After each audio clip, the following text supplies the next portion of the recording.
your eyes.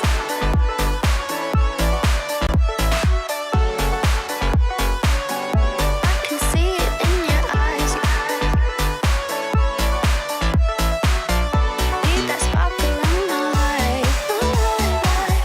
I can see it in your eyes. They're the star you like to shine. Need that sparkle in my night.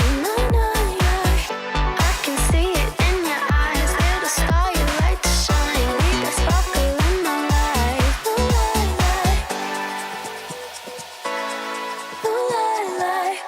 I can see it in your eyes. I can see it in your eyes.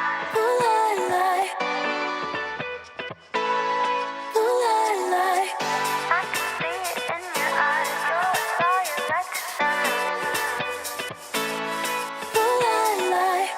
I can see it in your eyes. They're the star you like to shine. I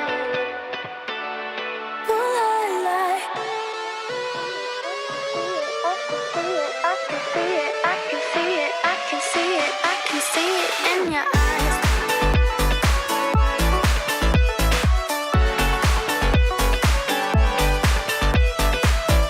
I can see it in your eyes. They're the star you like to shine. Need that sparkle in my life.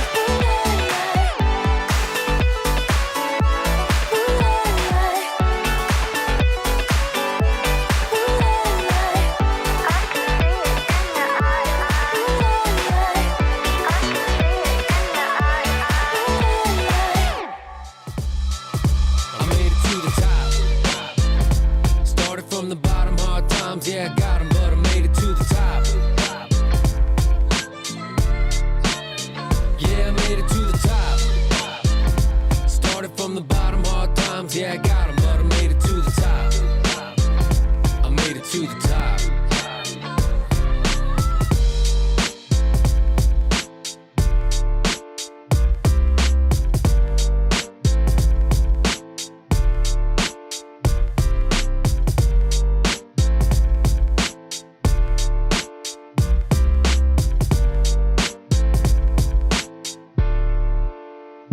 I made it to the top. Started from the bottom, hard times, yeah, I got 'em, but I made it to the top. I made it to the top. Started from the bottom, hard times, yeah, I got 'em, but I made it to the top. Yeah, I made it to the top.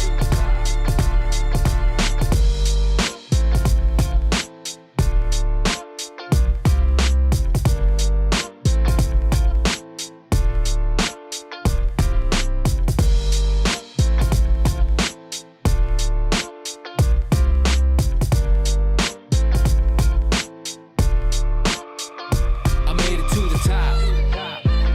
Started from the bottom, hard times, yeah, I got 'em, but I made it to the top. Yeah, I made it to the top. Started from the bottom, hard times, yeah, I got 'em, but I made it to the top. Yeah, I made it to the top. I made it to the top.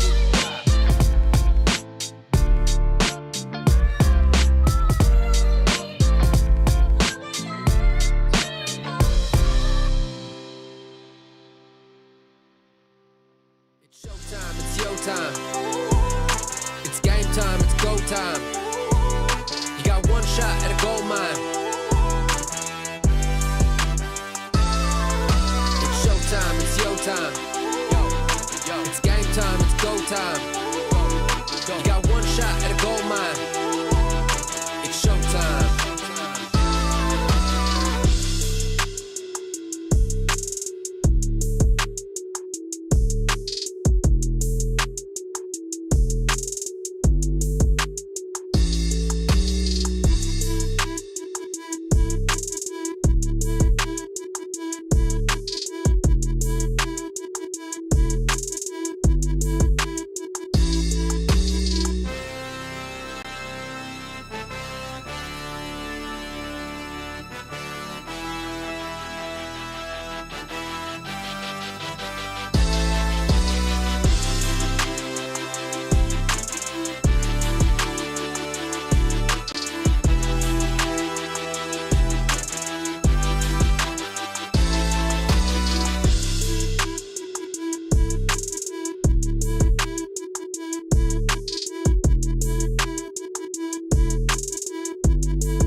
it's your time.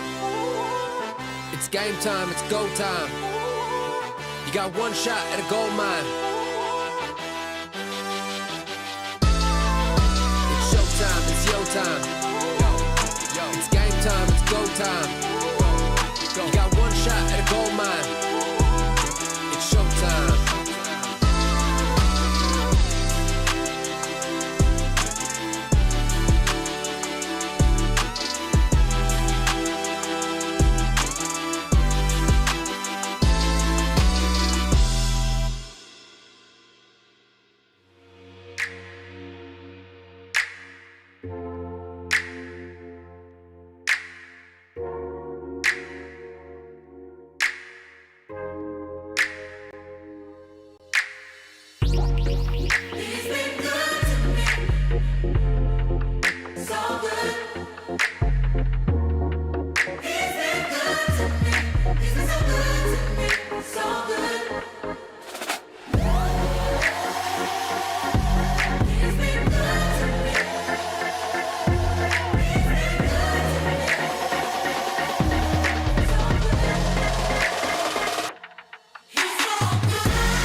Welcome to the Clash of Clans World Championship qualifiers.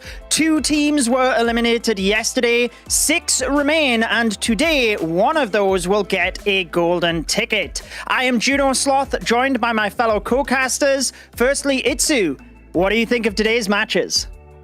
I mean, we have so many good matches ahead of us because we have already witnessed yesterday the favorites might be not really that far ahead of the rest of the teams because we have seen crazy upsets, a lot of cool action, and as well a 14-star match. So I'm really looking forward to today and see even more action, Carbon. Yeah, it's going to be an incredible day because we're going to be giving away the second golden ticket for now in the month of May. It's going to be exciting. You're not going to want to miss this one, Bash, right? Yeah, it's going to be a great day of Clash of Clans. It's all over yesterday. Lots of updates, lots of great matches, but of course we're here in the monthly qualifiers getting ready to give away a golden ticket. But I wanted to quickly talk about something new to this Clash of Clans esports season, and that is the Clash of Clans Town Hall Cups. It's a new esports tournament series for Town Hall 9s, Town Hall 12s, and Town Hall 15s. It's completely separate from the World Championships, and it's going to give those lower Town Hall players a shot at competing and checking out what esports is all about. There's going to be monthly tournaments for this. The next one, signups are going to be June 9th through the 10th, so next week. And then we're going to have the following month, July 7th and 8th for signups. So we're going to have those tournaments each month, and they're going to have a ladder phase, a top 128 phase, and then a double elimination bracket, similar to how we run these monthly qualifiers. But on top of that, we got some amazing prize pools. At the Town Hall 9 Cup, we have $3,350, the Town Hall 12 Cup, $5,000, and finally for the Town Hall 15 Cup, we're gonna have $8,250 on the line. That's some amazing pricing for these Town Hall Cups, Judo. It certainly is. And talking about prizing, let's take a look at what is on the line this weekend. The team finishing first not only get their golden ticket, they will walk away with $15,000. Second place is $8,000. Third, $6,000, dropping down to $4,000, $2,000, and the teams that were eliminated yesterday went home with $1,000, Itsu. That's right, and you have already mentioned it. We have lost 2 teams yesterday. And with that, I think we should take a look at the bracket next and see how the current bracket is looking like. Because as we mentioned earlier, we have seen some crazy matches. In the upper bracket, we have started with NAVI taking down Dizi, who won the golden ticket last month. But NAVI, being the favorites, or considered the favorites for many teams out there, actually losing in the second upper bracket match to Dizi Group, which was quite big surprise, and big names like Tribe Gaming or Vedic Esports dropping down to the lower bracket as well. And down there, we have lost Dizi and Vedic Esports early into this competition, but some of the biggest names are still out there with Tribe, with NAVI, and we have still 2 out of the 3 Dizi teams in this competition. But guys, there is so much more Clash action to be played, because we're going to have all of the matches played today until we have a golden ticket winner, Carbon. Well, golden ticket winner will be decided, but also what's going to be decided is the bragging rights for our predictions. And you're probably wondering, wait, you're going with Cuba Esports, you're going with Dizi Supersonic? I am, because I only got 2 predictions right yesterday, and the only way for me to make a comeback is I have to go against the grain. As you see, all of you taking Tribe, all of you taking Navi, heavy favorites, definitely probably the community as well picking them. So I'm going to go on the other side. But it's 50-50 with that last match. We're both taking either Dizi Group or Elevate. Both have come in and shown some great performances. But we've seen in the past, teams that have done well in day 1 have crumbled in day 2. It's all about trying to continue that momentum to get that golden ticket, Bash. Yeah, that upper bracket final should be amazing. We're split on it, and if you take a look at our predictions, you're right, we didn't do too hot there yesterday, but if you guys think you can do better than we did, you can actually predict alongside our tournament at the event site. Not only that, you'll earn some rewards. Head over to event.supercell.com/Clash of Clans. You can earn some amazing rewards like some ores to upgrade that hero equipment. And I mean, if you saw our numbers there, you can't get too much worse than how us casters did there yesterday. But today's a new day, Judo. Yeah, I mean, even anyone that doesn't even watch esports would probably have a better chance, right? If 50-50, you would get better than at least me, you, and Carbon. Only Itsu managed the 50-50 rate, but I think that just tells how good the teams are at the top and how many surprises we had yesterday, Itsu. Yeah, that's right. I feel like really a lot of us went with the big names because they were always showing this clutch factor, but they're really getting challenged this weekend because we have so many good teams in this top 8 and at this stage top 6. But we're getting ready for our first match, Tribe Gaming versus Cuba Esports. Yeah, this is going to be a fantastic match. It is in the lower bracket. So I'm going to be jumping in this one with Judo. We're going to be seeing Itsu and Bash here in the next matches to come. But we got a lineup that has Nebrex, P. Castro, Riqueras, Kronos, and Temper. Remember, since this is a lower bracket match, you lose, you are eliminated, and you cannot afford that. But of course, we did sit down with Tribe Gaming, so let's hear what they have to say. in my opinion, something that makes our team different is the chemistry and the team play that we have. We talk a lot with each other, we joke around a lot, and we overall just have a very good dynamic between each other. And in my opinion, the transition has been incredibly swift, and I'm very glad with how everything is going at the moment. And I look forward to what we can achieve in the coming months and year. What Well, you a can performance. see how impressive they have been, and the team camaraderie being quite important there. We've seen from Elevate yesterday with Max having the interview, how they just communicated through Clash. They don't speak the same language, right? But Cuba Esports, they put up great performances as well, Carbon, and I guess that's why we were a bit 50-50. Let's take a look at their team. Yeah, we were 50-50 there for sure, but Cuba Esports, they've got the lineup of Schneider, Isma, Danny, Marari, and Black. They didn't do too hot in their last match. They got sent down to the lower bracket. Of course, they took on a red-hot Elevate team who put up 14 stars against them. And they know in the lower bracket that they cannot afford to give up 14 stars yet again to a team like Tribe Gaming. So let's go ahead and hear what Cuba Esports has to say. اللي بيفرق فريقنا انه نحن صحبة جدا بين بعض داخل وخارج اللعبة. بنقضي وقت كتير سوا. هذا الشيء جدا بيساعد بالبطولات وقت يصير في ضغط بالنهائيات. يعني جونا بيكون جدا مسترخي، ما حدا متوتر، كله عم بيقدم اللي بيقدر عليه. They are relaxed, and that is the mood that they are taking into this one. You have to be, because if you get too stressed, you're going to get in your head and you're going to cause mistakes. Yeah, well, like you said, there is no mistakes that you can make at this stage because they're in the lower bracket. Whichever team loses this, they are going home. Even the winning team, they have a long road ahead, but you just have to take it one match at a time. And as you said at the start, you kind of went against the grain when it comes to caster predictions. So I guess we'll see whether the audience agree with us. I certainly went with Tribe because of the experience they have in these situations as well. Yeah. And yeah, it looks like most of the audience picking that big name as well. 82% going with Tribe Gaming there. Well, that is the fan favorite coming in this match. But we've seen the underdogs pulling upsets and taking down those teams. And you can't afford that mistake. And just making it to this stage means that you have the ability to perform. You know what it takes, but it really comes down to taking the pressure off and just really focusing on your attack. But a lot of these teams, plus these players, especially in Tribe Gaming, they have that experience, right? They've also played on the big stage with the lights on them, so that could give them a little bit of an edge. But still, at least they're playing from the comfort of their home to be able to play in a competition like this. But still, the pressure is always going to be there.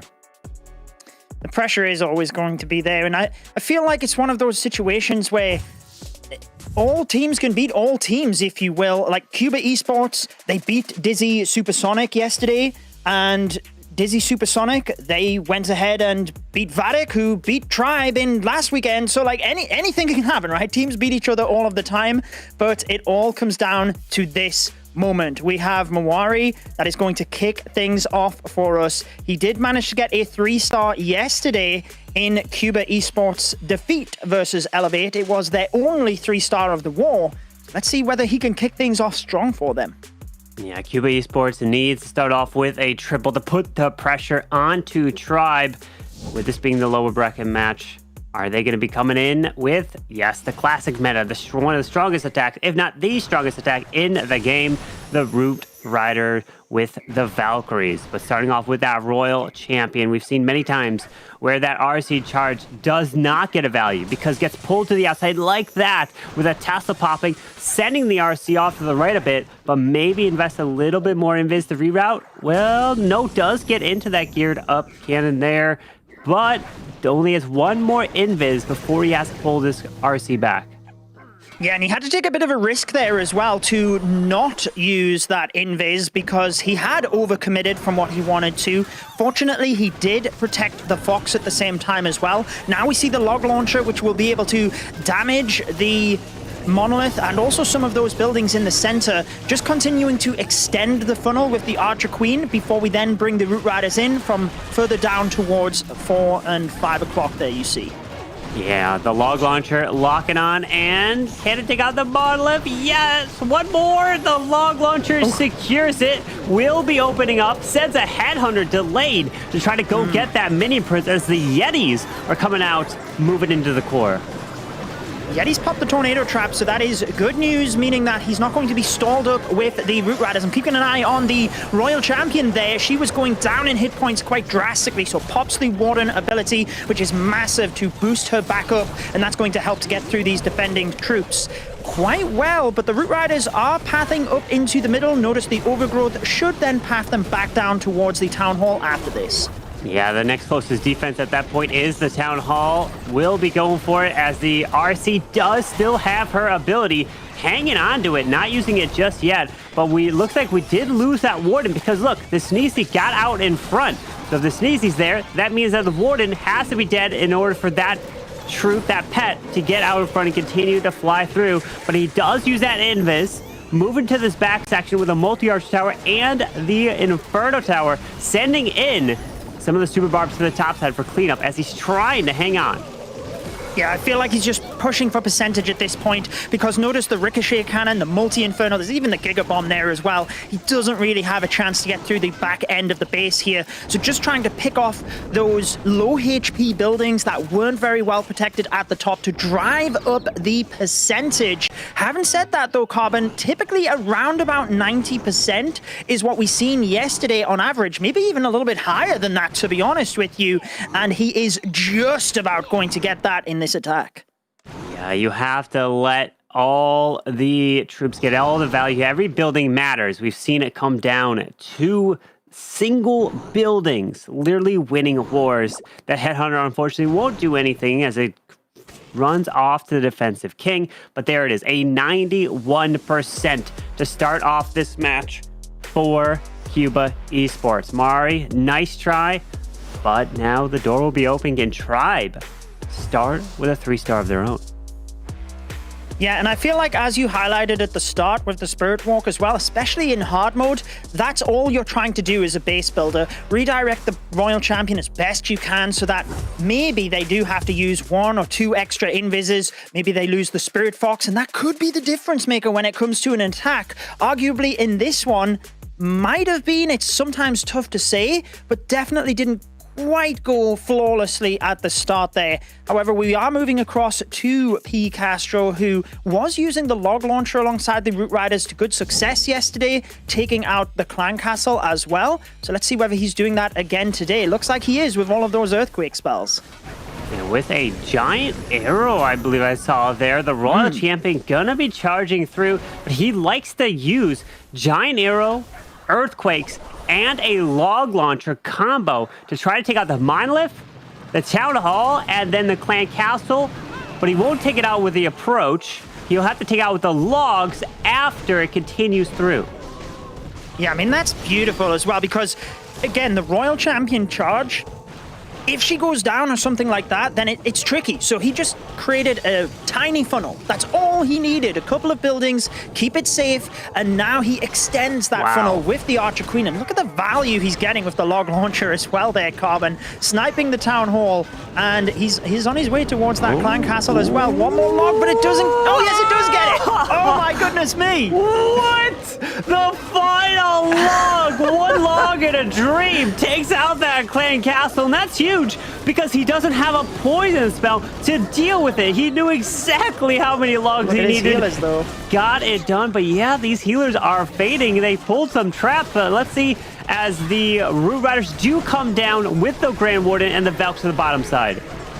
Yeah, I feel like he lost 2 healers there, but he should still be okay because once the Queen has got the value she needs, and he definitely got the value he needed with the log launcher there, then you're looking good. Does dive into that bottom compartment, which was stacked with giant bombs, but perhaps they were thinking the RC dive would go into that location. is getting a little bit of a split here, but everything is under rage from the Grand Warden ability. And yeah, that was the Eternal Tome alongside that ability as well. Brilliant there in the core with the King, opening the walls, helping with the spiky bubble, continuing as the RC now burns her ability to grab the Inferno. Going to be able to grab that multi-archer tower in the backside, but does invest that last invis. Still has 2 freezes and a handful of super barbs now to come around, but the RC, no, the Gigabomb takes her down.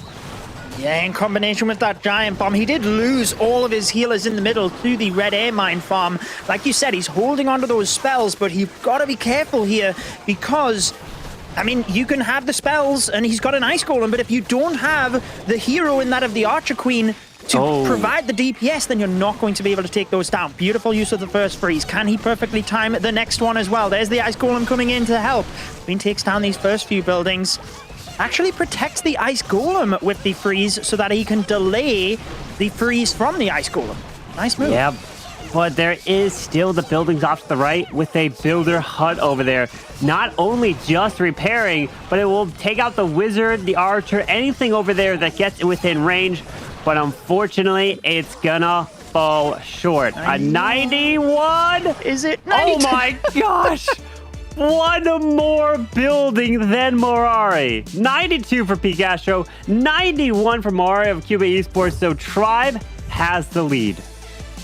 Yeah, last millisecond there as well that last building went down, but hey, Picastro will take it, I am sure. The opening looked so good for that attack as well, but that really does prove when your healers go down in the middle, especially, I mean, his Root Riders didn't have that much HP left when the healers went down, but it meant that his heroes were then super vulnerable. If he did have a couple of healers, maybe that would have been the difference maker in the center of the base. But either way, above that percentage of Cuba Esports, but they're still in this, obviously. One attack in, pretty much level. So let's see whether Schneider can give them a 3-star attack. Coming in with the dragons and a lot of invis spells as that RC gonna charge her way straight through the top side of the space. Does secure the enemy royal champion. Always a nice little bonus to take out an air targeting hero as the RC is going to move towards the spitter and continue in towards potentially that scatter, but the Spirit Fox is still alive. And if you're able to keep that Spirit Fox alive as long as possible, that's going to be able to help because you could use that Spirit Fox timing to get even more value. Absolutely, and moving in. Oh, are they going to go down here? I think the Spirit Fox went down yet, but he. Oh no, Roger! Oh my God, she's gone. Oh my goodness. So he does not get the Town Hall. You notice he's got 5 more invis spells. So he wanted more value with the Royal Champion there. Obviously didn't get her into the center of the base at all. But with that haste file, you've got to be very careful because she is super fast. Obviously just not quite able to react with the invis there. Does pair in the poison onto the furnace from the defensive CC, but sends in uses that early warden ability for these dragons to push through this town hall as he continues with a few dragons that go to the left. No queen in this attack. So we're going to rely on the king to run through. Superman is coming out of the siege barracks. They're going to be reaching over the walls as he's trying to get these dragons straight through the core, but I mean, he didn't get all the value he was looking for the RC, so he has to invest these invises for the dragons as his minion prince's ability goes off. Yeah, I think he wanted the Town Hall with the RC, or maybe the center, but he's flying into 2 sweepers here, which clearly wasn't the plan, especially when you're moving through the core of the base. So just look at everything getting pushed back. Dragons are down, so now it's a case of trying to forget about the core of the base. That's where the heavy-hitting defenses are. Focus on the non-defensive buildings on the outside of the base. Try and pick off any of the lesser defenses on the perimeter so he can drive that percentage up as high as possible. Damage control at this point for Schneider. Yeah, with an Inferno Dragons off to the edge, trying to get every single building as he possibly can with one more invis. Could use it right on the Inferno Dragons to the edge to help charge its beam up to take out the bomb tower. Probably won't make it past these Teslas here. Yep, it goes down. And it's going to be a lower percent. And at least he hits into the 80s. Just barely an 80% 2-star. But Pikachu does have the 92, which means that they will have an advantage still, depending on the next attack from Tribe Gaming. If Tribe gets that triple, we've talked about it before, where if they have percentage and a 3-star lead, it's almost like they have 2 triples above their opponent. So they really need to start getting those triples for Cuba Esports. They certainly do. Let's see whether Tribe Gaming can capitalize on that. It's a little bit unfortunate. I think he got out of sync with the timings. He used 2 back-to-back invis, and then he knew the Spirit Fox was about to kick in, so he left them both vulnerable for about a second. Then when he hit the traps, it was, you know, a big deal, because then he had to use the haste vial in order to try and recuperate HP. But we see Nebrax coming in with a very similar approach here. The mass invis spells, he does have the haste vial as well, so you do have to be very careful when you're committing that amount of invis spells to the Royal Champion. You can't have her go down super early, because then, you know, you haven't got near as much value as you wanted. Yeah, losing that value on the RC charge will completely stall up an attack. But let's see, as Nebrex is doing an attack similar to that, trying to get the value with this RC. And at this point, he can get this RC right onto this Town Hall, and that's going to be some good value. Yeah, beautiful use of the invis spell there. Goes to the Town Hall. I mean, the Town Hall and the Monolith are those 2 defenses that if your Royal Champion is visible for a split second, they will fire. And he managed to get the invis in perfectly to stop that. As I say that, the Spirit Fox gets blasted and goes down, but he has managed to take down a huge chunk of the base in the center. He's going to try and get value out of these final few invis spells as he pulls the ice golems across the side of the map. There is that furnace right in the core, but has no poison spell to deal with it. So let's see, as this Warden come down with the Dragon Skipper, pop that Blimp. So the Blimp is going to the core, mainly to try to grab that Monolith.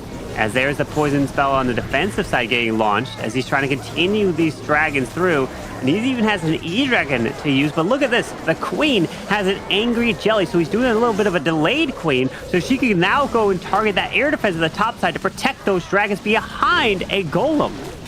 Yeah, beautiful job just breaking that in as well, meaning that the Golem can tank for as long as possible. But look, Carbon, the defending Ice Golems have also moved across to that location, so now it's going to freeze a bunch of his troops, and that's right in the damage area as well. There's not that much of the base left over, though. Minion Prince ability doesn't get that much value, unfortunately, because he is attacking the defending Minion Prince. Would have been lovely to have hit those defenses. With the Queen ability, the invisibility, things are going down, but there's still that heavy compartment.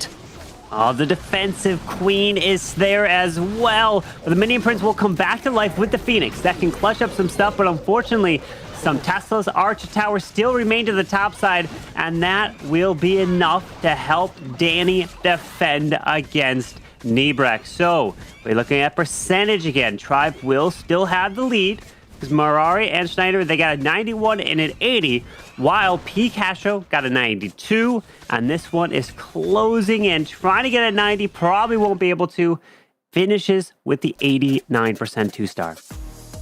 Yeah, that gives Tribe Gaming the 10% lead after 2 attacks, so that is definitely a nice little cushion. But as we saw yesterday, there's a few matches where percentage was starting to go in the favor of one team. However, if you're not getting the 3 stars in, ultimately the war can be flipped on its head with just 1 attack.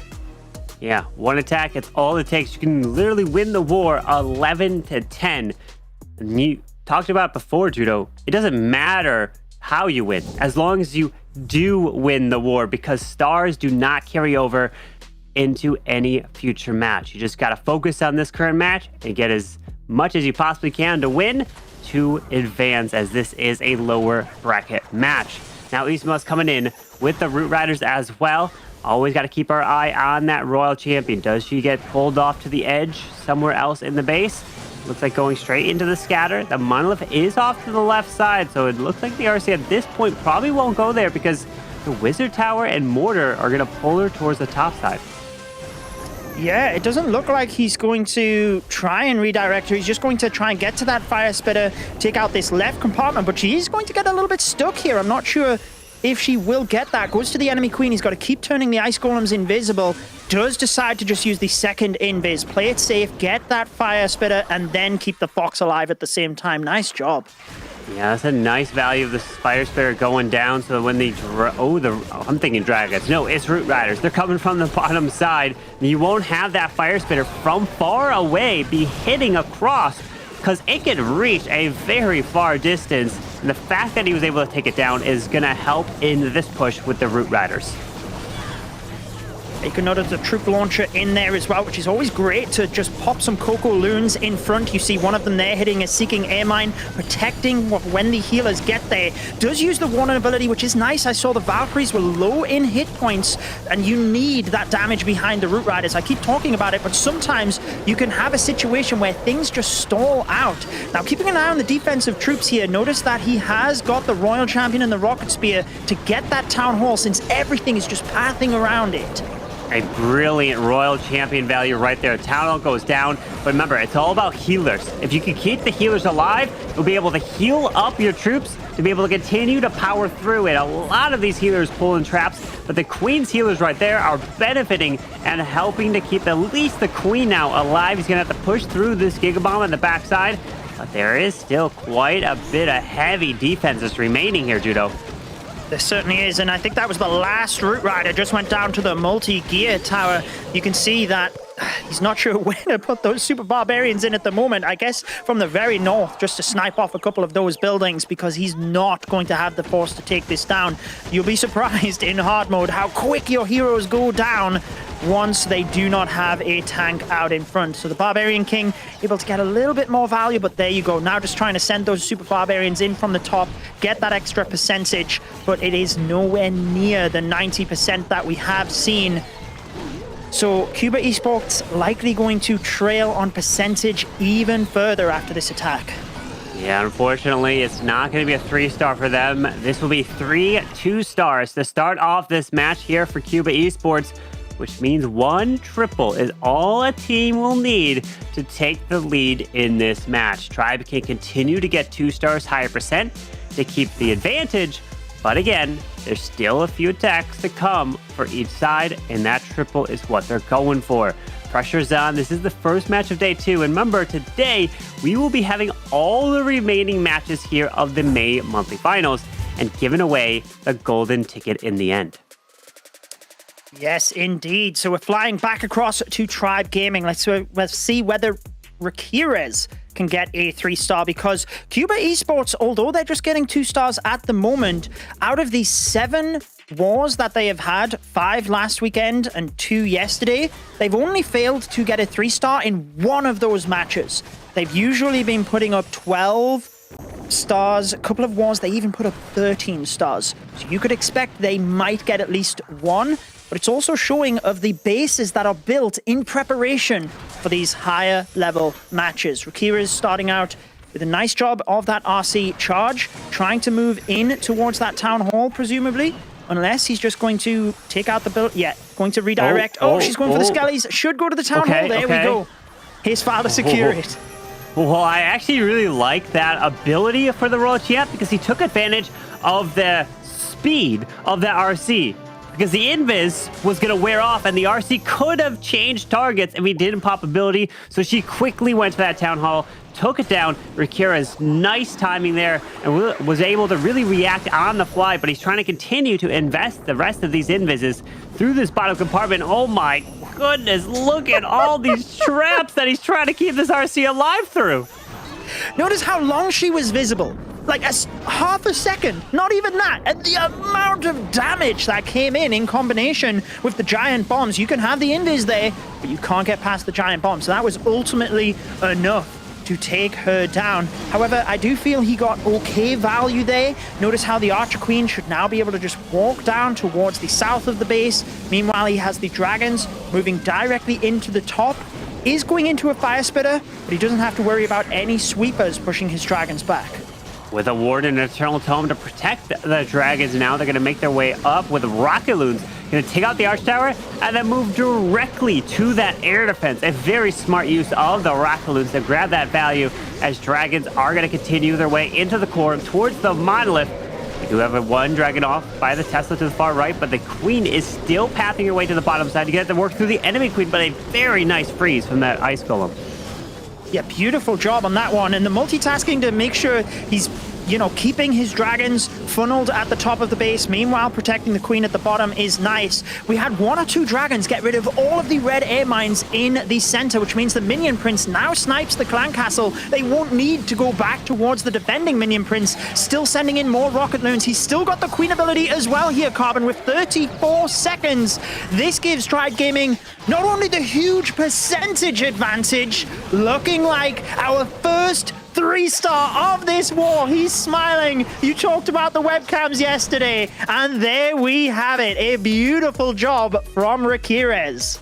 Rakirez can't hold back his reactions. Even if they're just a subtle, he makes sure that he gets the triple there for Tribe and delivers, and now puts pressure onto Cuba Esports. Can they get a 3-star at this point? Because Tribe has the lead with that 3 and the percentage, Cuba Esports need to get 2 triples in order to take that advantage in the end. So the pressure is going to be on now here. Good luck. Absolutely. I mean, the pressure is on because this lower bracket, you go home if you are not successful. And you mentioned the percentage. Tribe Gaming are now 27 total percentage ahead.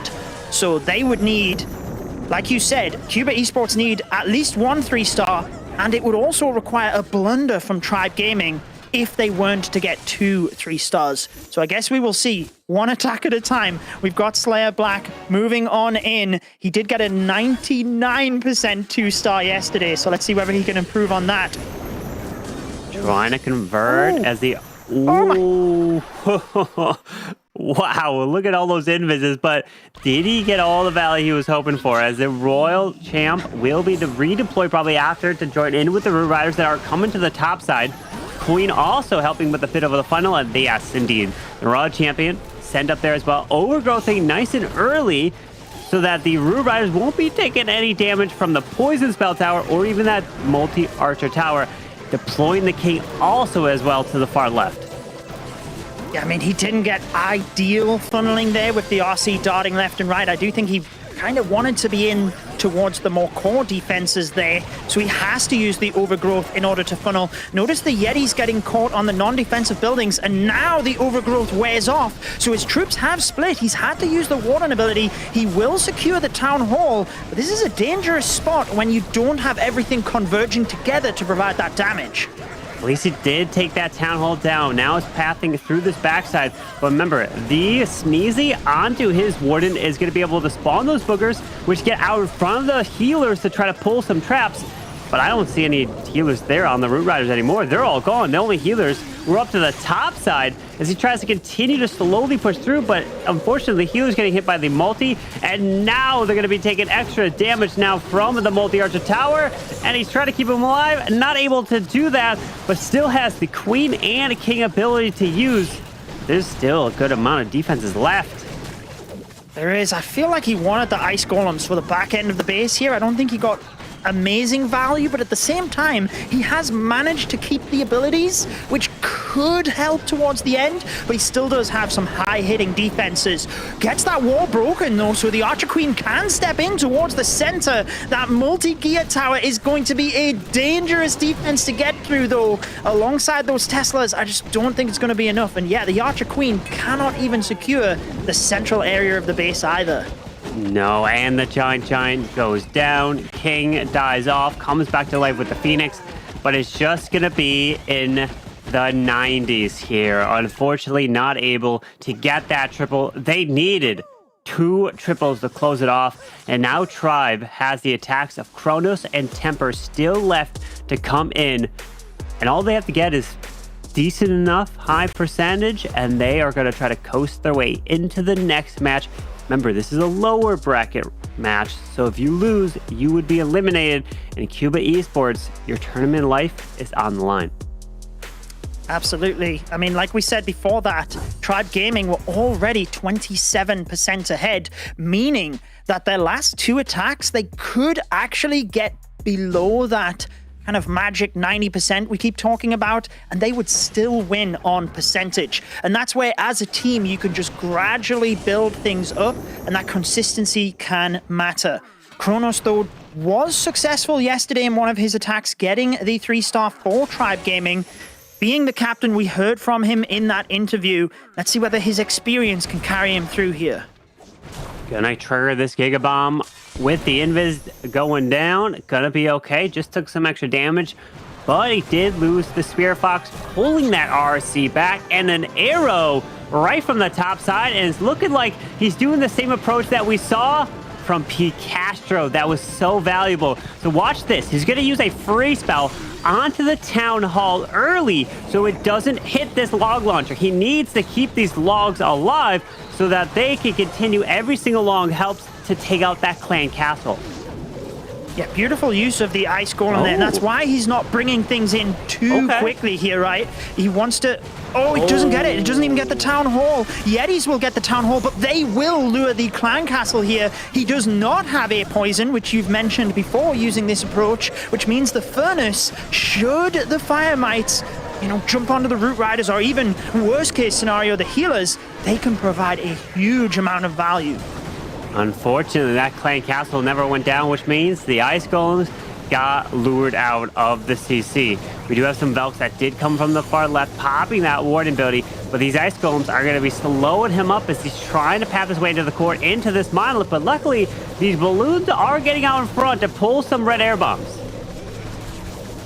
That is definitely a saving grace for him, but his Root Riders are going down fast here. Still has the King left to use. I wonder if he's just thinking, yeah, use that on the back end of the base. Try and get some extra percentage, because he knows he doesn't need to 3-star at this point, but he has to keep the percentage game ahead, right? You don't want to let things slip towards the end, especially when they've been building up that percentage.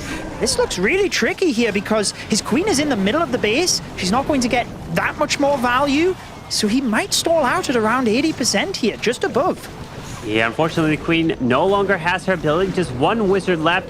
But I really think those ice golems caused a huge issue on the push into the core of this base. But does still have the warden assistance, trying to help this Queen. And the Super Barb is going to go down to the bottom side. But is the 87%, 88, maybe just closing out of the 90 going to be enough? I think so. As he's still slowly grabbing every single bit of the building he can. Queen's go for the wall, but the warden reaches over to go for the enemy Queen. I mean, I can eat my own words because I did not think this was going to get up to a 95, 96%, especially when we were looking at it. So, hey, that keeps Tribe Gaming well in the lead at this point. So, I mean, looking at things, Cuba Esports, they now have to 3-star to put the pressure on, or a little bit of pressure on Tribe Gaming for their last attack. I mean, the pressure, let's see, because right now Cuba Esports at a 69.4. The best that they could be is at an 89.4, while Tribe's currently at a 75.6, which means that Tribe will not even have to get too high of a percentage. It's going to be just a relatively lower 2-star percent, even if Cuba Esports gets the triple in the end here, Judo. Yeah, when you talk about percentage of an actual attack, it's 31% that Tribe Gaming are now ahead. So Cuba Esports have to 3-star, and then that would mean that, you know, Tribe Gaming would need a 68% 2-star or lower in order to lose, which, watching these attacks, definitely is unlikely, but anything can happen. We even seen some 1-stars yesterday. You were the jinxer yesterday. I don't want to be that guy today, but let's see what Danny can do in this attack. Well, you know, tides have changed, and I'm gonna, you know, I'm working on that jinxing power, but let's see if Danny can get this. With that Royal Champion charging into the scatter, does have Root Riders then after he's gonna get this Royal Champion value. The scatter shot will go down, pulls not only her, but that Spear Fox back as well. That's going to be very beneficial as he has the RC running around later in the attack, but a log launcher is coming straight to the bottom side to help move in to get this multi-target Inferno so that he can move in with the Root Riders potentially to the left as the Ice Golem does come down in front of this Queen. Yeah, we've got the defending minion prince. I wonder if he's going to use a skeleton spell here or not. I mean, the log launcher is going to go down anyway, so he will get the doesn't even get the multi-inferno, and he also doesn't get the wall open to get towards the multi-gear tower. So I'll be honest, I'm not sure he got you know, the value he needed out of the log launcher there. I don't think it was necessarily the best play, but it does set the funnel up for the Root Riders. Maybe that's all he wanted. I think he might have been better with the flame, not the flame flinger, the troop launcher, moving things into the base anyway. Oh, but he only did drop one headhunter to help join in with the Yetis, and unfortunately, that mini prince never went down and killed off the other headhunter, which is now causing the queen to go to the right side, and all of that is because of not getting the value with the log launcher. Now things have not been set with the funnels of the queen. She's trying to move into the core behind the giant. Warden pops his ability to the far left side, trying to path to the town hall, while the king is running all the way to the top, but still has another overgrowth, sends it in now to the right side, as he needs to pop the RC ability here soon to get some value with that rocket spear. Yeah, actually having the multi-gear tower and those builder huts in the center helped to pull his Root Riders back in towards the town hall. Otherwise, they could have got caught around towards the north. So he is going to get the town hall down. But we've talked about how they need a 3-star here. Otherwise, Tribe Gaming have all but secured this. And it looks very, very unlikely at this stage, Carbon. Yeah, this is not going to be able to get a 3-star, unfortunately, which means that Cuba Esports are going to finish with all 2 stars. And unfortunately, probably just a 70% 2-star here for Danny. Not going to be able to get anything else. And there it is, indeed, 70% 2. And Cuba Esports sits at 10 total stars, while Tribe Gaming, all they need is a 2-star for the victory. They technically could win on the 1-star and percentage, but a straight up 2-star clutches it either way, and they will be able to advance in the lower bracket. Yeah, I'm guessing that it's around. Oh yeah, I think it's only like 40% they would need, right, in order to pass on percentage, and that's how they've just gradually been building that up across the wall. So I guess a 1-star, like you said, could win them it, but hey, 2 stars win wars, you said yesterday, right? This is true, right? Oh wow, yeah, they only need a 39% 1-star to tie this match. Wow, that's come on. That's kind of crazy to think about, but let's see what Temper could do here. All right, well, he's starting with the Royal Champion dive, getting a couple of high-value defenses right out of the gates here with very little chance of any traps on the perimeter. As she moves forward, pops that tornado trap, but not before he whips her out with that recall spell, so a really good start. Great start here as the Root Riders are now deployed to the bottom side with the balloons, the healers, and the king's going to run his way to the far left. As we do have a handful of spells, pops that ward in. Look at that. The blimp go to the town hall, so there will be no worries whatsoever. Pairs in that poison. We're going to have the Yetis hopefully lock out of the town hall with the Yeti Mites. Goes invisible just to be safe as well. There it is. Why not? The first star goes down, and he passes the percentage needed for the victory. Absolutely. I mean, this is what I was talking about yesterday when we watched Imran's attack. Yes, you can look at players' stats, but think about Temper's attack here. Let's say he doesn't get a 3-star and he doesn't even get that high of a percentage. The thing is, he did what he needed to do. He committed the battle blimp to the town hall, which he might not have. He committed an invisibility spell just to guarantee it. And he did what he needed to do in this situation to make sure that Tribe Gaming get the victory. And hey, looking at the hero abilities he has left as well, maybe he will get that 3-star. I think this is one of those situations where you're like, I'm going for the 2, but when I get the 3, I'll take it. You know, I wasn't expecting it. And look at him just moving around, still has 2 hero abilities. And these 4 super barbs on the edge, they're going to cause some distraction. And I think he's going to get it. Yeah, I mean, you got to say, it was a beautifully executed attack. He's got a couple of minions he could send in towards the clan castle there, but I guess the healers would have checked for air mines as well, so maybe you could send them there. See whether he can get through here as the Archer Queen finally does get that clan castle, but it does mean the Queen is now stuck on the inside. She is. Oh, but the giant is coming through. I think he did drop some of those super orbs a little bit early. He could have waited a bit, but there is the ricochet cannon and a crown skeleton. But once this giant rages up, he'll be able to do the splash, take out the wizard tower, and now move it into that ricochet cannon. Yeah, but you know what I think it is, Carbon? Oh. You jinxed him. Oh. Either way, Temper, 97% gets the job done for Tribe Gaming. Impressive performance from each of their players in this one. Commiserations to Cuba Esports. They will be going home with $2,000 though, remember, since they did progress into today's matches, and there are plenty of other qualifiers left to go. But it's celebrations for Tribe Gaming, or I guess at least they can start preparing for their next matchup, because they're in the lower bracket. They still do have to win a bunch of matches to get the golden ticket, which is ultimately what they want. The next match that Tribe could be playing, well, it could be NAVI if NAVI wins, right? NAVI is in the lower bracket, so that is something to keep your eye on, and that has a lot of history. Rivalry, Tribe versus NAVI have been going at it for so long, so many times, but you can't take any match for granted. You can't be looking too far ahead. You have to focus on the current war and be able to get it done. But Tribe Gaming, they win 11-10. We've seen other matches where the teams have been putting up 13 stars, and then even Elevate yesterday put up a 14-star match against Cuba Esports. And so I'm going to be curious to see if Elevate can continue that hot streak that they've been on with their matches. But again, congrats to Tribe Gaming. They're going to be advancing in the lower bracket. Cuba Esports are going to be sent home. So Judo, let's go ahead and update this bracket now.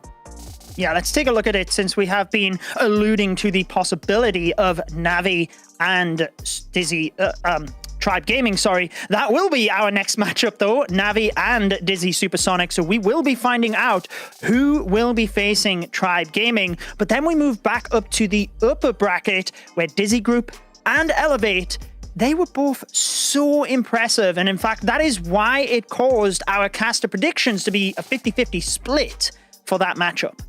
Absolutely. That's why we split here. And my predictions are just getting worse and worse. I'm like, what, 2 for 9, I think, at this point? Oh, no, this is going to be a bad day for me. But we're going to have to now see what's a good day, because the MVP voting is in, and Rikirez takes home the MVP. I mean, it's pretty obvious, right? When you're the only person to get the 3-star in the match with 69% of the vote. Congratulations to Rikirez. Yeah, I mean, his attack was executed so well, wasn't it? And like you said, it's ultimately the attack that won the war. Even though all of the other players did get those higher percentages, even if he didn't 3-star, they would have won on the percentage. But once you have it in the bag, it meant in the last attack by Temper, could just secure that 2-star, make sure that they got the victory. And as I said yesterday, it does not matter how far you win. Yes, like you said, there were teams putting up 14 stars and things yesterday, which is very impressive. You'd love to win by that margin. As long as you win, that is all that matters. Tribe Gaming got that one done, but I am super curious to see whether NAVI will be winning in that next matchup, and we'll be diving into that pretty soon. However, first, let's take a look at some of the replays from that last match.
let's find out who Tribe Gaming's opponent will be in this next matchup. For it, I welcome back Itsu. What did you make of Tribe's victory on that one, though? I mean, it wasn't the highest score, but I feel like this is something which we have seen now a couple of times, which teams are really good at, getting an early lead and then just playing the percentage game. I mean, I'm in a chat with Temper as well in the Discord server, and he said he in the end just played it safe. And I think that was really early on the plan for them, trying to go with strategies which gave them the safest chance of high percentage as long as the other team then is not getting a 3-star. But we're getting ready for the other match. You have said it right. We're going to figure out who the opponent for Tribe Gaming is going to be. And the first team on that list is going to be NAVI with Gaku, Klaus, Yara, Kazuma, and Stars on the lineup. And this team was incredibly strong yesterday in one of their matches. The second match did not really go their way. Yes, and it was both of the Dizi teams that they played. They are playing the third Dizi team now, so let's see which way it flips. However, let's listen to a short interview with NAVI to see what makes their team different. やっぱり僕たちはいろんな大会をプレイしてて、やっぱりこういった大舞台でもプレッシャーを感じることなくプレイできているのが僕たちの強みだと思ってます。そうですね、結構今週もかなり練習をしたので、負けずに優勝できると思っています。Feel like practicing a lot is something they have done very well over the years. However, their opponent is Dizi Supersonic, who have had some impressive performances in their own merit. So let's take a look at their lineup here. We have one Milanello, Byron Love, who had 2 3-stars yesterday, Depas, and Vincenzo. Yeah, really strong looking lineup as well, but I already said it, it came down to one of their star players, Byron Love, really getting those 3-stars within their matches. So I feel like that is really the big deciding factor for those high performers to really get those 3-stars in today as well, because it won't be easy versus NAVI whatsoever. But they have a message as well for us, so let's listen in. I think what make our team different from others is most of my teammates are unknown for our opponents.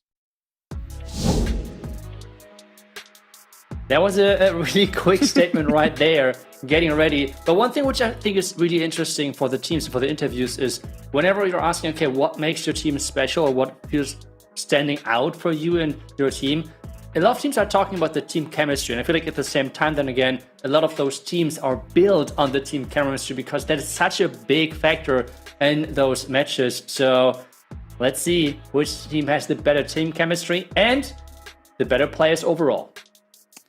Yes, well, let's take a brief look at the caster predictions because you were leading after yesterday's matches. I'm not going to catch up with you by having the same prediction. Me, you, and Bash going for NAVI with this one. Carbon did say he was going against the grain, but I do think it's hard to pick against NAVI in any of their matches, to be honest. Yeah, I mean, that's why I have to laugh right away. I feel like Carbon is really not having his weekend when it comes down to predictions. It's really unfortunate. So let's see if he can break the curse. But I think when we're going to witness in a second the community prediction, I wouldn't be shocked if we see a really one-sided one. And yep, it is 85% to the NAVI team. I mean, that is a really confident statement there from the community. But I think we should remember, I think we had a similar result yesterday in the upper bracket match as well versus the Dizi team.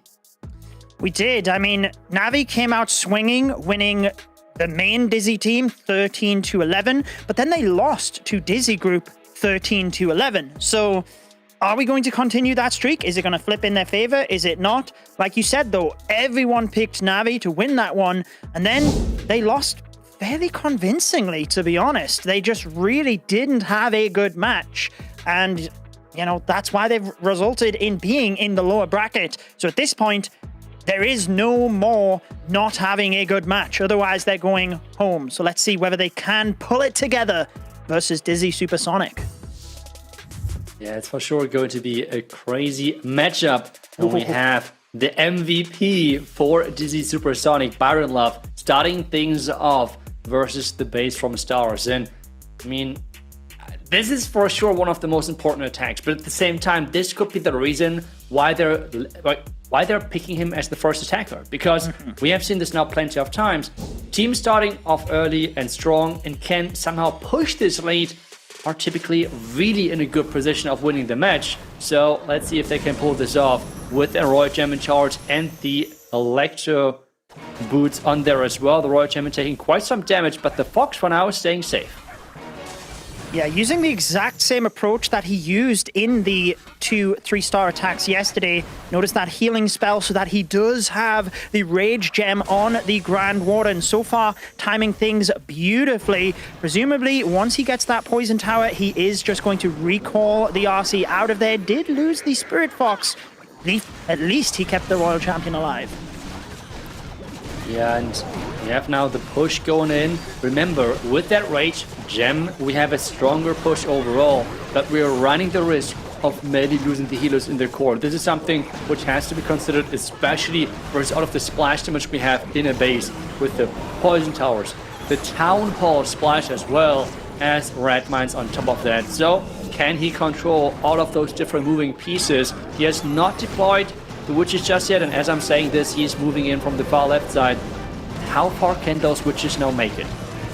Yeah, interesting approach to delay them just to make sure that they can cut out a couple of those buildings. I'm trying to look for the Valkyries in the middle. I'm not sure whether they have gone down yet. He still does have the Royal Champion with lots of health, and the Archqueen now going out to the outside of the base, but sometimes that's a little bit of an issue when you don't have the DPS. But yeah, look at this, Itsu. Healers are gone. Root Riders, I mean, healers are stuck at the top, and that's why the Root Riders are down.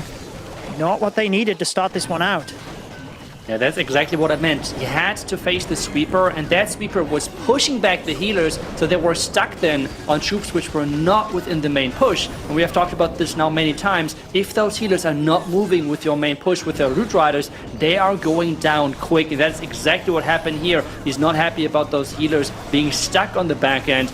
But he has 2 hero abilities to increase the percentage and maybe still having a chance of freeze towering, but being out of reach of this monolith in the core is making things quite rough.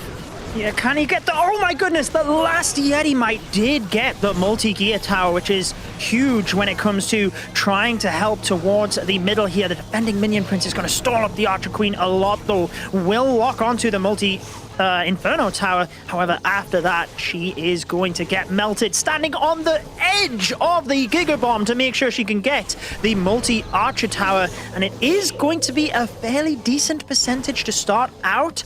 But as we seen yesterday, NAVI putting up 13 stars in one of their wars. So we could expect, and even in their second war, they put up 2 3 stars. It was just that, unfortunately, Stars dropped one of them on his last attack. So we can expect a couple of 3 stars. However, for Dizi Supersonic, Byron Love was very much their MVP. Not quite working out on this one. Yeah, and for us, it's still the big question. What version of NAVI are we going to witness? Are they going to struggle as in the second match yesterday for them versus Dizi group? Or are they going to come out smashing like in the first match versus Dizi because they got 13 stars? And 13 stars typically is always going to guarantee you a win. The first tanker is going to be the team captain for NAVI, which is Gaku. And he's coming in with that lightning approach, so something different. No Royal Champion charge. Instead, he's coming in with the lightnings and then a Queen charge with the Warden and the Rage Gem right behind. Yeah, beautiful. We've seen this a little bit yesterday with the Queen Charge and the Warden, but in combination with the Giant Arrow, being able to snipe those defenses in the middle, already sets a bit of a deeper defensive funnel for him, and making a strong push towards the multi-gear tower here. Will hopefully be able to get this down momentarily, and then he can start his Root Riders moving around the base from there. Yeah, right now though, his Queen is taking a lot of damage. She has to freeze now to keep her safe. The raged healers from the Rage Gem are making sure this Queen is staying alive. But what was that healer? Gaku, what are you doing? There is an air defense right there. This means the first healer is gone. And at this stage, the Queen can still backtrack if he's deploying too early the rest of his troops. If this Elixir Collector is going down, this might be a horrible news for him. Because if this Queen is now going back to the scatter... Okay, she's not. That is good news because this means the healers are staying with the main push. And that is just so crucial.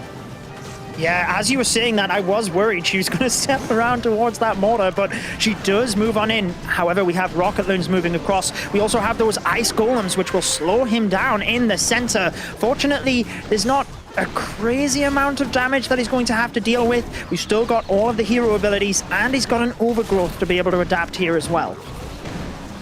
Yes, but remember, he has already invested that heal spell early on with not too much damage on his troops, interestingly, so that heal is not a safe opportunity anymore for his healers or for his troops in general. Town Hall is under attack, and the overgrowth should wake up within the next 10 seconds again, and this means then the fire spitter is going to directly point towards his healers, and this could be devastating for him. Especially if everything else is out of range. Oh, it actually goes for the Sneezy pet. There we have the Warden ability as well. Time is ticking though, Itsu. 50 seconds. He still has a big chunk of base to get through here. Yeah, so far Sneezy is doing a great job of tanking the fire spitter, but going down now. Now the healers are under attack, the same as the Queen. But as long as they're staying alive, he's looking good. The biggest issue is the time factor here with 30 seconds left, but still 20% of the base alive.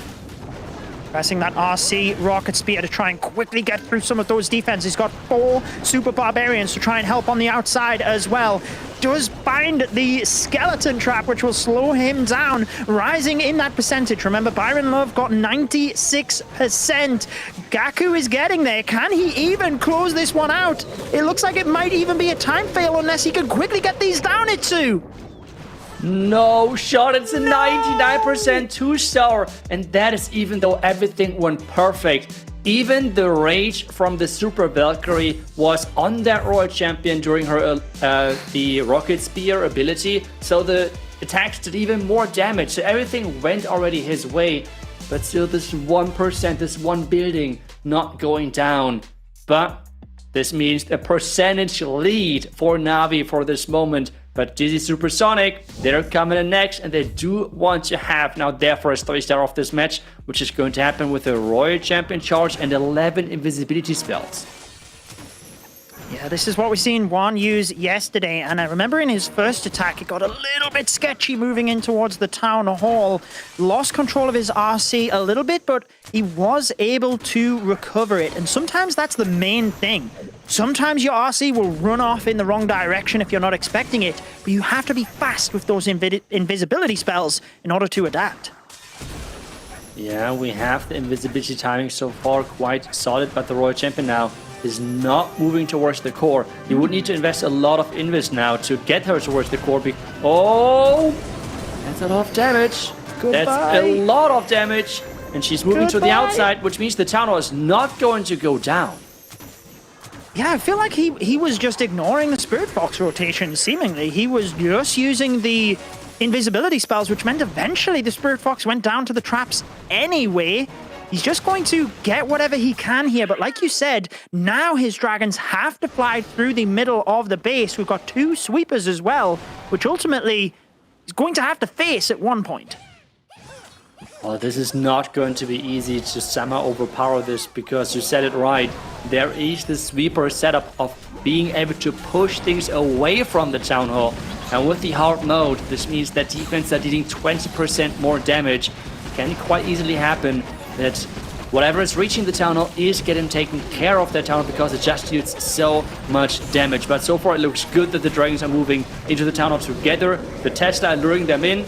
But now he's in between of 2 sweepers, and that is an area you never want to be in as a dragon.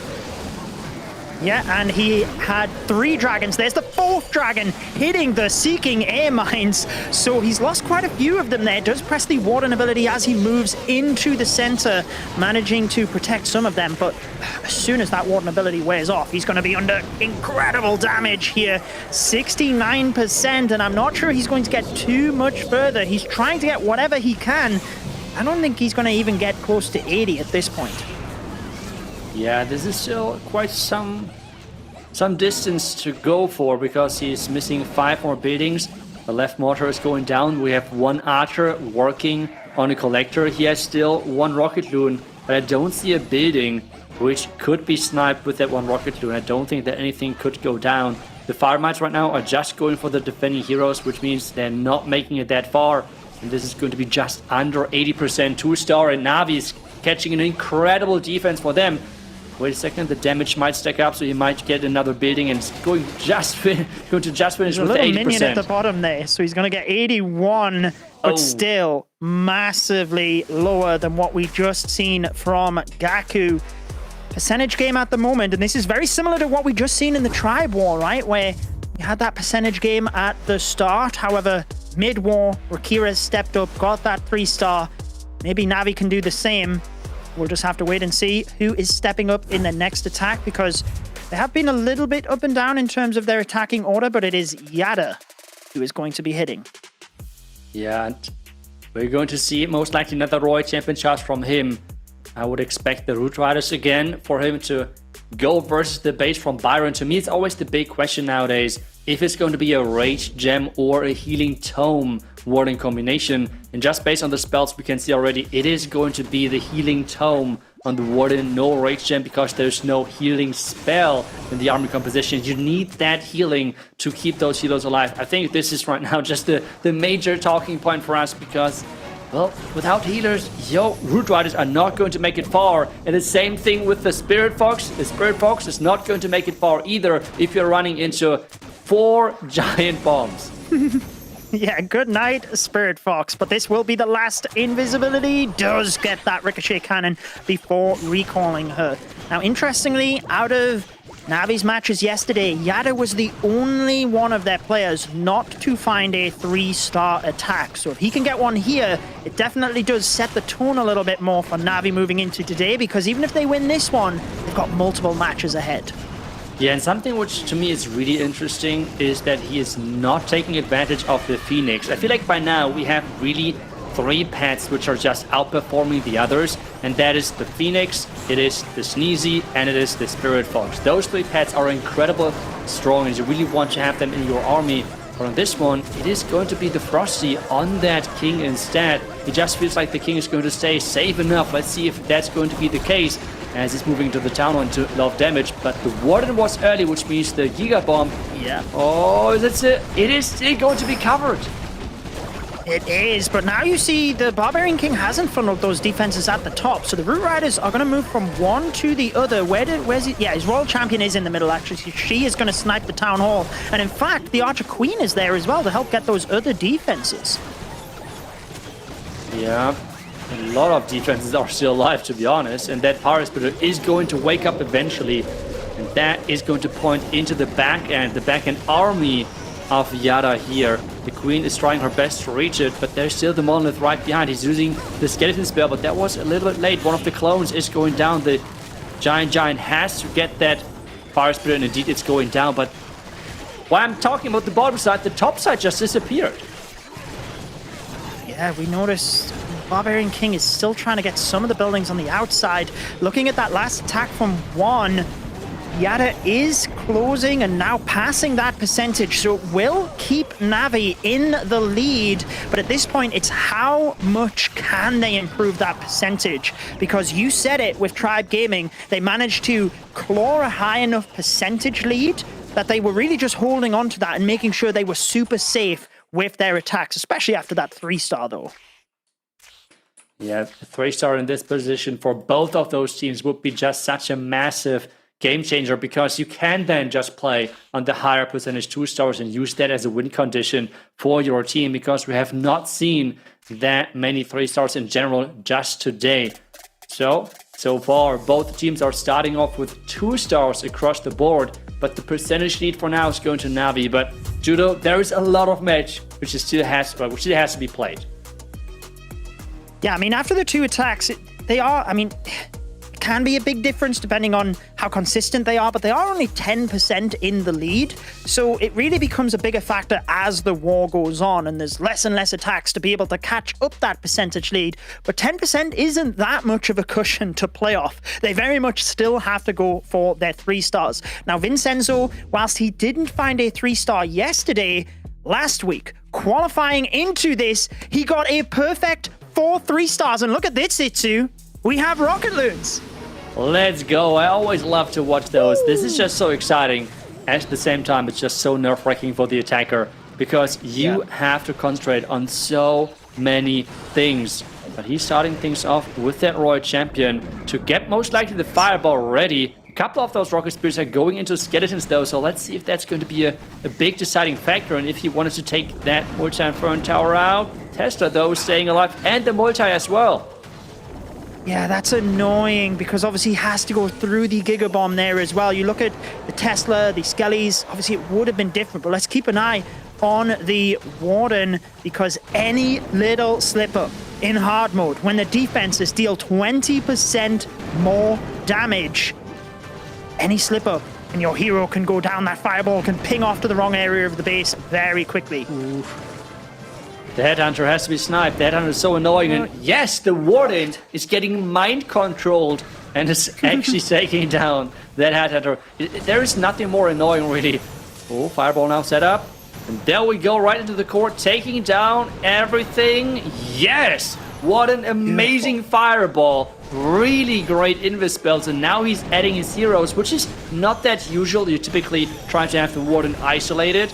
But he's now just trying to take advantage of the Rage Gem with the zeros. The Flameflinger did not get that much value at the top side though. And the Super Minions are already released. Yeah, so they are going to slowly get picked off by the multi-target Inferno. Will he get that down in combination with the Flame Flinger's damage? I think it will go down, which will then redirect the heroes into the Town Hall. He's got still quite a few Rocket Loons for the back end, but as time ticks down, this is the main thing with the Rocket Loon attack, right? Which is why you're saying typically they will split the heroes to the other side of the base. He's only got 1 minute left here, but with a couple of minions down to the bottom, look, he can snipe those storages and totally avoid the Giga Bomb. Yeah, and the Phoenix is right now triggering the Red Mines in the core. The Queen has to stay alive, though. There is the ability with the healers being stuck on the Warden. That is not optimal. We have the Rage now happening. The healers have to switch to keep that Queen alive. The Freeze keeping everything else safe. The Rocket Loons are swarming the back end. He has still 40 seconds left, and this looks amazing. It certainly looks good as he sends in a couple of more minions towards those storages. We have one ground X, which will be swarmed by the loons. Who needs Root Riders? Vincenzo of Dizi Supersonic will give them the lead over NAVI and could potentially be the difference maker, giving them this war if they continue this. What a clean attack. Amazing setup. Having the Royal Champion funneling for the second stage, which was the Fireball of the Warden, and getting that Fireball near the core, near the Clan Castle with incredible value, and just the overall plan, I loved it. Really great execution, really making sure that he is getting that 3-star there. And I hope that we did not lose Judo because I'm alone here, but we are for sure ready with the next attack. And we have now stars coming in for NAVI. And at this stage, they have to somehow get the 3-star in as well because they were in the lead of the percentage game. But stars, and I mean now the in-game stars, is actually in the lead for Dizi Supersonic. And he is coming in with another Dragon attack. And I've heard, Judo, you're back? I never went anywhere, my friend. I was pushing at the edge of the screen, trying to get back on there to make sure we were camera. But hey, never mind. Stars is diving in. We had a mixture of performance yesterday. His first attack was, oh look, the RC Itsu following the skeletons. I will forget what I was going to say because this is not what Stars wants. As she runs to the edge away from him. Yeah. Oh, what? There is so... Oh my goodness! I mean, he lost the Fox now so early, and this is a long Royal Champion charge. This is like one of the worst things you could possibly ask for. But so far, the bait of Dizi Supersonic and their base building is just out of this world. Really nicely done. Another invis keeping the Royal Champion safe. But where is she going next? She's going for the Clan Castle troops.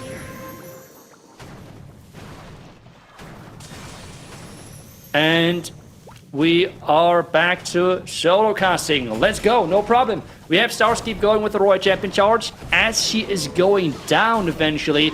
Yes, so you got a massive value, but the problem here is that some of those core defenses, or to be more specific, those core buildings, do not go down. This means the dragons still have to go that way and could possibly trigger air traps, which is never really the optimum. Remember, not just the defenses matter which you take down, but as well the defenses and buildings you can take down to deny pathing into a certain area of the base to not get hit by black mines or red mines or any possible traps there are.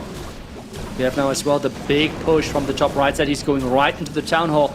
Some dragons are right on top of that town hall. Indeed, should take it out with the minion prince together, as we have the remaining dragons with the rage tome approaching that defending queen. The flame flinger is trying his best to take down defenses, but the dragons are approaching as the air defense is still alive, which is not perfect for stars whatsoever, because there's a lot of damage on the back end. But this minion prince ability was perfect as well. He's going in with the henchman puppet, and they can trigger a ton of air traps. Not just red mines, but as well a black mine was triggered right there as the dragons are moving in with the support of Sneezy.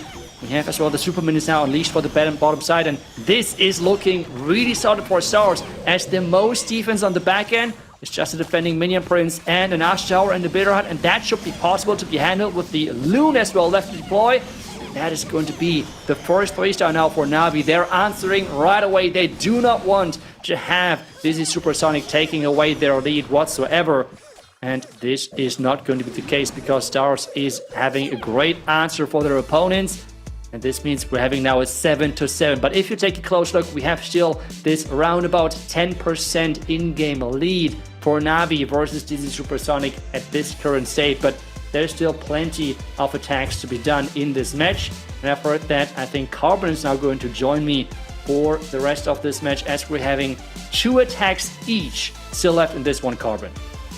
Yeah, I'm joining in just quickly here because Judo, unfortunately, is having a few issues there, but it's okay. He'll be able to get that fixed. But Navi, there is, what a match, as we're going to have to see the rest of it come through. Remember, this being a lower bracket match, you lose, you are eliminated. You cannot afford that. But now, Dizi Supersonic is going to be up next, and they're going to look to try to convert and add more 3-stars after a beautiful Rocket Loon attack that came in. Yeah, I mean, I am still dreaming of that Rocket Loon attack. That was just so beautiful to watch. Just the setup. I mean, I'm always enjoying those attacks where you're going a little bit out of, thinking a little bit out of the box. But we have now another Royal Champion charge here with those witches as a funnel for the Root Riders. A really great skip of those Tesla, because this is something the pros are taking advantage of. You're trying to skip a couple of defenses to get the Royal Champ further into the base to really take advantage of this Electro Aura, so more buildings are getting damaged at the same time. Yeah, as this RC is charging right on through, pulls her back. We do have a few witches to be used on the outside, but the Root Riders are now down with the healers, the Grand Warden, and even pairing in that troop launcher. You're just going to be able to get some troops launched, and probably going to maybe have some balloons so that I can get deeper in the base and pull some extra traps, as the Queen is placed to the bottom side to help funnel these Root Riders in. Yeah, she's trying her best to keep everything inside this base as he's approaching the first fire spitter from the back and the first merged cannon to go down hopefully soon. But the one scary thing to me is really this Rage Tower setup in the core with the Multi-Inferno Tower, and as well with the Monolith and the Multi-Gear Tower. This is going to be scary. He has to overgrow that area perfectly. At the same time, he has to make sure that the pathing of his troops is flawless as well. Yeah, as he does take out that town hall, continuing through this Grand Warden ability. We do a freeze on the spitter on that backside through giant bombs everywhere, as Aerisgellies are popping up as well, trying to continue to path his way around. Does still have that Royal Champion ability, but that overgrowth is going to wear off, and that is a lot of heavy-hitting defenses. The Monolith, the Multi, and that geared-up cannon.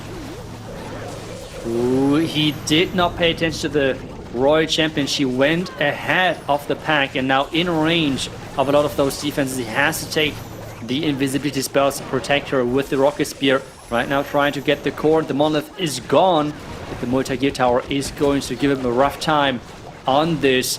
with the Root Riders, the Queen, everything following, we have a lot of the power of the main army still left, but the Roy champion being such an important factor on the back end could be crucial that he just lost her. Yeah, losing that Royal Champion, unfortunate, but he still has a handful of Root Riders trying to power through, but the Giga Bomb awaits right there as he's making his way through. Giga Bomb triggers, does a lot of damage, but hang on. With the Yetis, the Queen still hanging on, moving right on through. Hopefully that Rage Spell Tower doesn't come back. The cloned up Queen takes that down, and my friends, if the Queen can hang on. Oh no, we need that controllable challenge now here in this attack.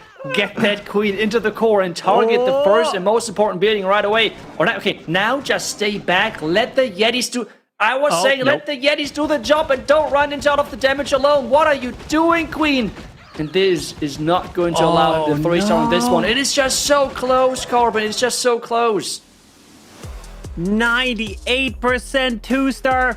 Time fail there. Wow, it was just that close. Couldn't take out that core. But hey, you'll take the percentage if you're able to get it. But nice try there for Dizi Supersonic. They do have the triple, so that they have it on the side. But Navi from Stars has a 3-star as well. So pressure is going to be mounting here. Yeah, that's for sure, because we have now the next attacker ready for Navi, and it's going to be Kazuma. He is such a good player and as well likes to go a little bit out of the box as well, sometimes with really creative approaches or even small twists to adjust overall meta strategies. And the lock launcher is for sure something which he likes to bring in this combination. He's going in with the Rage Gem, which means we see the healing spell as well in his army composition. And he tries to get the early funnel with his Royal Champion charge on the far right side to get towards the Expo. And depending on how much value he's trying to go for, maybe even the Fire Spitter. Yeah, if you can get that Spider Spitter, that would be some nice value, but he only has 2 invis left. Can he time the Spirit Fox ability perfectly? He is taking full advantage of it. Another invis coming down. I'm thinking she's going to go to that mortar to the top side, or will she path to the Poison Spell Tower? No, she does not go to the Poison Spell. Stays on the outside. Yeah, and really smart play there of making sure that he's recalling the Royal Champion early to keep that Fox alive. This is such an important thing for the back end. What now at the bottom side? I feel like he could have used that a little bit earlier if he would have liked to, because, well, that would have been quite nice. And something which I see right there, Corbin, the Sneezy is already dead. Wow. Yeah, that is true. Pulled the traps right away, went down. But we do have his Queen still has ability. I'm looking at the enemy Queen that is dead. I was a little confused there. I was like, oh, okay, hold on. That's all right, though. But the log launcher is going to come through and try to open up the wall for the Queen. But the Root Rider actually kind of gets out in front and does that job a bit. Parries in that poison into the core as the Royal or the Barbarian King is sent to the left to make his way right through the left side as the Root Riders continue to try to path into the core.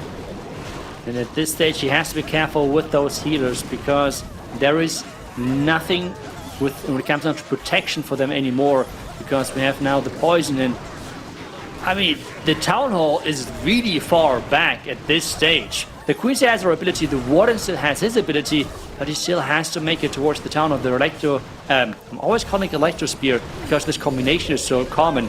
The Rocket Spear has been used, so there is no ability left anymore for his Royal Champion. I really did like that Warden ability. I was able to clip that Royal Champion. Queen is now locking out of the Town Hall. He's got another invis, a couple Super Barbs left, not too many defenses. And look at this, Kazuma is going to be looking to get up 3 powers through that Giga Bomb.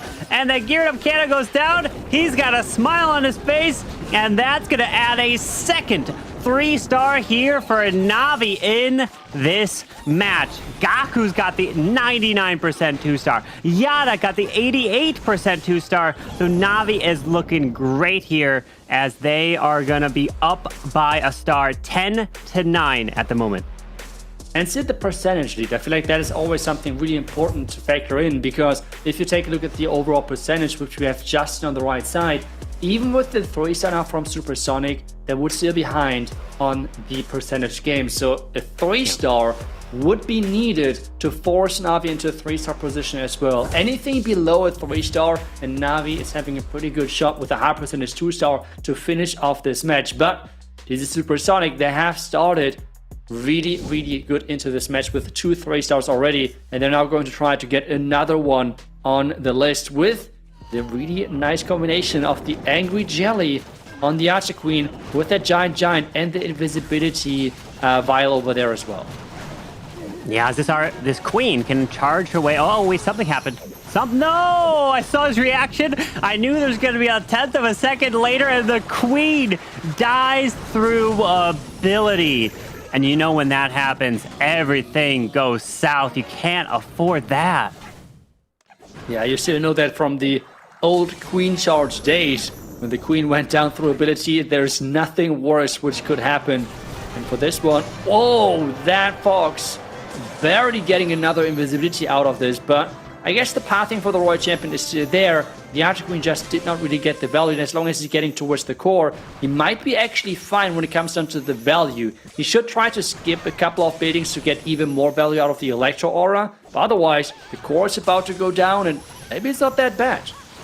Yeah, as this RC continues her way right through the core of this base, does pull out that Furnace, pairs in the Poison Spell, but you know, when you lose a queen that early, it is not going to be good. But he does have a blimp that can fly maybe to the Town Hall with these dragons, as we are going to see dragons to the top side with that Grand Ward, a Lava Hound as well, and pops a very early Warden ability. Yeah, the blimp is going to fly across, triggering the Raid Tower really early, and as well having the Royal Champion follow that blimp across. The Yetis are now getting distracted by the Royal Champion on defense and running away from the tunnel, but the Yeti Mites, which are raged up, should get the job done. And it's now all about overwhelming the back end. There's 2 more charge towers on the bottom side still left, which can hopefully, maybe, possibly taken care of with that Minion Prince, but the Minion Prince is struggling quite a bit. Yeah, that Minion Prince unfortunately does die off, comes back with that Phoenix. Unfortunately, it's not going their way. With Navi having 2 triples, and now this going to be falling short, that is only 1 triple overall for Dizi Supersonic, which means the final attacker that's going to be Navi will have to be Klaus. And all he's got to do is just be able to get a 2-star for the victory, because right now Dizi Supersonic are going to be sitting at 11. If Navi's at 10, they hit 12, and they're going to be victorious. Yeah, and I think right now the lead is roughly 10% before this attack just happened. So Klaus should be fine with something like a 70% 2-star or even lower. So yeah, they are looking quite solid for this match to take home this victory. But this attack just did not go their way. And wait a second, actually they just need only 1 star, kind of with a high percentage, I assume. So it's looking really good for Navi.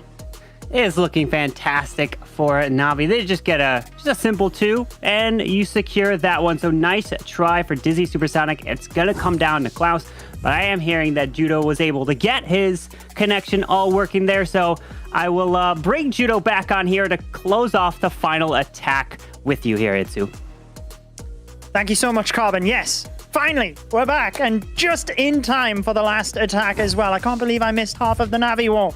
Anyways, looking precisely, yes, the 2-star does get the victory, but 69% 1-star would actually be what is required. 68% 1-star would tie things exactly. So Klaus, as we've seen in the Tribe Gaming War, will likely just play this one safe to get that 2-star Itsu. Yeah, and he's just trying to get that Royal Champion charge towards the Town Hall. He did not take down the elephants, though, because of those red mines right in front of the Wizard Tower, which was really in a nice location.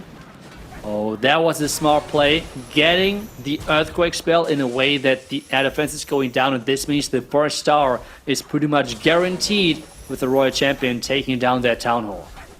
Yeah, beautiful job. And due to no builder huts in that area as well, those defenses remain damaged, so he can quickly get the ricochet cannon down, or it takes the poison and he's right into the center of the base. But oh my goodness, that is how quick your Royal Champion can go down in this hard mode. So much damage there. Yeah, did not pay attention for just a really short amount of time, and this means 5 invisibility spells can be still used. You can do now a minion prince charge or something, but let's see what exactly the plan is, because he only needs the second star at this stage to get the win for Navi and let them move on towards the next round. And this then would mean that they have to face versus Tribe Gaming in that lower bracket, which would be then a really epic showdown of a match right there. But we have the Dragons moving in from this bottom side with the Rage Gem as well on the Warden, and the Minion Prince right in that pack. Yes, you said it. He only has to get to that 50%, and I guess that's why he is just keeping everything together as well. He could have easily spread them around the base to get that, but he's fairly safe on getting that 50%, so he might as well give it what he's got for a 3-star, I guess. As the Dragons move through, we do have that Warden ability. Obviously, this is where the multi-gear tower, if it had have gone down to the RC ability, wouldn't be taking that much damage in the center. But the Dragons continue to push with the Rage Gem. Unfortunately, without the Healing Tome, though, you see that they are starting to go down fast. Yeah, but overall, we had an amazing Minion Prince ability. Could have tried to save that hero, but I feel like at this stage he knows that this match is over, so he's not really going to invest the last couple of spells. And this means that Navi is going to win this match with 12-11. Really nice job to Navi and to Klaus to finish things off in style. And, well, this means we have our next lower bracket match final, which lower bracket match fixed, which means it's going to be Navi versus Tribe. That is going to be it, and Carbon mentioned it earlier, but the rivalry that these teams have built up over the years will mean that this one is certainly a grudge match. But you said it, he did what he needed to do, got Navi the victory, 12 stars secured, and they can be happy moving through to that next matchup, just taking one at a time. You see, not too many celebrations because of that reason, because they know they need to stay focused in order to take on Tribe Gaming later today.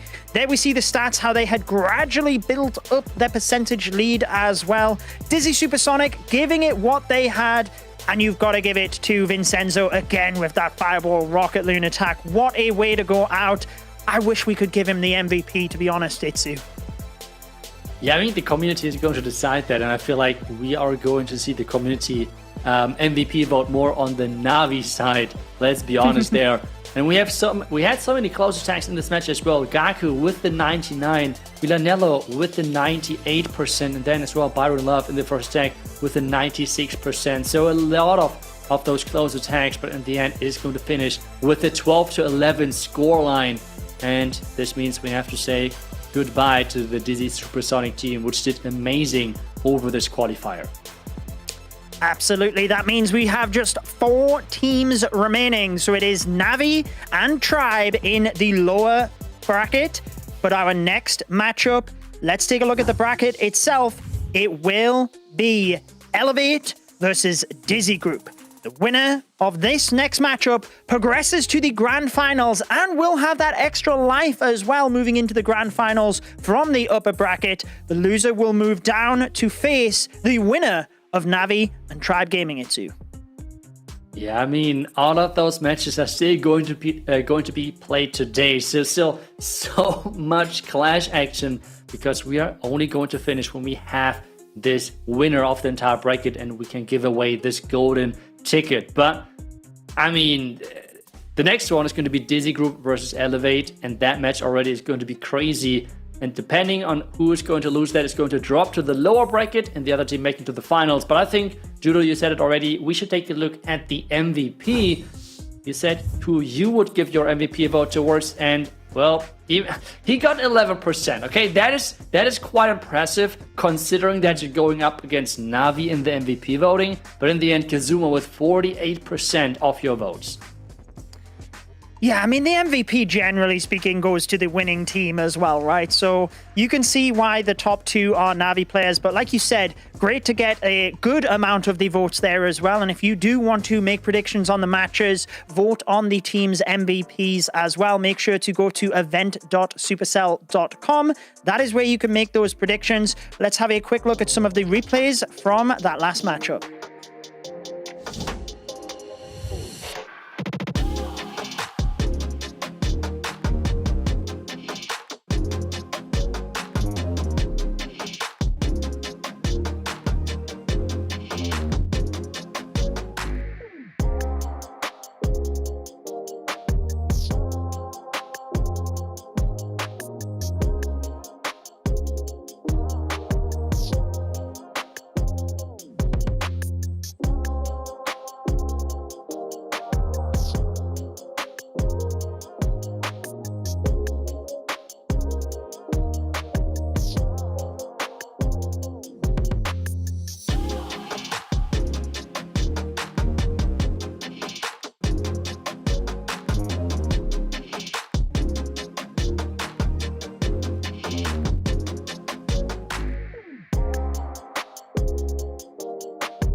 And we are back from this super short break here with now the upper bracket final. Welcome back, Bash. We're going to cast this together, and I'm super excited for this next match. Oh man, I'm so excited. I've been looking forward to this matchup all day. Our upper bracket final, the winner will move on to the grand final. The loser will go down to that lower bracket, waiting the winner of Tribe versus Navi. But it's going to be Dizi Group going against Elevate. And these were definitely our two powerhouse teams yesterday, both putting up lots of stars. Dizi Group with a couple of 13-star performances. Elevate averaging 13 stars. They had 14 and 12, but let's take a look at this Dizi Group roster. We got Ryuta, Denden, Chien, Kai, and Ziken. We've seen them here since last month. We see them here this month, and this month they look very, very impressive so far. Yeah, they had really this clutch factor coming in as well. Their defense, though, you really have to highlight that because, I mean, holding back Navi to 11 stars is really impressive. So they are here to play, but I think we should listen in for a couple of words from that team. 我们练习的比上个月更多，因为我们连续打进了2个月。然后上一次打完发现有一些不足的地方，后来我们有多练习，然后去把那块补足起来。And we have not just one team because that would be a boring match. We have another team as well in here, and that is Elevate. They had the highest score yesterday with 14 stars, and I mean, they had the casters against them with a 15, like with a perfect match, but overall, an incredible performance by Elevate, Bash. Yeah, it was definitely all Carbon Fin jinxing that. Definitely not me saying anything about a perfect war. But these guys, former world champions, adding Max to the squad. Celino, Bernal, Leo, Pato, and Max. Max came in. He's new to the team, but he came in with 2 triples. He's looking really strong. This whole roster looks really well composed so far. Yeah, that's for sure. But I think we should listen in and hear something from Elevate as well. I think our team is different because we're very experienced, but this is still our first month playing together because of the recent changes in some of the teams with some bans. And then, yeah, because I don't speak their language, it's different than a lot of other teams. I think Max has been meshing pretty well. It seems like they're all getting along well. They're all embracing their roles.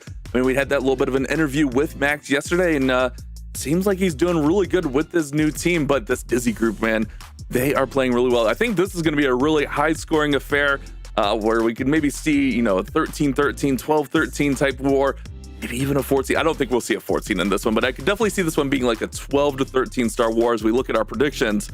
Split down the middle. It's who you and I are together, Judo and Carbon going Dizi Group. Yeah, I mean, yesterday I went every single match with Elevate. Even though you guys yesterday went with Vedic Esports, I was the only one to go with Elevate. I believe in them. I think they're just a super strong team. I think with the addition of Max, they're even stronger now. And I really think that they have the chance of going all the way. So this is why I went with them. And I feel like this match is really on a knife's edge when it comes down to high score or low score. Because remember, having the best of the best teams is not just when it comes down to offense. They're facing as well the best team, the best bases out there as well. And especially for Dizi Group, this is something which we have seen yesterday with holding back Navi to 11 stars, which I cannot repeat more enough because it is so impressive to just somehow accomplish that as a base building team. Yeah, it's definitely no easy task, but hard mode obviously helps that a little bit. But still, I mean, it's very impressive, like you said, holding the former world champions of Navi back. Let's see what the audience thinks here. Ooh, a pretty close prediction. One of our closer ones. Dizi Group with a slight edge there, 61% to 39%. So we'll see really soon after we do all 10 attacks who is correct here. And guys, remember, you can get those predictions in. You can follow along. You can get rewards. I just logged onto my account and got my rewards because I'm 2 for 2 today. If you go to event.supercell.com/Clash of Clans, check out that event site. It's really cool, really interactive. You can even watch the live stream there if you so choose. So make sure you guys are checking that out throughout all of these monthly qualifiers. Yeah, and I'm wondering if the community would have changed their vote if they would have seen that Carbon went with the Dizi Group as well. But that's just my take here. We have the first attacker of all first attackers, and that is going to be Max for Elevate starting things off. He has always been the first attacker for them, and is just so consistent here. The question is, can he do it yet again in this so crucial match? going into the finals with having this opportunity going and entering that match from the upper bracket is such a big game changer. But really solid early Tesla might cause some distraction here, but no, perfect invisibility spell usage to get the Royal Champion into the second layer. Max has been on fire so far in this leadoff spot, going with the strategy he used 2 times yesterday, and the result was 2 triples. So definitely something he's familiar with and works well with. Perfect recall there. And look at that pathing he has set up here. He's going to be able to go right into this Town Hall. Does have that Headhunter that he should be able to disperse of pretty quickly, and a Troop Launcher now deployed. Man, I love that Troop Launcher. You and I have talked about that a lot over the couple qualifiers we've had, where you get those little tanky units, whether it's a Giant or those little Barbarians in there, and you can just soak up some of the damage from those hard-hitting defenses. So I love that Troop Launcher on these Root Rider attacks. Yeah, but we have to keep a closer eye on those loons which are getting pushed in here, because he has found so far 4 black mines. Now the Giant Trap as well, so I feel like this entry overall is heavily baited. He has to be careful. There we have a lot of those giant bombs. Using the warden ability early, he did not find. There's another black mine at the bottom side, by the way, for Dizi. He has not found the red mine farm just yet, and he already invested the healing tome, which is quite risky considering that so far he has caught so many traps. But he has not lost a single healer so far because the test dunes were all perfect. And that's a big part of these Root Rider attacks. If you can keep those healers up, keep the roots packed together, they're going to obviously have tons and tons of healing, and that's the key to success here. Watch the Queen now. She's in a heavy damage area. Going to go ahead and pop her ability, get that Giant from the action figure out of there, and he's going to provide all the tanking that Queen needs. Not just 1 Queen, not just 2 Queens, but 3 Queens from that Magic Mirror, and Max is rumbling right on through Kai's base so far. There's quite some defense on the back end, especially it's always scary with the back end front tower and then the hero close by. But the Royal Gem is attacking a Queen clone, which is perfect for him, and especially the Rage Gem, if you can keep the Warden alive for so long. It's such a strong equipment. You can see Max being happy. He did it again. He is just so consistent. I mean, everyone who has already played a match in some way knows there is not much time. Those matches are played with the 45-minute war timer, and after roughly 8 minutes, you have to go in with your first attack. And being always the first person to attack first is not easy whatsoever, but he's just keep opening with those 3 stars for his team, which we have talked about earlier, that this is so crucial because you can play then into not just the star win, but as well build on the percentage which Max is setting up so consistently. And sometimes you can get that extra, 3 or 4 minute buffer if your team goes second. But Elevate have gone first in all 3 of their wars, which means Max is hitting after 8 minutes of preparation, going in with that Root Rider attack, identifying what he needs to do. And that's why Elevate signs a player like Max. When you get that kind of clutch leadoff hitter, it lets those other guys kind of relax a little bit, build those more complicated plans, or maybe go up against a tougher base that no one's really confident against. And that's really a huge asset to any team. But now we have the answer, or at least we have Kai trying to deliver an answer because they need a 3-star, but he's running into a lot of traps early on. The Fox is going to go down. This is why he's investing that invisibility spell, but he's trying to get towards the core. Another invest has to be invested here, but everything so far looks quite solid. Nice invest to move that Royal Champion further, and we take down that Inferno Tower with just the aura. Nicely done there. And I mean, those invest spells are placed so clean, really getting the value in. And a great value also with that Earthquake. We talked about that yesterday when we were seeing those Earthquakes be played. It's that free 29, it's not free because you have to use a housing space, but it's 29% of all those buildings' health that get hit by that Earthquake. So it just amplifies the damage for that Royal Champion charge, and you saw the value right there. Nice rocket balloons here on the Monolith. Let's see if this Battle Blimp can make it all the way through. Keep an eye on, oh, it lands just in there before it sweeps, and there goes the Yetis to take down the Town Hall. So the Town Hall should be secured, and Kai is looking really strong, but keep an eye on that back compartment where the Queen is, because that Sweeper is going to push back these Dragons as they make their approach. Yeah, and 2 air defenses as well, and in between that we have as well the multi-gear tower, so there's many defenses on top of that Minion Prince. So it's not going to be an easy way to approach that whatsoever, but the Minion Prince ability is going to make things a little easier. He still has that King from the top side joining in there, but take a look at that. The Queen, the defending Queen, hiding behind the wall. Wow, she is just hitting away at these troops. That king in there, he got some pretty nice value. Those dragons sneaking in behind should be really nice. Let's see if the king can hold on here and take out the defending king. That multi-geared tower does so much work. There goes 2 seeking air mines onto the Phoenix. This is looking pretty good for Kai, but let's see if it doesn't fizzle out. He's only got really that Tesla that can damage him, and it's gonna be a 3-star response for Dizi Group. And this is what we were looking forward to in this matchup. Back-to-back triples to start us off. These two teams came in prepped, ready to go, and you see why they're here in our upper bracket final. Yeah, it's just impressive to watch how easy those players make this look like. And we have the first 2 3-stars in for the teams, which means we're now back to Elevate, and they have to answer again. The early lead they were maybe able to produce out of the first 3-star was not guaranteed, was not there, and now it's again back to 0, and they have to deliver the next attack with Pato up next. We have Chien on the defensive side, but is it going to be another Root Rider attack, or are we going to see something different? Pato has been pretty consistent throughout. I mean, he's been going roots. Yeah, we see roots here again. He had the 3-star, and I think he had a 97. I want to say it was a time fail there. So Pato has been really consistent throughout this whole qualifier so far. Does catch the tornado trap and some of those giant bombs also just blowing up the Spirit Fox. But Spirit Fox is still in there, so he'll have those full rotations. But here come more traps at 2. We see these entries try to get baited as much as possible. And with that poison tower, he might not get full value out of the Fox, but he's gotten pretty good value so far. Yeah, to me, the main question is, can you recall before the Fox goes down? But it seems like the answer is no. The Fox going down, which means for the second stage, for the next stage, that Fox is not going to be a factor anymore.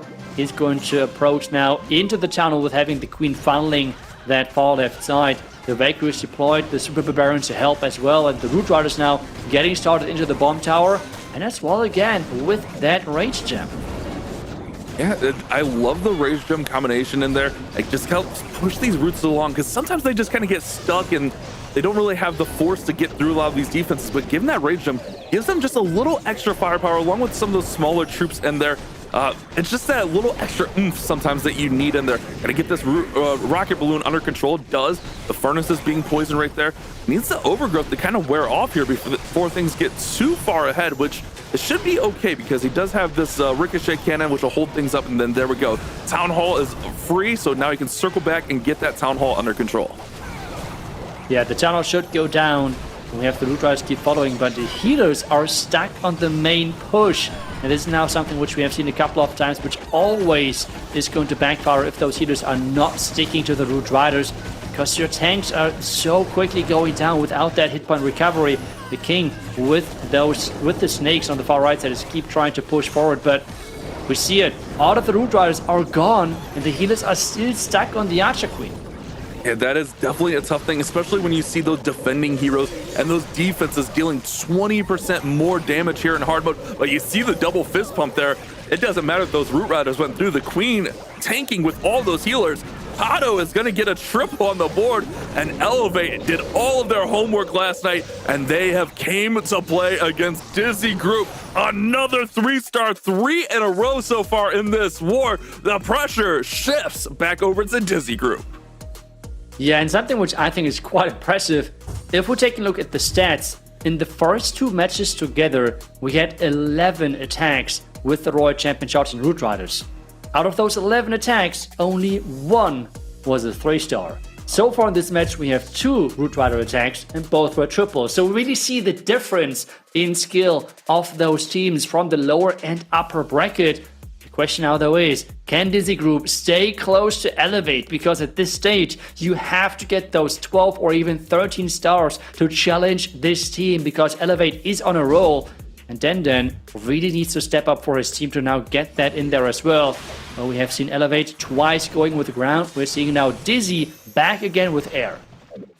And not to pick on Den, but he did have 2 fails yesterday. A 94% and a 97%, and I believe both of them were dragon attacks here. So to keep pace, they obviously need the 3-star, but if he can manage to get somewhere between that 94 and 97% miss, if you're gonna miss, that's definitely where you want it to be. There goes that Earthquake in, nice little utility. Here comes that Haste Valve to just push that Royal Champion right on through this compartment. Great value, great management here on those invisibilities. Now she's gonna go over and take out that Monolith. Great use of the invises there, Itsu. Yeah, for me the main question right now is she going to come back to the town? And I think the answer is no. Can she get the value in the core? That is the big question. Can it take down the Mojang Fern Tower? The Clan Castle building is actually going down. We have not seen the entire Clan Castle being released so far. So incredible Royal Champion charge here from Den. We have now King and Siege Barracks entering from this bottom side, moving away from the dragons to make sure that time is the least possible factor here. Couple of test dunes hitting Black Mines early. But now he's got like this kind of awkward split on the base where the funnel, like it's not really a funnel, it's just there's a strip right down the middle of the base that is missing. However, the dragon should be able to pass up to the right and then kind of circle back in a big giant U shape. But the one thing with that is you got to keep an eye on the time. The king will be able to take some of that down, and honestly, the king is doing a great job there with the snakes. Now all those dragons finally get the town hall down, and a couple dragons, actually just one dragon, going to go over there and help that king out. But now, can they make that turn and get around the corner of this base? That's going to be the big question with just over a minute remaining. Ooh, all of those red mines and the black mine getting triggered by this ice hound, while the remaining dragons are now following the minion prince. Minion prince now pointing into the direction where he would like to use the ability. The question is, when is he going to use the ability? Locking onto the defending royal champion while his king got great value, but minion prince ability now. When is he going to use it? Now? Ooh, there it is. Oh yeah, you were calling for it, Itsu, and he held on to it for a little bit. Keep an eye on the clock on this one because it looks really strong. There's not too many air targeting defenses left, but that minion prince on the backside, along with that multi-arch star, can do so much work. So keep an eye on that on approach, but he does have the Phoenix on that minion prince. 30 seconds should be fine on time. I think Den is looking really good here. I'm worried about that minion prince right there in that last compartment. Yeah, we have seen the defending minion prince plenty of times giving the attacker a rough time, but with so many dragons and as well his own minion prince still alive, this should be no problem. Ooh, right? 10 seconds. Right. Time's ticking. No way. Oh, 3. Oh no, it's time. It's time. Itsu, the time got him. Oh no, Den. 98%. Oh, that is a heartbreaker for Den. He's been so close on every single attack, and yet again, time is not on his side as it is a 98% time fail. You feel so bad for him after such a beautifully executed attack. Yeah, but we all know it's still a high percentage, so it's not the end of the world, depending now on what we see from Elevate next. If they're keeping up their pace right now, then yes, then the 98% is going to really hurt. But if we have Elevate now, maybe get a 2-star. I know that seems to be impossible for them, but if they somehow not going to get the 3-star, this might be still an opening for Dizi Group in this matchup, because only 4 attacks so far have been done. This World Champion losing a lot of hit points as we're talking about this. One giant bomb already could take her out. Yeah, that is tough. She'll get a little bit of passive healing there from the Electro Boots. Leo has been really consistent throughout with 2 attacks and 2 triples with the Root Riders, but now he's got to force the issue a little bit more, and he's got to be overly cautious with those invisibilities. Probably doesn't get as much value as he was hoping for, as that Royal Champion just got 8 alive. She was a little bit out of the invis, and when that happened, she could just take so much damage. He did do a great job of keeping her and the Spirit Fox alive, however, so that could be a factor as he makes his way in towards that Town Hall compartment now. Yeah, but I'm a little bit confused because, in my opinion, he kind of swagged 2 invisibility spells there in the end. He tried to redirect the Royal Champion into the Mojang Fern Tower, and then noticed, wait a second, I don't get it, and then just recalled. And this is now why he tried to go for the Mojang Fern Tower in the core, because he was trying to set up the pathing for his troops to walk around the town hall, not into the core. And this can now really backfire. The town hall is activated again. The queen is right now on the town hall, but everything is all over the place. Yeah, and that's not what you want. We were just talking about this in the previous attack. You don't want those roots thinned out. You want them all clumped together, and when they start spreading out, the healers just can't heal all of them. The queen does get the town hall, but man, this one is under a lot of trouble right now. That Royal Champion with the Rocket Spears does a great job managing everything, but he does get the multi-gear tower down. But watch this Monolith. It's going to eat that Royal Champion alive. She goes down. Now the Warden's going to go down. He does pop the Queen's ability to get that giant out, but man, I'm thinking this one's going to be super low. There's not much remaining. And this is exactly what I meant. This now is going to have the aspect of, well, Dizi Group can play for that percentage win. If they can obviously tie on stars. This is the first thing, because so far Elevate is still leading with 1 3-star. But percentage-wise, this attack is one of the lowest percentage attacks which we have seen on this weekend, which Leo for sure is not happy with, but we have seen this in the beginning. The Royal Champion losing too many hit points. He has to invest out of those invisibility spells, and then even, kind of swagging 2 out of them, which did not pay off whatsoever and has really cost him because he was not able to create the funnel which was needed. And this means Elevate really in some problems if we see from Dizi now a 3-star. And that's one of the things with the Royal Champion charge. Yes, it is probably the strongest entry in Clash right now, but when something goes wrong with it, it is very, very hard to get it back on track. And sometimes, I don't think Leo necessarily panicked there, but sometimes it just gets thrown off, and then maybe you are swagging or using those invisibilities in places that don't necessarily need them. And that's kind of what we saw there. It's so tough. Once you lose a little bit of control, things go off the rails. And now Ryuta, if Ryuta can get a 3-star on the board right now, Dizi Group are going to be sitting real pretty, but it is a tall task going up against Max's base, who does not get tripled much here. It is a team effort building on defense, but aside from yesterday, he was only tripled once coming into this qualifier. He did give up 1 more triple, but let's see what Ryuta can do with this Royal Champion charging in here and then following that up with the Root Riders. Yeah, I'm looking forward to how he's going to utilize that lock launcher with that Earthquake together, as well investing that invisibility spell to redirect the Royal Champion. And so far, those invisibility spell timings are super clean from him. Going to take down the air defense and right away recall that Royal Champion, and even kept that Fox alive. Yeah, that was a great recall there, like perfect timing. I've been talking about the stats from the performances of yesterday, and Ryuta is one of those players that went 2 for 2. Both attacks were Root Rider strategies, similar entries here. We do have that log launcher now coming in, which is going to go right on top of that scatter shot. He's going to Earthquake right onto the Fire Spitter and the Town Hall to weaken up that section, and that Battle Builder is going to be on the air defense, but now it's going to transition over to the Town Hall.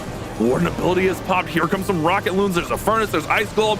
This is the big moment in this attack. How does he manage everything in this heavy hitting core? There's no overgrowth, so he's not going to be able to shut any of that down. It's all about managing everything properly here.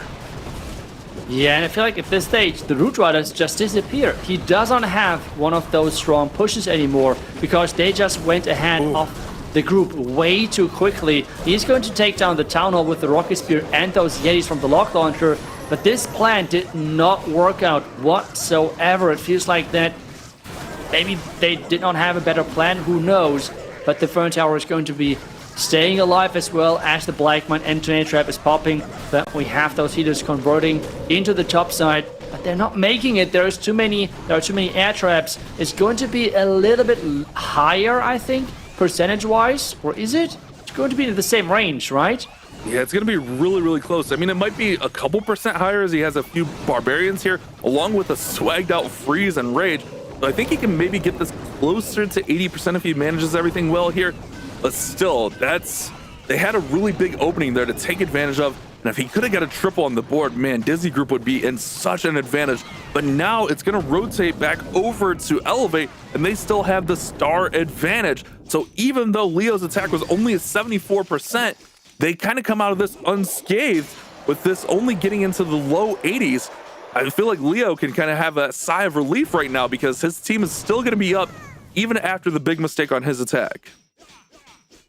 Yeah, so really solid defense here. The first couple of attacks all have been 3 stars for those two teams, but the third rotation of attacks really did give them a little bit of a struggle point here, and maybe not the best plans moving into the attacks themselves. But there's 2 attacks each left for both teams. We have Elevate still with those 2 attacks, and right now in the lead, not on percentage, but having this 1-star lead. Yeah, and interestingly enough, if they can somehow get that defense and manage a decent defense and get a triple on the board, they're up 12% right now, them being Dizi group. So if they're still in a spot where they can win this war, this one is still anyone's ball game. This 4th spot is going to be a big shift here. If Bernal can get a triple, it forces a ton of pressure over to Dizi Group. However, if Dizi Group can get the defense, then the door is wide open. This could be the momentum shift of this war, and it comes down to Bernal using the Root Riders, similar to what we've seen so far throughout this war, besides a couple of dragon attacks. Ooh, Fox. Okay, Fox finally moving into the invisibility spell. Taking a couple of extra shots, and we have seen how important it is to keep that little pet alive. The Giga Bomb is over there as well. How is that good? Ooh. Ouch! Ooh. Okay, Ooh. he's going to trigger it, but he's not creating any pathing whatsoever. The scatter shot staying up, and this means that the troops are not being controlled in this core. They could go towards the scatter and just leave everything, or they could just follow along towards the top side, what the original plan was. So really not an optimal start whatsoever. Using the overgrowth now to somehow keep those troops in front of the town hall. Question is, are they actually going to stay there?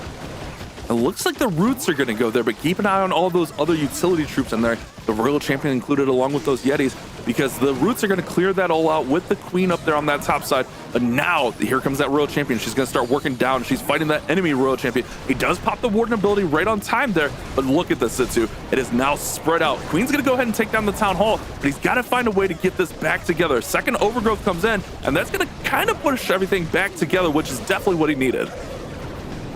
Oh my goodness, this is not really looking optimal. The red mines are there as well. One more red mine and those healers are gone, or just the overgrowth spell are going to run out. Anything like that and this attack is over. Even the Royal Champion going down in the Rocket Spear ability, not using those invisibility spells either to protect her.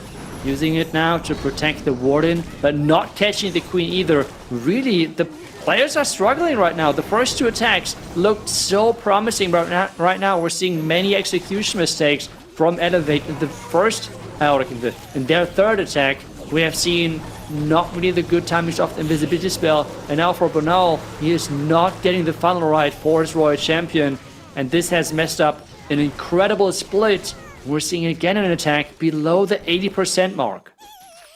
This is definitely uncharacteristic of both of these squads from what we saw yesterday. I mean, Bernal had a 99% time fail and a 100% 3-star with the Root Riders, and his time fail was actually with Dragons. But now with the 79%, it is another big miss for Elevate. I'm not sure what's going on, but they definitely feel off on their game. We saw that Royal Champion go in there and get the Gigabomb, but you called it out. He didn't really set any funneling. He didn't really set enough pathing, and that caused this attack to kind of split into 2, and you can't have that with the Roots. When you're having that success with the Roots, it's because they're all staying together throughout the entire attack. But now, if Zekin can get a triple, Dizi Group are going to be in a commanding leading position.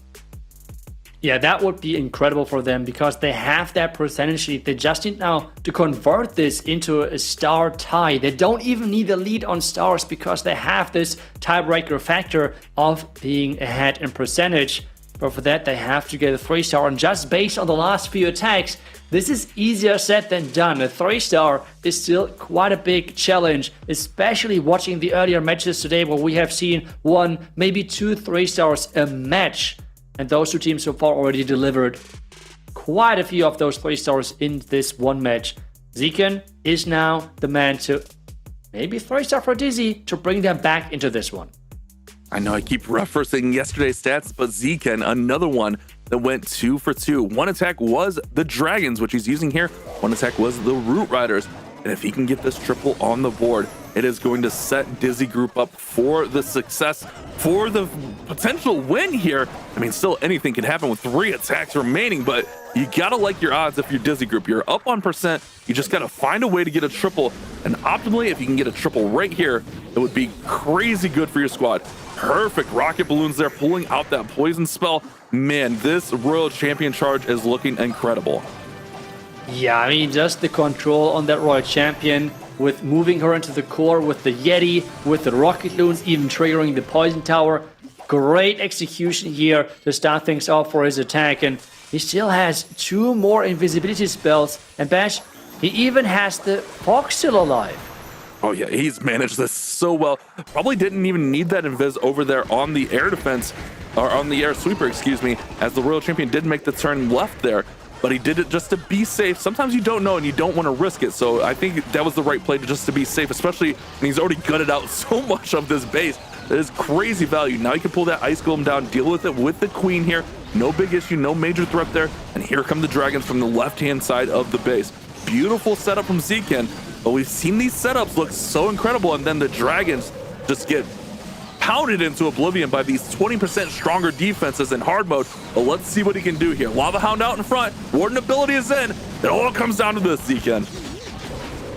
With a really great block off that Giga Bomb, we have the Hound now flying across, but not triggering too many traps overall. We have a great minion prince ability, but this multi-gear tower, take a look at that. It's just taking down those dragons out of the air like it's nothing. The fire spitter right behind doing some splash damage, and this core is just standing strong. How do you get through that?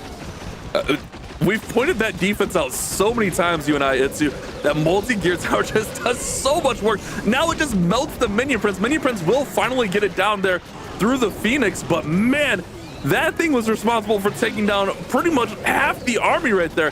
Now the Phoenix and the Sneezy will go ahead and take down the other fire spitter. There's not actually much remaining if he can get this Expo down. If the Sneezy can get the bow. Oh, Sneezy gets taken out. It's onto the booger. There's the fire spirits in there. Wait, can these fire spirits clutch up here? The Expo's firing. It's so close. Oh, there's only 4 fire spirits. It's not enough. I mean, that was stack up. Remember, they're dealing more damage than what is displayed right now in the information screen. So that's actually, like, they one-shot, for example, healers, but if you just go by the numbers in the information screen, but that he would have needed 1 or 2 connecting to the wizard tower, and he would have gotten it. Such a close attack, and Dizi is just keep going with those percentage attacks, but they need 1 3-star, just 1. That is incredible. I think you called it right there. 1 or 2 fire spirits on that wizard tower, and it's GG. That attack is over, and the war shifts.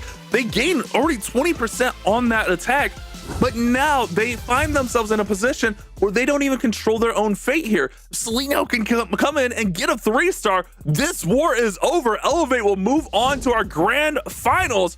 However, any miss here leaves the door wide open. This has to be a triple, in my opinion. A 3-star would be just the safest way for Elevate. I mean, otherwise for us though, it would be content. I mean, it would be so close. Everything coming down to the last attack then. But let's just witness whatever Elevate and Seleno, to be more specific, is coming up with, because he is starting with that Royal Champion charge. He is having the Archer Queen on the top side. I think he used the ability already, right? So to get the value in there. And I think there was not an Archer Queen dying through her ability again. Yeah, and that's we've seen them do this approach a couple times yesterday, where they pair the Royal Champion charge with that Queen early on, and they use the invisibility valve. It's definitely a unique approach on this, but it actually was working out for them pretty well. I'm kind of curious if he sends everything in together, because remember on the final attack where they had a chance at that perfect war, maybe he was just kind of experimenting with things, but he kind of did like a little bit of a disjointed attack where the dragons and like the warden were at one part of the base, and then he tried to do like a minion prince charge almost, but it kind of didn't work out for him. So I'm kind of curious to see, does he send in that minion prince with the main pack here, or does he let the minion prince go by himself? That's something to keep your eye on as this attack develops. But man, this charge is doing a lot of work. Yeah, he's getting a lot of value here. Getting chased now by that defending minion prince. Dragons are in now. Blimp getting towards the town as well. Early warden ability. And we have as well that rage to get most likely Yetis through the town hall. And there we go. Yep, there is the rage. A little bit late, but the tower should still go down. The question though is this multi-gear tower going down as well? I think the answer is no. Yeah, it stays up right there. The minion prince is in there. He did pop off his ability. The minion prince is actually at the top, like kind of what I mentioned. That's kind of what he did yesterday with the minion prince. He pops off the ability, allows him to work on that fire spitter. He's going to now have to deal with that enemy royal champion, which she's going to deal 20% more damage. Meanwhile, his minion prince deals 10% less damage here in hard mode. And we could see a situation where this multi-gear tower is the last defense. Look at this. There are 5 storages plus the clan castle, which is essentially a 6 storage, all surrounding this. How does he get to this multi-gear tower without losing everything? Oh, I mean, that is really rough. Wait. He tried to turn the Ice Golem invisible, but instead turned the Minion Prince invisible. That was super unfortunate. And I think this is not going to be a 3-star. The Royal Champion charge looks incredible. But again, I think with such an early warning ability, it might have been better to go with the Rage Gem instead of the Healing Tome here. And as well, the Rage spell on the Town Hall. If he would have used that a little bit earlier, this could have been then the reason for the multi-gear tower to go down, because you have the Yetis in Rage early on. But overall, it is going to be a high percentage, but that is not going to be high enough to save them. If Dizi Group now is going to get a 3-star, this is now coming down to the last final attack in this matchup. Yeah, it's got to be a 3-star for Dizi Group no matter what. Percentage is out the door. 3-star and you win. But remember, either way, this is an elimination. This is our upper bracket. So whoever loses this will go down, and they will play the winner of Tribe versus Navi, which is our next matchup. However, you want that extra life in the grand finals. You want to stay alive here with the extra win. Oh man, that is such a heartbreaker for Celino, because it was a beautiful opener. That the Minion Prince by himself, it's like such a unique thing there. And he did a good job getting that Fire Spitter down, and he got the Royal Champion down, but ultimately it was that multi-gear tower that just ate him alive.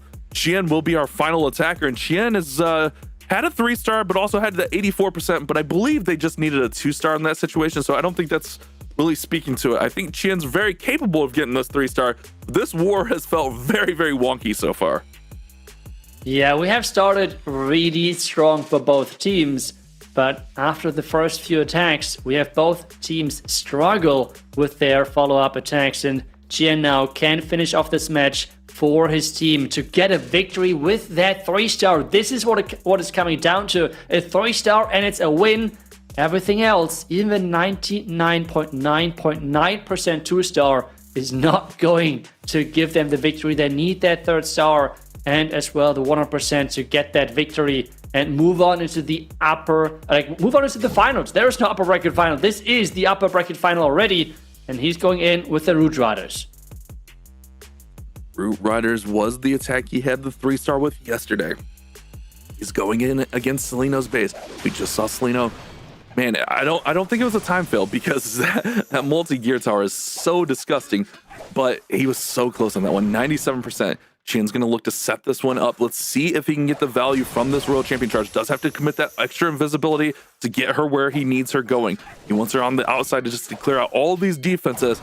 This is the attack, Itsu. It's all or nothing. Chien has to 3-star, or Dizi Group will lose this war. And he is trying his best with the Earthquake and now with the Lock Launcher to snipe that multi-gear tower. We have the Root Rider starting in from this bottom side. The Ice Golem getting Spring Trapped away right away. The Archqueen trying to follow and funnel the outside with the Skeleton Spell to tank for his heroes. But he has to make sure that this push is looking strong. And so far the Lock Launcher doing exactly what he's supposed to do. Funneling everything. The Perfect looks solid.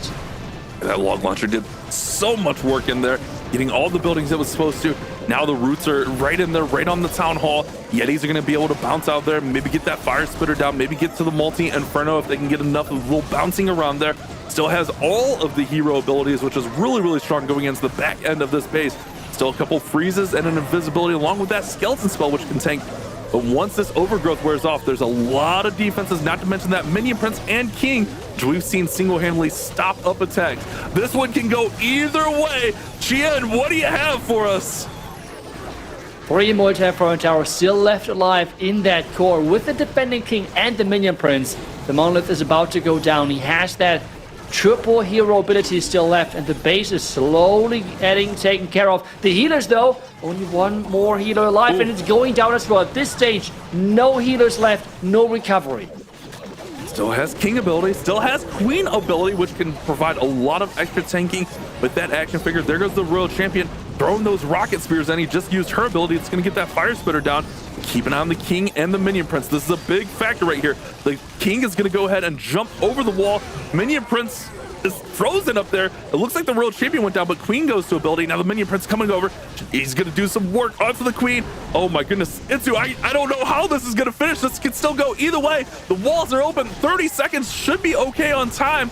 But does he have the force? King still has spiky ball. There it goes. Launches through here. Chien has got the final launch through this base. But can he clutch up the 3-star? The queen is down. Oh no, Itsu. No chance. The king is against the wall, but even with the Phoenix, he's not going to make it. We still have the Giga Bomb between those two. But we see it. We see Elevate. They're celebrating. They're happy. They knew they left the door open with this one. And it was so close in 97%. Overall, the destruction average of Dizi Group was so high. They were close so many times. And I will be honest, I would be really scared for both of those teams in the lower bracket. Because, I mean, having Dizi Group now down there is a scary moment. But we see by the reaction from Elevate, they know they were quite lucky with that last one. They were so close of losing this match because take a look at the overall result. We have 95.6% average destruction for Dizi Group. They had a 98, a 99, and a 97% 2-star attack. And if one of them, just one of them would have been a 3-star, they could have won this match. But instead, Elevate moving on to the finals of this qualifier. Itsu, 1 building, 2 building, 3 buildings. That was the barrier to win this war. We talk about it. It sounds so cliche when we say it. I know it really does. But all it comes down to is 1 building. And this war, it literally 1 building. And we have a whole different war. We have a whole different victory. But let's go ahead after this grand final, our upper bracket final rather, take a look at our updated bracket. Elevate. Now move on to our grand finals, which means they will have that extra life. Whoever plays against them will now need to win twice, which, man, that is going to be tough. Our next matchup today, NAVI versus Tribe Gaming. The winner of that will go on to face this dangerous Dizi Group squad. And Itsu, we got 4 powerhouse teams remaining. Yeah, I mean, just seeing how stacked this lineup is of the remaining teams is crazy. And this is what the next matches we're going to witness. We have first NAVI versus Tribe Gaming. That's our next match. Then the winner of that match is going to face off versus Dizi Group. And the winner of that match is going to face off in the finals versus Elevate. But I think for now, we should check out the MVP of this last match. It's gotta be Max, you guys right? voted for, and it's actually going to be Max. To be honest, I fully understand, and I would agree 100% as well, because Max always starting things off for Elevate in such a consistent fashion is more than impressive. Yeah, I mean, the way he's just started these wars off for the squad, it's just such a big thing. It's one of those things that kind of gets overlooked. But coming in after 8 minutes and getting 3 triples, they went first in all 3 of their wars, and he's tripled in all 3 of their wars. So it's kind of set the tone for him and gave them that little bit of cushion. I mean, that's the advantage in this war, was the Max triple ultimately helped them win this war. Man, that was crazy. That was a nail biter both ways. That was for sure indeed. But I think we should take a look at a couple of highlights, and then we're right back for the next match in this lower bracket. Don't go anywhere.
And welcome back to the Clash of Clans monthly qualifiers. Carbon, what the heck is going on? That war was so intense, so back and forth, anyone's ball game. Man, what an entertaining war. What'd you think of that one? Oh, it was an amazing one to watch, especially the way it started with 3 stars after 3 stars. But that is what we have this month. Just amazing matches.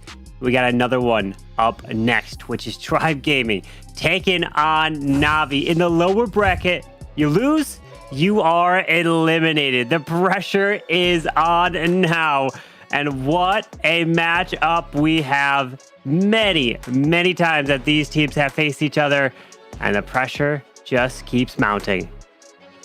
Yeah, I think that's an understatement here. This is an elimination matchup. Both of these teams have one loss so far throughout here, but both of them have been playing pretty well throughout the entire tournament. I think NAVI, they've seemed to be the favorite coming in throughout the tournament, but man, Tribe has been playing their hearts out and just kind of hanging in there as we take a look at this NAVI roster.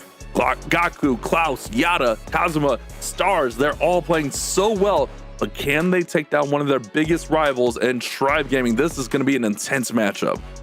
It's going to be super intense here as we have Gaku, Klaus, Yada, Kazuma, Stars, the Fantastic Five. They are well known within the community. So many fan favorites here.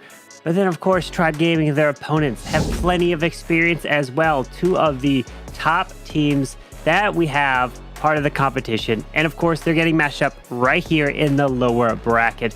They're getting prepared. Wow, what a matchup. This feels like a grand finals-esque match right now.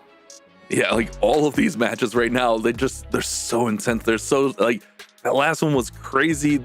The way Navi was playing, oh my goodness, I'm almost at a loss for words after that last matchup there, Carbon. It's so crazy. Yeah, let's see if they can continue like Elevate did. Can they start off with triples? And the lineup for Tribe Gaming includes Nebrex, P. Castro, Rikiras, Kronos, and Temper. Rikiras was the one that stepped up in their last match, got that triple, voted as the MVP, and can he get it? And others get the 3 stars as well. And I think something to keep in mind, that Earthquake log launcher trick that we're seeing with Tribe Gaming, especially P. Castro. He likes to find those bases where he can line up that Town Hall, the Clan Castle, pair in a Queen's Giant Arrow. So whenever P. Castro is coming with attack, let's pay attention to that. Yeah, but did Navi scout it out, have it baited, move those traps around? Didn't really have time to set up new bases, but you can move traps around. So maybe they saw that vulnerability on some of their bases and maybe it is baited. We'll have to see that. But I mean, that is such a tough one to bait because where do you put the traps? You put them on the exterior there to try to shut down that log launcher. Do you commit them to the middle? It's one of those really tough things because if they don't take that bait, then all those traps pretty much go to waste. But we'll see. We got a big war in front of us. We'll have to see how this one plays out. If we take a look at our caster predictions here. Ooh. Big favorites here on Navi. Oh no, Carbon went Navi. Oh boy. Oh, I did. Carbon. Oh goodness. I still think I'm looking at the predictions that we've had so far. I think I've got everyone wrong today. I try to go the opposite from all of you to try to make a comeback in the predictions, and it's backfired. So I'm going for the score as like I'm playing golf here. I'm going for low score wins, right? That's how this works. How it works. Well, that's how this works. Let's see who will win this one though. 82% of the fan votes coming in to pick Navi. I think one of the reasons why I'm picking Navi here is it just feels like Navi is Tribe's kryptonite. It just feels like Tribe has struggled to take down Navi in competitions like this. They've played so many times, but I feel like Navi's always been the one that has the upper hand, that walks away with that victory. But Tribe, it's your time to try to change that narrative. All you have to do is win this one, and you advance to being one match away from getting to the grand finals. Yeah, there was a matchup yesterday where the predictions were just like that. I want to say it was one of the Dizi group wars. I don't remember 100%, but we were all in favor of the other team, and then the audience was all in favor of the other team. It might have been Navi versus Dizi group, and they came out and they got the victory. So it's Tribe Gaming going to take that? Are they going to take our viewer predictions and our caster predictions personally and come out and try to get the victory? We're going to find out really soon because Pete Castro himself, former world champion, is going to be starting us off as he has been throughout the entire tournament. And if he can start off with a 3-star, that's what you like to see. But anything less, and it leaves it open for Navi. It's going to be Root Riders with that heal spell. Ooh, it does have a log launcher, but no Earthquake and no Giant Arrow. So Pete Castro is switching it up, does not have the line of sight with that monolith and the clan castle near the town hall. So he's going with a different approach on this base as a Raw champion, moving her way through the fire spitter, continuing into the core. We'll probably pull her back after that. There you go. And does grab the spear fox as well. Great recall there, and he's so good at doing that. Keeping an eye on his log launcher here because we were just talking about it in the open, how he likes to use that log launcher. And here it comes right up through the middle. And it is one of those vulnerabilities there, Carbon. The monolith is right there, the multi-gear tower, the CC, all right lined up for this log launcher to take down and get some massive value. Looking to get that value in the core as he does lure out the ice golems from the clan castle. Continuing through as the queen is now on the outside edge of this base. Decides to pair that poison spell onto the furnace in the core. And now that Warden Eternal Tome protecting the balloons, really, that they can get out in front and protect the healers as it continues through the backside. Oh man, things are working together here. I mean, this is what you want with the roots. Keeping an eye on this log launcher as the ice golem's going to go ahead and hold those Yetis up. The Yetis are under no fire right there, so they'll be able to advance forward in the base. Those roots are starting to fade out a little bit as he does throw those rocket spears here from that Royal Champion. King's on all alone over on the right side, now pairs up an ice golem to protect him, but he's got to get to this town hall. Still got king ability, still got queen ability, and a lot of super barbarians. There's still a long way to go and a lot of defenses in the way of this town hall, not to mention that ominous minion press. But here comes the World Champion. She's right in there. Nice. The invisibility helps out and she takes down the town hall. Yeah, it was that Spear Fox. Perfectly timed to allow the RC to go invisible, not get hit by that ricochet cannon. So because he didn't let that Spear Fox die in the beginning of the attack, he got extra value there towards the end. But he needs to continue to the backside as the king has his ability. The scatter shot compartment is open, but the earthquakes open it up even better, and the earthquake boots help finish off the defense. And my friends, Pete Castro is getting a 3-star to start off this match, and fantastic attack, getting it done with the pressure on the line. That's what you want to see from Pete Castro, getting that triple early on. He's been the opener, and he has come in a big way here in the couple of wars. Going up against Nyada's base, you definitely want to 3-star any Navi base that you can, but getting that first attack, I just think it's so huge. It just sets the momentum, it sets the tone for the war, and Pete Castro does just that for Tribe Gaming. It's one of the toughest things to do. Man, those lead-off triples, they are so good. Yeah, it is hard to do that. You don't have much time to plan your attack. You have to pick a base, then you have to tell the production, hey, this is what we're going to do. This is the order that we're going to go in with, and then you just have to attack, especially being the very first attacker overall in the war. And Pete Castro delivers. So let's see if Pete Castro can defend now against the one and only Stars, who's decided to say, you know what, I am ready to go first for my team. And that's what's interesting about Navi. They don't mind moving positions. Stars generally attacks later in the war. We've seen him attack 5th. We've seen him attack even in the 3rd spot. But also, you see right here, he doesn't mind moving up. He probably found a base that he likes a lot, and he's like, hey, I can go first. That's fine. He's going to go in with that deep Royal Champion charge. 12 total invisibilities, and then pair that up with those dragons. Keep an eye on where he uses that earthquake. Will he weaken up the town hall and that multi-gear tower? I think that's a good candidate for it, as he should be able to push that Royal Champion in and through this town hall. Yeah, as the RC is going to stay invisible here towards the edge, unless there's a Tesla down to the bottom. Oh, wait, does the RC path to the town hall next? And yeah, oh, no, she's not. She's going to the spitter. You have to use that invis onto the mortar. Yes, perfectly timed. Double, no, triple giant bombs, killing off that Spear Fox. Yeah, Spear Fox is down, but still has 6 invisibilities used. Now there's a tornado. The Royal Champion is just catching. Oh, did the king get her? No. Oh, she's down, Carbon. She's down. I think the king may have got a shot on that Royal Champion, which was just enough. Now 5 unused invisibilities, and he was looking to push that Royal Champion further into the base, and now he's got to adjust on the fly. That's a big blow to this attack.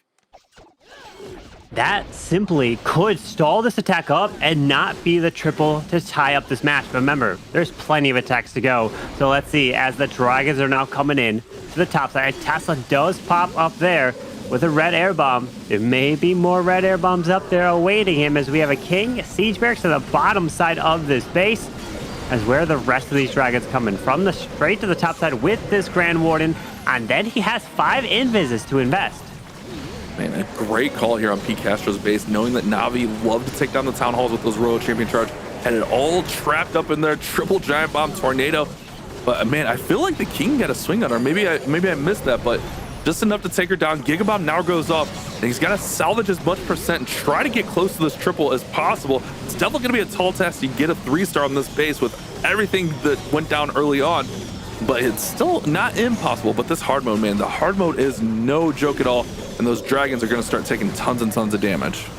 Yeah, it's the backside of the base that your troops start to fade quickly in hard mode as he tries to continue to keep these super minions invisible, which was all supposed to be used for that Royal Champion. As he does make his way to the scatter shot to the backside, super minions pulling a couple seeking air mines, but the whole Tesla farm has popped to the far left. Minion Prince is about to go to the Phoenix, comes back to life. One more invis for the super minions, but he's not going to have much left after a multi-archer tower. Tesla's archer tower to the bottom side still remain, and we're going to have a defense here for Pete Castro.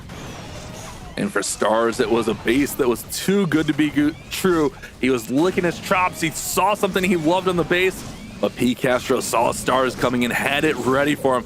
That Town Hall compartment was just so ready for a Royal Champion charge. He did a great job recovering this. It's not going to get across the finish line, but still going to get up close to 90%, actually over 90% now. So I think he managed this one well after losing that Royal Champion and having, 5 invisibilities swagged out, essentially.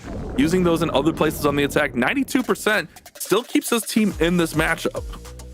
Oh, yeah, 92%. If you're going to fall short, that's still a great percentage to be in the 90s. But Pete Castro did get that triple for Tribe Gaming, so they're going to be in the lead. Plenty more attacks to come in, but more and more pressure will be on you, because if you start messing up and Tribe starts pulling in 3 stars, they can start to take this one early. And if you have the percentage lead and the just at least 1-star lead, it's leading almost like you got a 2 triple lead. But Kronos is coming in with... Oh, I'm looking for the roots and I don't see any. It's 19 Super Barbarian. Is this a fireball? This Warden? Hold on. Wait, we got a frozen arrow on this queen. Ooh. Wait, what's on this Warden ability as the RC? Yes, it is a fireball. Not a fireball rocket loot attack, but a fireball and 19 super barbs. Okay, well, surely this is different, Carbon. This is definitely something we haven't seen. We generally see the rocket balloons. I mean, there's definitely was a time where you would see these Super Barbarians instead of the rocket balloons. But generally, the rocket balloons are just a little bit of a safer play, as you can obviously fly over the walls and stuff.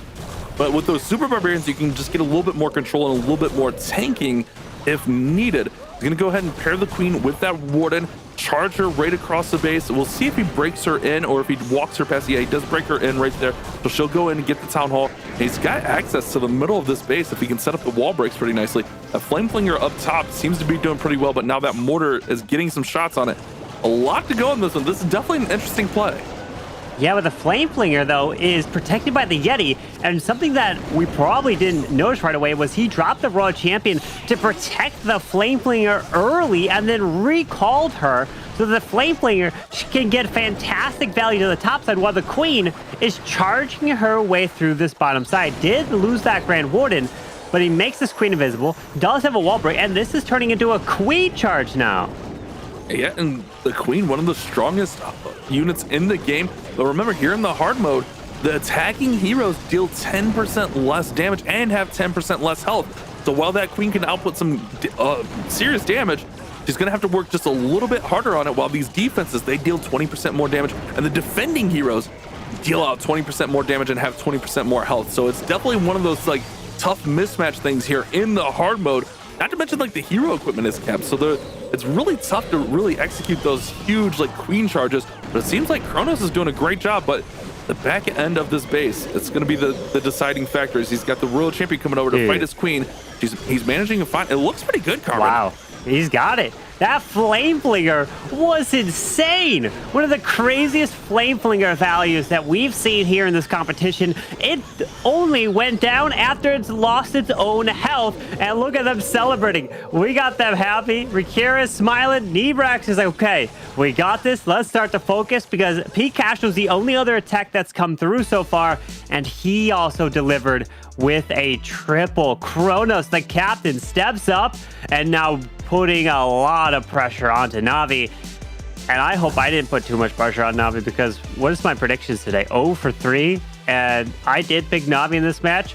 I mean, I could go 0 for 4 if Tribe keeps getting triples at this rate.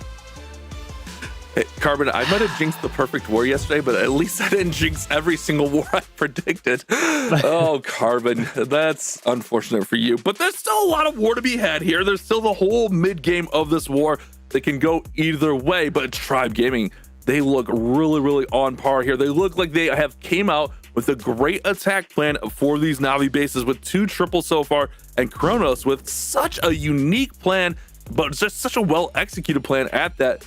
They look really, really good here in Tribe Gaming. And now Gaku, this almost feels like a must triple situation. It's going to be the Root Riders with the Spirit Charge. Let's see, can Gaku get the job done for Navi? Yeah, is this Royal Champion going to charge through this top side, going invisible into this Ricochet Cannon, continuing through, but only has 2 more invises left. Can he keep the Spirit Fox alive? That would be great if he is able to do just that with 1 more invis. Does he pull it back after the Ground Expo goes down? Wait for it, wait for it, wait for it. Oh, he goes invisible from the Spirit Fox. What else does he go for? Okay, there we go. Pulls her back, but still has 1 more invis with 2 overgrowths to use. I thought he might try to set that Poison Tower off there. Maybe that was what he was waiting for there, but decided to just mitigate the risk and go ahead and pull that Royal Champion out of there with the recall spell. Sometimes it's better safe than sorry in that situation. He's going to go ahead and overgrowth the multi-gear tower, overgrowth the town hall. Here comes that troop launcher in.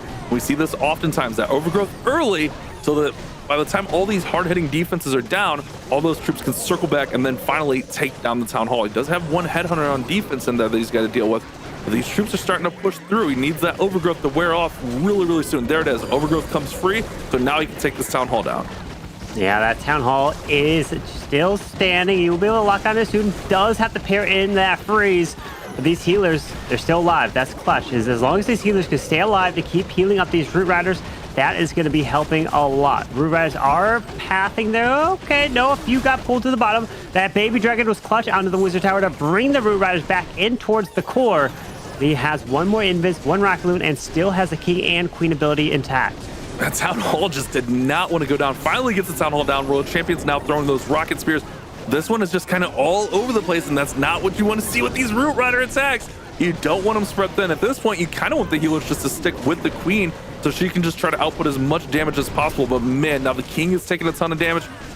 Gaku is just looking like he's going to fall short, and Navi just seem to be off their game right now. You said Tribe Gaming might be their kryptonite. It feels like it's the other way right now. These Tribe bases are looking like Navi's kryptonite, as this one is going to struggle, not even getting to 80%. 78%. This is not how Navi was expecting to come in here with a 92 from Stars, a 78, but then Tribe with back-to-back triples in this match. So they are well in the lead. And if we see another triple coming in from Tribe next, I'm guessing Nebrax is probably going to attack next. If he does exactly that with possibly Dragons. If it is Rikiras, he also attacks with Dragons too. But if it's a triple, it almost seems like it's going to be secured. And it is indeed Nebrax. And good luck. He could lock it up right here. Yeah, this could definitely decide the war. Nebrax has been a little bit up and down, however, throughout the tournament so far. But if he could find a way to get the triple, yeah, this would pretty much put it away for Navi. The Dragons have been really good for him as far as getting high percentage. However, according to my notes here, I don't see a 3-star for Nebrax in their 3 matches. So if he can get over that hurdle and finally get a 3-star against Stars base, who we saw Stars struggle a little bit early on, maybe got baited a little bit. If he can get this triple, this war is all but done. All right, well, let's see. I think if I recall correctly, I remember Idzu talked about there was a base that Nebrax did hit that he remembers hitting, and he ended up getting it to work, but all the other bases didn't. He wasn't able to successfully get that triple, but either way, there's definitely less pressure on Nebrax here in this situation since he already knows that there's 2 triples that came in and 2 defenses against him. So he's going to be able to attack with a lot less pressure on him as he's charging this Royal Champion towards his left, deeper into the core, in towards the scatter and that Air Expo, which is definitely going to be helpful for a dragon attack to take out early. Oh, the Spirit Fox, rather, taking a little bit of damage there. She's now going to go down, so he'll lose a couple rotations. They're going to go ahead and use that haste. It's actually stuck on the Minion Prince. Now he's going to go ahead and shift gears, get down the multi-gear tower. There goes the Monolith down, and now she'll be able to get the multi-Inferno. So great job managing those Invises, making that Minion Prince invisible so he can get the defenses that he needed. So it has a couple Invises, but the Royal Champion does go down there. So it looked like he got some really good value, maybe wanted to get just a little bit more, but I think Nebrex has got to be pretty happy about that entry so far. Yeah, with the dragons coming down, there is the Lava Hound to get out in front of the tank just a bit. Pops doesn't pull any extra traps with these lava pups, but we do see a blimp now being used to fly towards the town hall. We do have a sweeper that is next to this town hall. Pops that warden ability, and the sweeper is going to push him back just a bit, but the Gigabomb gets triggered by that blimp, which is fantastic, so these Yetis won't take that damage. There we go, Yetis taking down the town hall. There we go, town hall finally falls. All the dragons starting to work with that fire spitter, man. The Yetis need to get it. The Yetis do get it. Nice. I was gonna say that fire spitter, if it stays up, that is gonna be a big factor on those dragons. But the Yeti might bounce over there and get that down. Now that weakened up Minion Prince goes down really, really quickly. Red air bomb, another red air bomb, another couple of red air bombs, some poison going down. These dragons taking a ton of damage in the base, and there's not a ton left aside from the dragons and that queen now down at the bottom with her ability. It looks like most of these dragons are going to get taken out here. But can the queen do the unthinkable and tank through this? I don't like his odds here, Carbon. Oh, he's trying to continue with that Minion Prince, but the queen and her ability intact, but she's going to get forced through this defensive king. And this is not going to be the triple, but it's all about trying to get as much percentage as possible. As long as it's above the 78%, hey, he's done better than Gaku, because Gaku finished at that 78. Nebrax is grabbing every single building just one by one, trying to get it into the mid-80s. And then the giant will be able to get raised up here soon. There definitely won't be a 3-star here. Yeah, remember that giant. Once it gets below 50% health, it gets raged up. It's like a reverse Super Barbarian there, where it gets raged up on the tail end of its life. But it looks like 85 is going to be the number. So still 7% better than Gaku's attack. So Tribe Gaming still with the big advantage with the 2 triples in this war.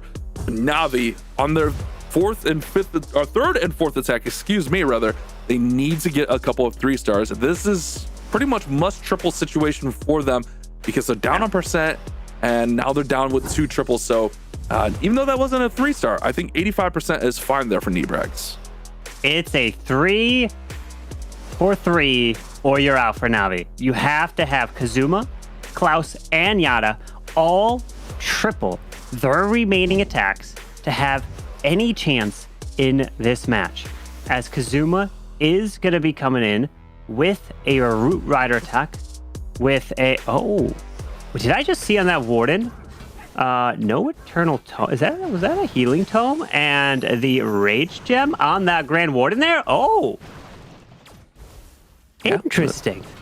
Very, very interesting indeed, but I wouldn't question Kazuma, who is 3 for 3 thus far in this tournament. And if he wants to do that, I would say you go for it, buddy. You do you, because he is on fire so far. If you need a triple right now on Navi, it seems like Kazuma is the guy to do it. He's done it through the air. He's done it through the ground. Now let's see what he can do with these Root Riders. He does have those Super Barbarians in there to support. Does have the Troop Launcher selected so far. Could obviously change that, but I think Troop Launcher is a great play. I personally love that Siege Machine, but he does also have 2 Overgrowths. There goes the first Overgrowth, getting that Poison Tower lockdown, the Town Hall lockdown, along with some of those hard-hitting defenses. But here come the Clan Castle troops. Big attack here for Navi. It's got to be a 3-star for Kazuma. Yeah, he does play in that poison right over the Town Hall, but that Warden ability will be the healing tome to heal things up. He doesn't want to go with the Eternal Tome, as we have a wall break off to the left for that king. Continue to slowly move through. One more Overgrowth.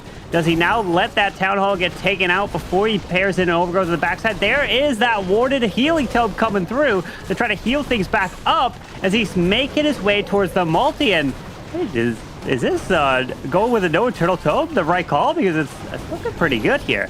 Hey, Carbon, like I said, whatever Kazuma wants to do, you let Kazuma do it. One thing that was kind of interesting is he kind of delayed his siege machine deployment, maybe wanting those barrels to be a little bit later in the attack to provide the tanking from those giants, maybe get some of those wall breakers to get in there and open up these walls in case the roots started to fade out there.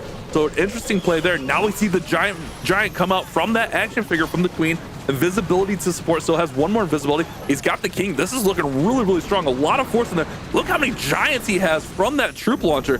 Sneezy's still up. Warden's still healthy. King has ability. Kazuma looks to get the first 3-star here for Navi, and they need it in the biggest way.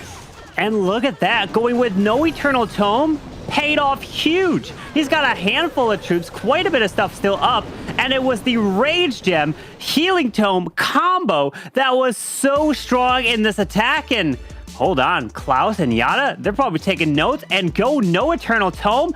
That could clutch it up, and they could win by a star if those two final attackers get triples and Temper and Rikiras do not. So hang on, it is not over just yet. I already see Carbon setting up the clickbait. I can see the clickbait thumbnails. No Eternal Tome, new meta. I can already see it. But let's see what Rikiras can do, because Tribe, they hold control in this war. Let's be honest. That was a very exciting attack. A very great attack for Kazuma. Was now 4 for 4. But ultimately, Tribe Gaming control this war right now. If Rikiras can get a 3-star, that puts a halt to any momentum that Navi are trying to build right now. This is a big attack. These next 3 attacks are really going to decide this war. Well, good luck to Rikiras here. Probably going to be coming in with that Royal Champion charge and Dragons. We've seen quite a bit of it already, and we're going to see more of it. It's going to be my guess. Obviously, I don't know just yet, but if I had to take a guess, it would be that, because that's what he's been bringing so far this entire competition this weekend. And he's gotten a lot of value from it. Indeed, it is that Royal Champion charge pairing in with an Earthquake so he can get value with this RC. So if he loses this RC early, then we know the attack is most likely going to fall short. It's all about this initial investment. He has, however, missed a couple times with these dragons, but when he misses, it is high percentage. We're talking 94% on his 2 misses, and with them being up 15%, that would be okay. You don't want to give up any advantage, but if you are going to, you want it to be as high a percent as possible. But Rikiras, let's let him cook here. Let's let him do his work. And he wants that 3-star. He doesn't want to give any ground to Navi because he knows how dangerous of a squad they are. Great use of the invisibility. Now he can go ahead and get that monolith down. This Royal Champion is pathing all over this base. The value is insane right now. I don't think he's going to be able to grab Town Hall, but he guts out the entire middle of this base right now. What a valuable Royal Champion charge. Wow, getting all that value down. Perfectly pathed right into the core of the space. And then the furnace, that's down. The RC got a little bit of damage from the boots and then finished it off with that poison spell. So now that siege barracks placed to the top side, and here comes the dragons with some balloons. The warden, the mini prince, gonna work together to the left side to path towards that town hall. Let's see what happens on it, because we've seen these big spirit charges. I remember a Carbon Fend saying, with that RC value, there's no way this could fail yesterday, and then the attack failed. So anything can still happen. Hard mode is hard for a reason. Dragons are working through towards that town hall. That minion prince is actually doing some work on those dragons up top. Keep an eye on that. The town hall needs to go down, and it should, from the minion prince as he's working on it right there. Defending minion prince almost took down that final dragon as well. As now the air defense and that fire spitter combination are just melting these dragons down on the bottom side. Man, this one is definitely starting to thin out, but he's still got a lot of support on the top with the queens and that giant from the action figure. Luckily, that mini prince does have the phoenix, so he'll come back to life, can deal damage to the scatter eventually as the infernal dragon to the bottom side move through. The queen is following the P.E.K.K.A down south, and he's got it. He's smiling. Rikiras putting the 3rd triple on the board for Tribe Gaming, and they are looking strong, up at 11 stars right now, while Navi is sitting at 7. So Navi has to triple and hope that Temper's attack comes in with a low percentage 2-star to have a shot. Crazy good attack there from Rikiras. Rikiras, when they need it the most, man, he really dials in, steps it up, Flitz's best plan, I don't think he's like running bad plans. That's like awkward, but Flitz's best foot forward, we should say, and really just dials in. Next is going to be Yada, and Yada has to triple here. I mean, this one is getting close to that dangerous territory, Carbon, where it's getting out of reach. There's a 15% advantage plus the 2 triple advantage for Tribe Gaming. So clearly this has to be a 3-star, and then they need a big defense on the back end of this. Yeah, they gotta hope for that defense as Yada is gonna be charging through with that Royal Champion. Again, it's all about the value she can get, then pulling her back as he's slowly gonna push through in towards this left side. And then is he able to potentially get her into that? No, he won't be able to get to that spitter, right? Because he doesn't have too many more invis left. No, I think he's gonna look just to clear out like this corner section over here, and then he'll probably pull her out, because with only just a handful of invisibilities, you really can't charge too far into the base. But I think he's going to get some pretty nice value anyways. We'll be able to get out that ricochet cannon, maybe even get up and get that expo. Actually, no, doesn't even get the ricochet cannon. Maybe an early recall there. I guess he's going to send the roots right in there, so it's not going to factor in too much, but he could have definitely took off a little bit of damage there.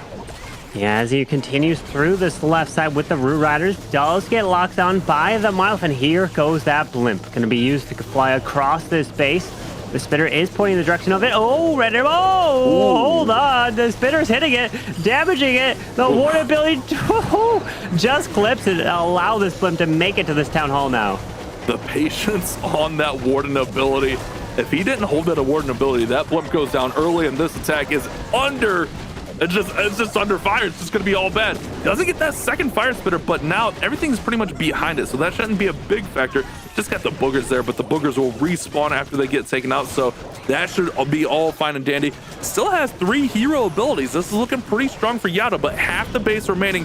And look at that bottom section, Carbon. Some of those hardest hitting defenses that we see just melt armies. Yeah, but he did use a heal spell I saw to the top side.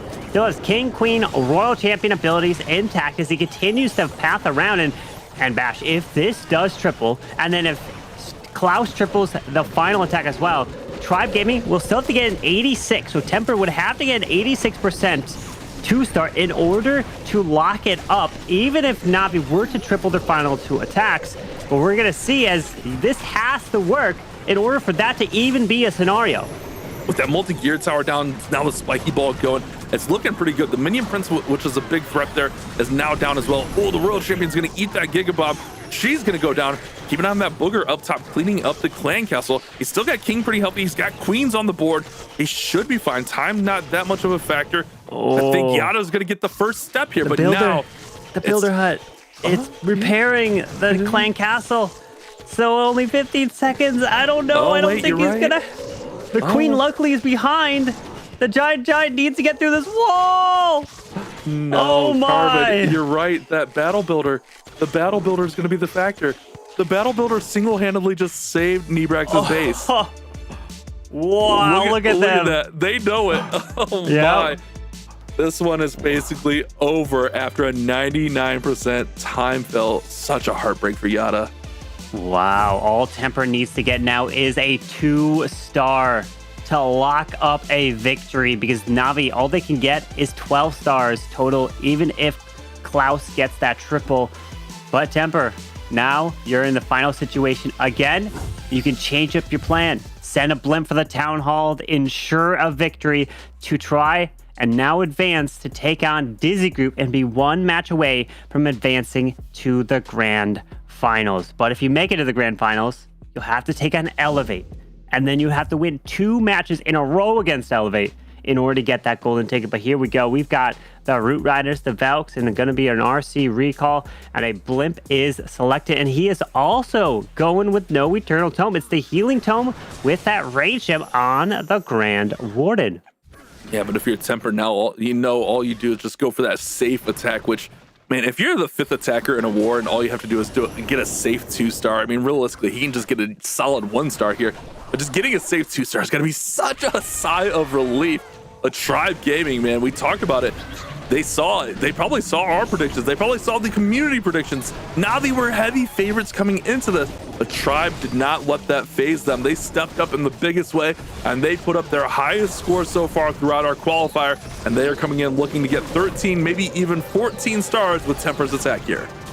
Yeah, as that blip lands right on that town hall, it's going down with ease. As he continues through, he's locked up that first star. He's going to look to lock up a second one to secure the war victory, as the queen will make her way to the left. We have the king to the bottom side, and he doesn't have to worry, as there's a handful of spells with some abilities, and Temper just needs that 2-star. No pressure here, and they will be moving on in the lower bracket. And I wish I would have saw your pick, Carbon. I would have definitely switched. No one can tell Carbon's picks. Carbon is just like, oh man, he is the definition of a jinx today. These things happen. But I mean, big props to Tribe Gaming. To be fair, all credit to them, because they came out and they played. They set up their bases. I mean, they read what Navi were going to do right from the first attack on stars.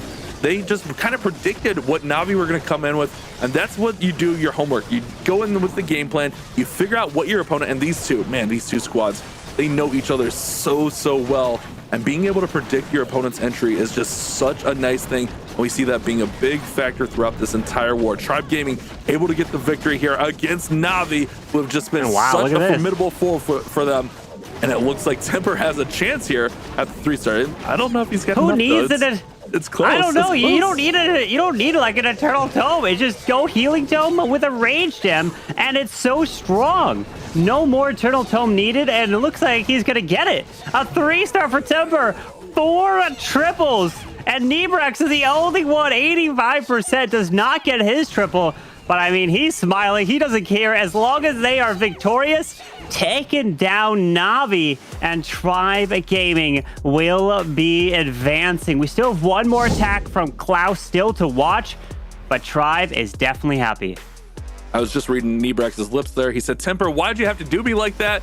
You didn't have to 3-star on the easy attack there, but okay, maybe not all of that. It was probably some German that I don't understand, but GG's to Temper. That was a beautiful attack. I mean, having the safe spot there, the 5 spot, and then coming in and tripling, like what a boss maneuver right there. But man, Tribe Gaming looked good. And now they're going to move on to our lower bracket final, where they'll take on Dizi Group. And man, that one should be just as good as this one. Like, these squads are playing so well here today. Unlucky for Navi to come up against this Tribe Gaming who just woke up in this war. But ultimately, there's still going to be plenty of chances for them to come back and fight for the golden ticket. Yeah, unfortunately, Navi's road here in the May monthly finals has come to an end, but there will still be future months where they can compete and try to get a golden ticket. Tribe, they still have to win the next one and then the next 2. So in order for Tribe to get a golden ticket, they have to win 3 more wars in a row. All Elevate would have to do is just win 1, as they are sitting in the grand final. So it is still a long road for Tribe to have a chance to get that golden ticket. But even if you win the next one, you're going to be able to get a minimum 2nd place in the grand finals, which would then mean that you get more points for the points leaderboard. Yeah, and that's definitely a big thing. Like, it's new for this season, but it's definitely a big factor. You want to get as many points. But what's really interesting, like, say Tribe are able to get to the grand finals, they will do what Navi did last month and complete the lower bracket run to get back to the grand finals. But will they have a different fate than Navi? Obviously, they still have to get through Dizi Group next, but will they be able to complete the lower bracket run to get to the grand finals, and then maybe force that bracket reset, and then maybe have a chance at that golden ticket? I guess we'll see. Don't go anywhere, guys. We got still a little bit in this war, but we still have tons of wars to go here today. And we're going to be having all of the wars. We're going to be giving that golden ticket away as we still await Klaus's attack, which will be the final one of this match. But still, what an impressive war from Tribe Gaming. Puts up 14. That's the 2nd time that we've seen 14 stars this weekend. It was the other day, yesterday, when Elevate brought 14, but they're sitting in the grand finals, so they are awaiting their opponents. They're taking some notes. They're seeing the attacks that are coming in from these teams, and it's going to be really interesting that what's going to happen. Yeah, and I really like what Tribe Gaming did here. They kind of shifted gears, turned it on. I believe their highest score yesterday was only 11 stars. So seeing them put up 14 kind of shows what they're capable of. And really, in Clash of Clans Esports, it kind of goes to speak to how any war can be different here, as we're seeing the Navi squad here. Maybe we're having some difficulties. Maybe Klaus is just like, whatever. I guess I'll attack. He's in. Sure. Okay. Yeah, Klaus is like the most emotionless person ever. He's like, okay, sure, I guess I'll do it. No, he's focused here. At this point, he needs to just do it for the pride. At least try to get a 3-star and go out on a higher note. Obviously, it's not a good thing to be losing, especially with 14 stars. It hits you in the gut just a little bit there, and just getting eliminated obviously is never fun. But still, Navi made it to this point. They're going to be getting points for that point leaderboard, which will help them in their quest for trying to get a golden ticket. As he uses an invis to the far left. Oh, and forced to the ability with that Royal Champion now. Oh, she's spinning, but the passive damage from the Electro Boots will take down the Monolith, and that's why you skip those defenses, because that passive damage is so nice. She's barely hanging on. Oh, there's the Giant Bombs. Man, I was gonna say, how is she hanging on there? But finally, those Giant Bombs. And this goes to speak to Tribe Gaming just baiting those Royal Champion charges. I think they did a great job identifying where the value would be and where Navi may try to charge into their bases, and they just read them like a book in this war. Yeah, with that Warden now joining in with the Dragons to the top side. Gonna push through the enemy Queen and then behind the Sweeper. We do have another Sweeper that he's gonna have to fight through, which is by the Poison Spell to the very bottom side of the space. But he goes in with that Warden and Eternal Tome to really try to power through. But that RC did not clear as much as he probably wanted to in the core, as a Minion Prince ability just goes off now. Minion Prince will slow down everything in there, but keep an eye on that Sweepers. It's gonna push these Dragons back. One thing I do admire from Navi that I wish I had the skills to do, when their Royal Champion charges don't go to plan, they still utilize and are really effective with those invisibilities. So that Sweeper's going to push back, but he's going to make those Dragons invisible, so the Sweeper's not even going to target them. They're just going to go over to the Minion Prince. So that is a nice utility. So when the plan doesn't go 100% right, Navi don't give up. Like, they're like, okay, I got 5 invisibilities. I'm going to use these and still get as much of this base down as possible. Is that Minion Prince finally going to get through the Town Hall? But ultimately, this base is looking too formidable. When you lose that Royal Champion charge and you're expecting to get almost 25 more seconds worth of value out of her, it's definitely a big shift on the attack. He's trying his absolute best to make it through this backside, but unfortunately we have the Giga Bomb, we have the multi, the ground expos are going to kill off this king, and then that air defense doing just a bit of work to that dragon. I just don't think he's going to have enough. Inferno Dragon to the far right side onto the Wizard Tower, but that defensive king will definitely be annoying with a Giga Bomb about to damage everything. Yeah, 95%, and that's kind of just how this war has gone for them. They've been really close on even these attacks where the Royal Champion charge didn't go 100% to plan, but ultimately it falls short here for Klaus. He's going to work towards 95%.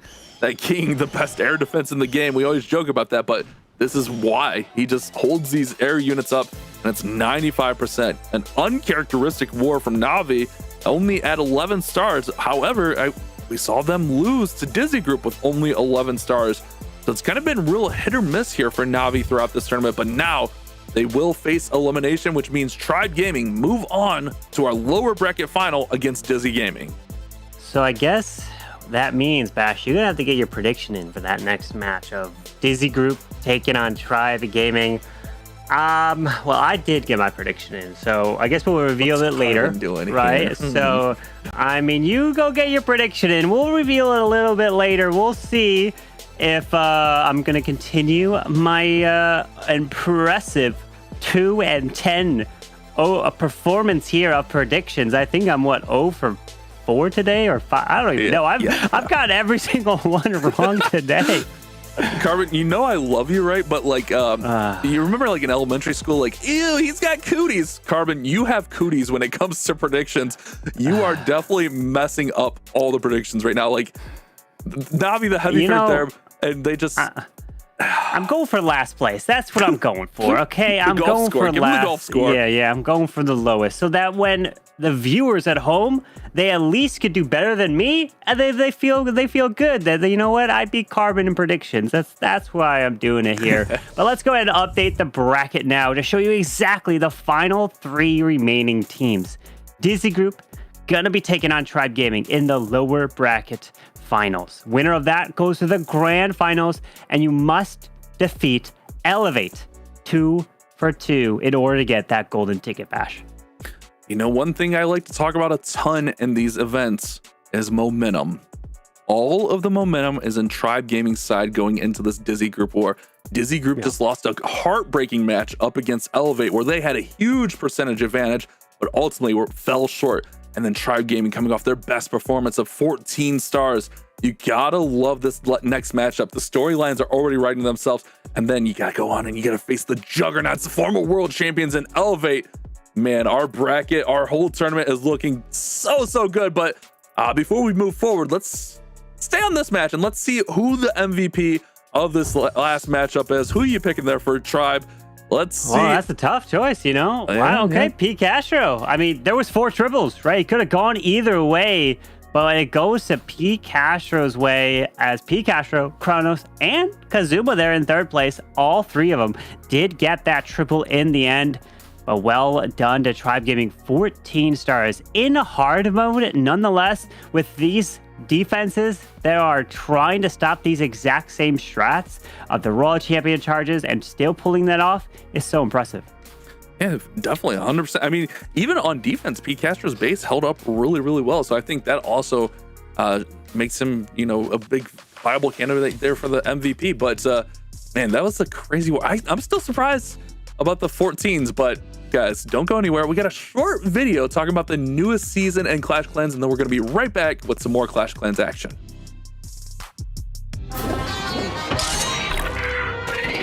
Elixir was banned. Now every wise guy in Town Hall wanted a piece of the pie. The faster loot moved, the quicker trust died. And when the heat caught the scent, it came for that black market brew like a bat out of hell. With the whole village singing a different tune, the beat was primed to drop. If you're thinking about raiding this town, you better keep one eye on your storages and a finger on your trigger. Dark Days season. Looting never looked this good. Clash of Clans.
And welcome back to our World Championship monthly qualifier. And welcome back, Judo Sloth and Itsu. Hopefully you guys enjoyed that last war. Man, what a crazy performance from Tribe, Judo. Yeah, definitely. I mean, I would say unexpected, but I guess it was because we all picked NAVI, the community picked NAVI, but I guess, you know, they...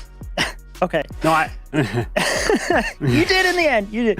But I did. That's right. I guess what I was going to say was what you picked up on, Carbon, was the non-eternal tome. I think that was the main talking point from that, just the rage gem and the healing tome. A really interesting concept because a lot of the time, if you have the healing boosted on the healers and you also have the healing tome, you can see where the eternal tome becomes kind of void, right? I guess it really comes down to like those stacked rage compartments where you might struggle and need the Eternal Tome. What did you think of that, Itsu? Yeah, I feel like that was an interesting touch of like replacing that and getting in the healing tome because it gives you more protection for those healers, really powering through, because I feel like that was always the weakness of the Rage Gem, that you cannot really guarantee that your healers are safe. And the healing tome is such for such a long time, and it's always moving with your healers, which is different than to the healing spell, which is obviously like a local spell, while the healing tome is moving around with the troops, moving with the healers. So I think it's a smart choice for sure. But as you said, that, well, it is not maybe that good versus Rage Towers. But I think there was one attack really standing out with that last match, and that was the attack from Kronos. I think we can all agree on that, and that's because I would like to break it down quickly for us again, because that attack was just, in my opinion, the best attack of the entire weekend. So I think we should jump into the Telestrator and figure that then out. So for this one, we have the attack of Warden Charge with the Fireball, and the strongest siege in the entire game if you can set it up, and that is the important thing. Which means on this top side there is the Expo, and there is only a few defenses in the base which can outrange the Flameflinger, and the Expo being one of them. This is why he's overall taking down this left side area with the Royal Champion, but the most important thing is this ranged Expo, and with that taken care of, you can now start behind this Telestrator picture up there. You can start with the Flameflinger. As this is going on, he's perfectly delivering the Fireball on here to create pathing and funneling now into the town hall with his Archer Queen, and he's taking advantage of the Rage Gem of the Warden to power up the healers, power up the Queen to charge into the Town Hall, to then have the King pushing around the bottom side to have an even stronger push for the Archer Queen. And this really is turning at this stage into a Queen charge, because unfortunately the Warden is going down, but with having the Queen in there, being well protected, and as well, all of those Expos are that far on the outside to deny Flameflingers and such things and make Royal Champion charges harder. This means there's less damage on the Archer Queen. This Fire Spitter is pointing towards the left side, which means the Archer Queen is completely safe, and we have the funneling perfectly going on for the Queen. And I mean, that attack was just a masterpiece of a plan, seeing the weakness of this Rage Tower, taking advantage of that, pushing into the Town Hall,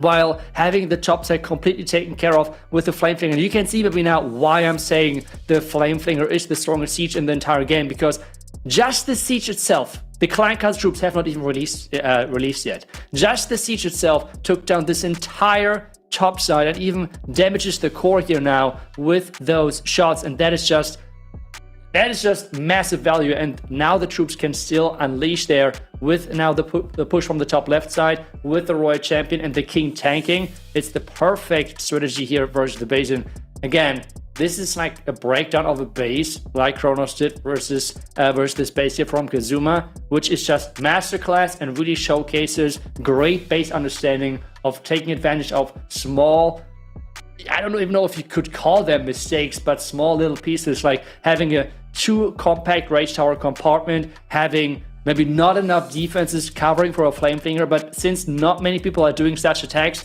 you don't defend such attacks whatsoever. So overall, a really great breakdown from Kronos of this base, and resulting in my opinion, the best and most creative attack of the entire weekend so far, and really pushing them ahead. I think giving them as well a lot of momentum and confidence moving into this next matchup, because even though they won the match versus NAVI here, I mean, they still have to go a long way all the way to the grand finals, and they have to win twice their Carbon. Yep, they have a long way to go there, but man, you say the word creativity there, and it gets me paying close attention. But it was an amazing attack, and I can't wait to see more, Bash. Yeah, that was definitely a fun attack to watch. But guys, we have a fun little trailer here from some of our players, a fun little interview segment. Let's check it out. I think there are many strong pets in the game. My favorites would probably have to be the Spirit Fox, the Phoenix, and the Sneezy. My favorite pet is the Angry Jelly, because it opens up a lot of new strategies. And the new pet, Sneezy, is very powerful. It helps keep your healers alive during a smash attack. And I also like the Frosty. 僕が一番好きなペットはヤクです。あんまり使われることはないんですけども、見た目とフォルムが好きです。I want to say the owl. I think especially having the owl for like the earlier since like Town Hall 14, it's just a cool OG pet that no one really uses anymore apart from dragon attacks. If I had to keep one troop as a pet in real life, I would have to choose the baby dragon. I think the concept is really cool. It looks really squishy. I'll probably still keep the baby dragon. It just looks like a cool friendly troop. I think it would be nice to keep and have, I think. I would definitely keep a baby dragon. It's always been one of my favorite troops. So you have a bunch of them up. Where is it? That way. Always fun to hear those little insights, and I guess we could have a bit discussion about that as well, because I have to say, I would love to see a pet sloth in the game. Maybe it could even give your hero some sort of poison aura where it slows the defenses down. Maybe not taking out the skeletons, such as the electro boots. I'm sure that would then become way too OP in combination, but yeah, maybe a pet sloth that allows your hero to slow down defenses. What do you think about that, Itsu? Or do you have any ideas yourself? I mean, that sounds interesting for sure. Yeah, maybe. I mean, we don't have a poison pet, or actually we have one with the lizard. It's just not doing splash poison, I guess. So it's like single target more. But overall, I think there's just many more options out there for pets. And what I think is kind of funny is just that all of the pros picked the same troop pet, I guess, which they would like to keep with the Berry Dragon. But I mean, the Berry Dragon is just such a favorite and such a common one. But Carbon, I hear that we are getting ready for the next match, right? We are indeed. We're getting ready for the next match, so it will be myself and Judo jumping into this one, getting ready for Dizi Group taking on Tribe Gaming. Tribes put up 14 stars in their last match. Can they continue that streak? Against Dizi Group has been strong, but they got taken down by the team that everyone is probably saying number one at the moment, which is Elevate, who's waiting in the grand finals. Yeah, and it was a tough matchup for them, wasn't it? I mean, what a heartbreak with the 97, 98, 99%. Everything just did not seem to go their way. But they do have a stacked roster. Ryuda, Denden, Shen, Kai, and Zikin. They've been on great performance. It just, you know, sometimes that is the way that the cookie crumbles. It didn't work out for them. And it did work out for Tribe Gaming in their last matchup. So, you know, tough one to call here. Prior to the matchup, or prior to the last matchups, I would have said Dizi Group would be taking it based on this weekend. But I feel like everything's just flipped now because of those last ones. All right, well, I guess the question is, Judo, who are you taking this match? What's the predictions? What are you thinking?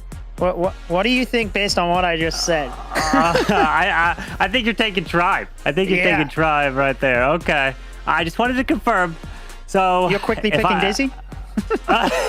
You know, I am so far down. I think I'm just going to continue to ride that roller coaster down, and I'm going to take Dizi Group in this one. So I'm picking Dizi, and their opponents, they were strong, but you know, I don't know if Tribe can be back-to-back 14 Star Wars. Can they do it? Nebrax, Picastro, Riqueros, Kronos, Temper? So I guess the real question is, Nebrax, will you deliver a 3-star since you were the only one not to do it? Yeah, so far this weekend, just not able to pick up that 3-star attack. Maybe he will be able to get across the line on this next one, but like you said, I mean, they really did deliver 14 stars against NAVI as well. Super impressive, but aside from that, Tribe Gaming have only been getting 11 stars. All of their other 3 wars, they got 11 stars, and that was it. So it really just came out of nowhere to get 14 like that, especially against NAVI. But if you're going to do that, you really want to do it in those high pressure situations, which is exactly what they found themselves in and still find themselves in. Yeah, able to deliver, and there's the predictions right there. I'm the odd man out going Dizi Group. I'm picking them. I mean, I am 2 for whatever it is. I've only got 2 right this entire weekend, but I have a feeling that my luck I think it's going to change. You know, I think I'm going to get one right. So let's see what the community's sticking. 70% going Tribe Gaming in this match. I do not find that surprising whatsoever, Judo. No, I think when it comes to predictions as well, and I mean, we've learned that throughout this weekend, you tend to pick the bigger teams or what you feel is the safe option. But to be honest, it all just comes down to this situation. And we do have P. Castro starting out for Tribe Gaming.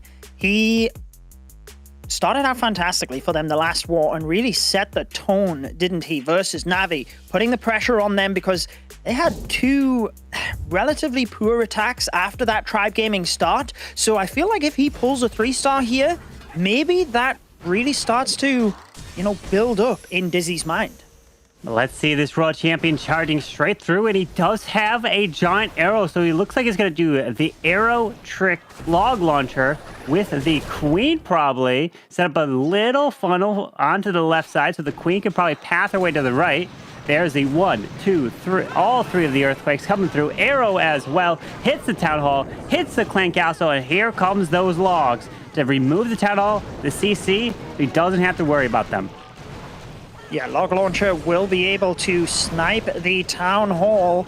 And then we've got the Archer Queen easily able to just move to the side there, setting the funnel so that she'll step in right behind the Fire Spitter to start taking those defenses down. Very slow and calm at the moment, just making sure to set things up before sending in the Root Riders. Yeah, with that Queen going to the right. Ooh, one Yeti went, or no, actually all the Yetis going left. The healer was kind of drifting to the Yetis, but staying onto the Queen here. Pushing with that King. Gonna move in towards the enemy Queen, or enemy World Champion, I should say, as he's still trying to power this heroes through as the Root Riders are down with that Grand Warden to the right as the King is opening up the core with his Earthquake boots. Yeah, Archer Queen just following there. King now goes to the Phoenix and will be alive for an extra few seconds. Archer Queen still well protected at the moment, and that allows the Root Riders to get out in front. Notice the Monolith and the Multi-Gear Tower at the back. He could pop a Skeleton Spell right in between those in order to help these troops. Goes to Warden ability first, and everything's starting to split here, Carbon. Oh, but that Warden Eternal Tome can it protect long enough as he's trying to get through this Monolith Overgrowth to the far back side to the left. As the couple Falcons to the top sends in that Ice Golem and a Super Barb as well up there. But the RC, with her ability, could use that Rocket Spear, and that is going to be so valuable with 3 more freezes. Plenty of spells left over. We've still, like you said, got that Rocket Spear. We've got the Queen now towards the bottom of the base. Actually, a good thing that she's stuck on the wall there. Just hold up until the other troops kind of get close, using that free spell just about keeping that Queen alive, keeping the defending Queen down. But unfortunately, the Expo was enough to provide the damage and take the Queen down. It's all on the Royal Champion now. It just looks like it's too much base left. He is missing that Ground Expo with the freeze, and unfortunately not able to finish this one off. And this is going to be a 2-star. It's a start for P. Castro. And it felt like he had enough in the end, but unfortunately, his RC and Queen just got taken out. And that's one of the things about hard mode, is your troops and your heroes will fade quickly in the end. Yeah, if you don't have any of those tankier troops, such as the Root Riders out in front to help protect your heroes, they will go down quick. And like you said, just too many defenses around there. Even the Expo in itself, enough to take down that Archer Queen. So an 89%, definitely not what Tribe Gaming would be looking for in this opening matchup. Because whilst Dizi Group didn't have the best of wars last time around, they've certainly showed how versatile they are as a team. So let's see what Kai can do in response. Kai is definitely capable of pulling off the 3-star to start off for their team.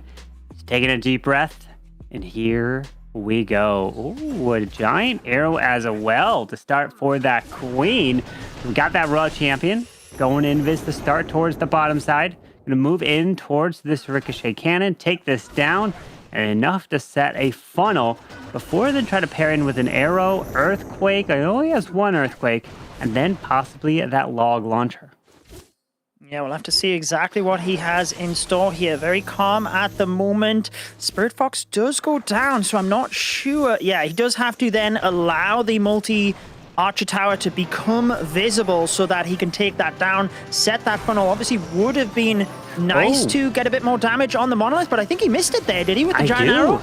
I feel like he missed it. I don't think he hit it. The damage wasn't there, but he might be okay as the logs are coming through. Remember, the giant also has now spawned out in front of the queen, and the log launcher is removing the Monolith just like that. Finally, it goes down as now the Root Riders coming in with the healers to the top end, and the queen will slowly path their way up to follow behind.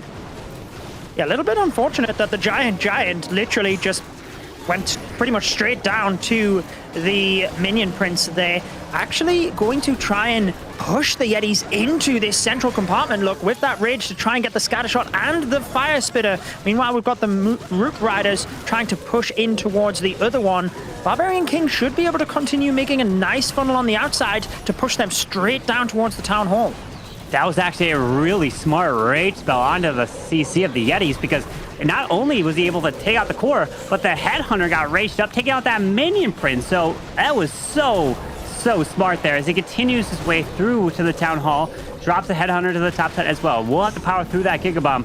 Well, we have a Super Barb to the left. King's got ability. We got a freeze as well as he's trying to continue his path through the bottom side. Archer Queen will step up and get the scatter shot. Then we don't have too much more on the back end of the base here. The enemy queen might be the biggest determining factor, to be honest with you. Steps across towards the attacking queen, but Frosty jumping out in front to try and protect her using that freeze. He's starting to celebrate here, Carbon, as the Super Barbarians come in. Is it going to be enough? He's got a lot of troops surrounding the back end of the base here. More than enough time. Multi-Inferno goes down. So does the Archer Tower. And the Tesla soon falls. A 3-star to start off for Dizi Group. Well done. Look at that. Now it's going to put pressure onto Tribe Gaming. Pikachu had the 89% 2-star.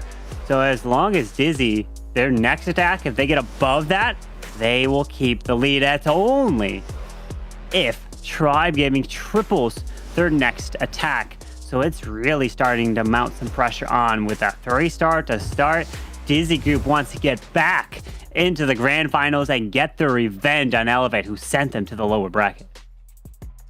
Well, they are only one attack in, and Tribe Gaming have been in this spot before. Think back to last year's Last Chance qualifier, and in fact, it was Dizi Esports that they faced in order to move into the grand finals versus HTM Esports back then, who is also waiting in the wings in the grand final of this one. So history really could repeat itself here, especially if Kronos can get another 3-star like the last war. And he's got a fireball. He's got 20 super barbs, looking to get that same value, but Queen is going to be forced to ability. No, does not force Queen ability, pulls her back, but the Warden is going to still charge his way through with that Angry Jelly, going invisible. Invis. Oh, no! He was too quick. Yeah, when you drop the invis, you obviously have that little bit extra time before the spell is actually active. And unfortunately, that is where it flew off to the giant cannon or the ricochet cannon. You can notice, obviously, CC would have been down, as with the scatter shots in that Rage Tower area. So this is definitely damage control here, especially when they're trailing by a star. This is not what Tribe Gaming needed, and the Queen under heavy fire as well, Carbon. Yeah, the Ice Storm getting out in front of this Queen as well. But he needs to get the tunnel. He's getting stalled up so much. Remember, that Queen, she burned her ability, had the giant arrow. So he's relying on these healers to be raised up to help secure this town hall and then try to get more after that. But with that town hall staying up, finally he's going to be going down. The Queen even is taken out. And this is looking like a low percent. Yeah, he had to send in the Barbarian King to get that town hall, because at this point he really has to just try and save things. You can see from his face that obviously this attack not going to plan, and it's very difficult once you're in this situation when things aren't going right. It's hard to think straight, right? So he's just trying everything he can to try and push up that percentage. Obviously, Dizi Group really will be smiling away at this. He's got plenty of Super Barbarians to try and pick off things on the outside of the base. He's only just past the 50%. We've only got 45 seconds left as well, Carbon. Yeah, that Royal Champion into the core, but she won't be able to get much more after that. The Super Barbs will have to be used around the outside to get the percentage up, but this is going to essentially force Tribe to have to win on stars. So if Dizi Group gets another triple in their next attack, that means Tribe will have to most likely triple out to have a shot. Oh, no, look, he's trying to snipe that fire spitter with the balloons as well, and then there's just the red air mines. So he's just so unlucky at every single turn here, Kronos. I mean, I guess you could say, you know, it was an execution error, the fireball. He pressed the ability prior to the invisibility spell going down. Timing super unfortunate because that split second was the difference maker. But then one thing just escalated, and in the end, nothing really going right for him. 68% means, like you said, they are well behind on percentage now. Percentage is nowhere near in Tribe's favor at the moment. Dizi Group is going to look to try to take advantage of this. This is a huge opportunity for them, but Den, he has been getting, what, like 97, 98s, 96s. He's been getting every single one of his attacks super high percent, but he has yet to convert it into the triple. So let's see if Den can finally get that done and convert this into a 3-star. I mean, interestingly enough, like you said, he's been climbing in percentage, though. He got 94, 97. The last war, he got 98. So who knows? I'm not going to say 99. But hey, we never know what he's going to get. RC does step outside of that invis spell, but he's able to wait of the Spirit Fox timing. One more invis, and he should clear out this entire compartment. I mean, I was going to say only Itsu gets 99s, right? No one else gets 99s. Okay, well, either way, this RC continues her charge right on through to grab this Town Hall. And look at that. Not going to be able to, he's not going to pull this RC back, but he does. No, wait. Okay, the boots do finish that Town Hall off. Yeah, I mean, wow. He obviously, you know, she goes down now, but he wanted to finish the Town Hall with the aura damage. But by doing that and having her visible, she very nearly went down. Can you imagine? If that had have happened, it really would have been the break Tribe Gaming needed. But some things going in your favor, some things don't. Den does get that Town Hall, reacted very fast with that invisibility spell. We do have the furnace just popping out the fire mites now towards those troops and 2 ice golems, but he'll be able to take those down and be frozen before he's really in too much danger. Yeah, as he did set this king up to go into that compartment, but the dragons on the complete opposite side of this base, moving in with the mini prince and the Grand Warden, going to work together. The Giga Bomb is over there, but he does have an Ice Hound to fly through into this air defense. And notice the angle he's coming away from the sweeper direction. So he's going to be able to fly behind that. So he won't consistently get pushed back. Yeah, nice job there. Also, a beautiful job in combination with the Ice Golem, sneaking in one Headhunter to get rid of the defending Queen. That means that the fire mites from his own furnace are just bouncing forward towards the scatter shot, and they'll even be able to snipe the monolith here, Carbon. Beautiful job.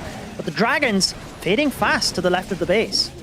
Yeah, you guys have to continue to keep him up with only one more invis, and an Inferno Dragon sends it off to the bottom side into that Wizard Tower. Help clear that. I like that value over there, but this air defense on the bottom side is gonna be a nightmare. It's gonna pick these dragons off one by one because we got the heavy HP defenses in the way, so that's gonna allow the air defense just to pick things off as the Look at all the fire mites coming. Oh wait, Look yeah, at all the fire mites coming, Carbon. Oh, he's got it. Okay, I thought the air defense was gonna be enough. Wow.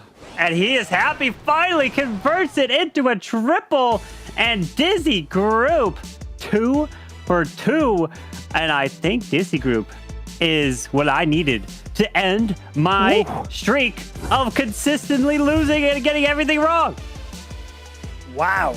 Wow. What can you say? Dizi Group, 2 stars in the lead after 2 attacks and 43% over that of Tribe Gaming as well. So at this point, Tribe Gaming really need 3 stars, to be honest with you. And Nebrax up next. You mentioned it.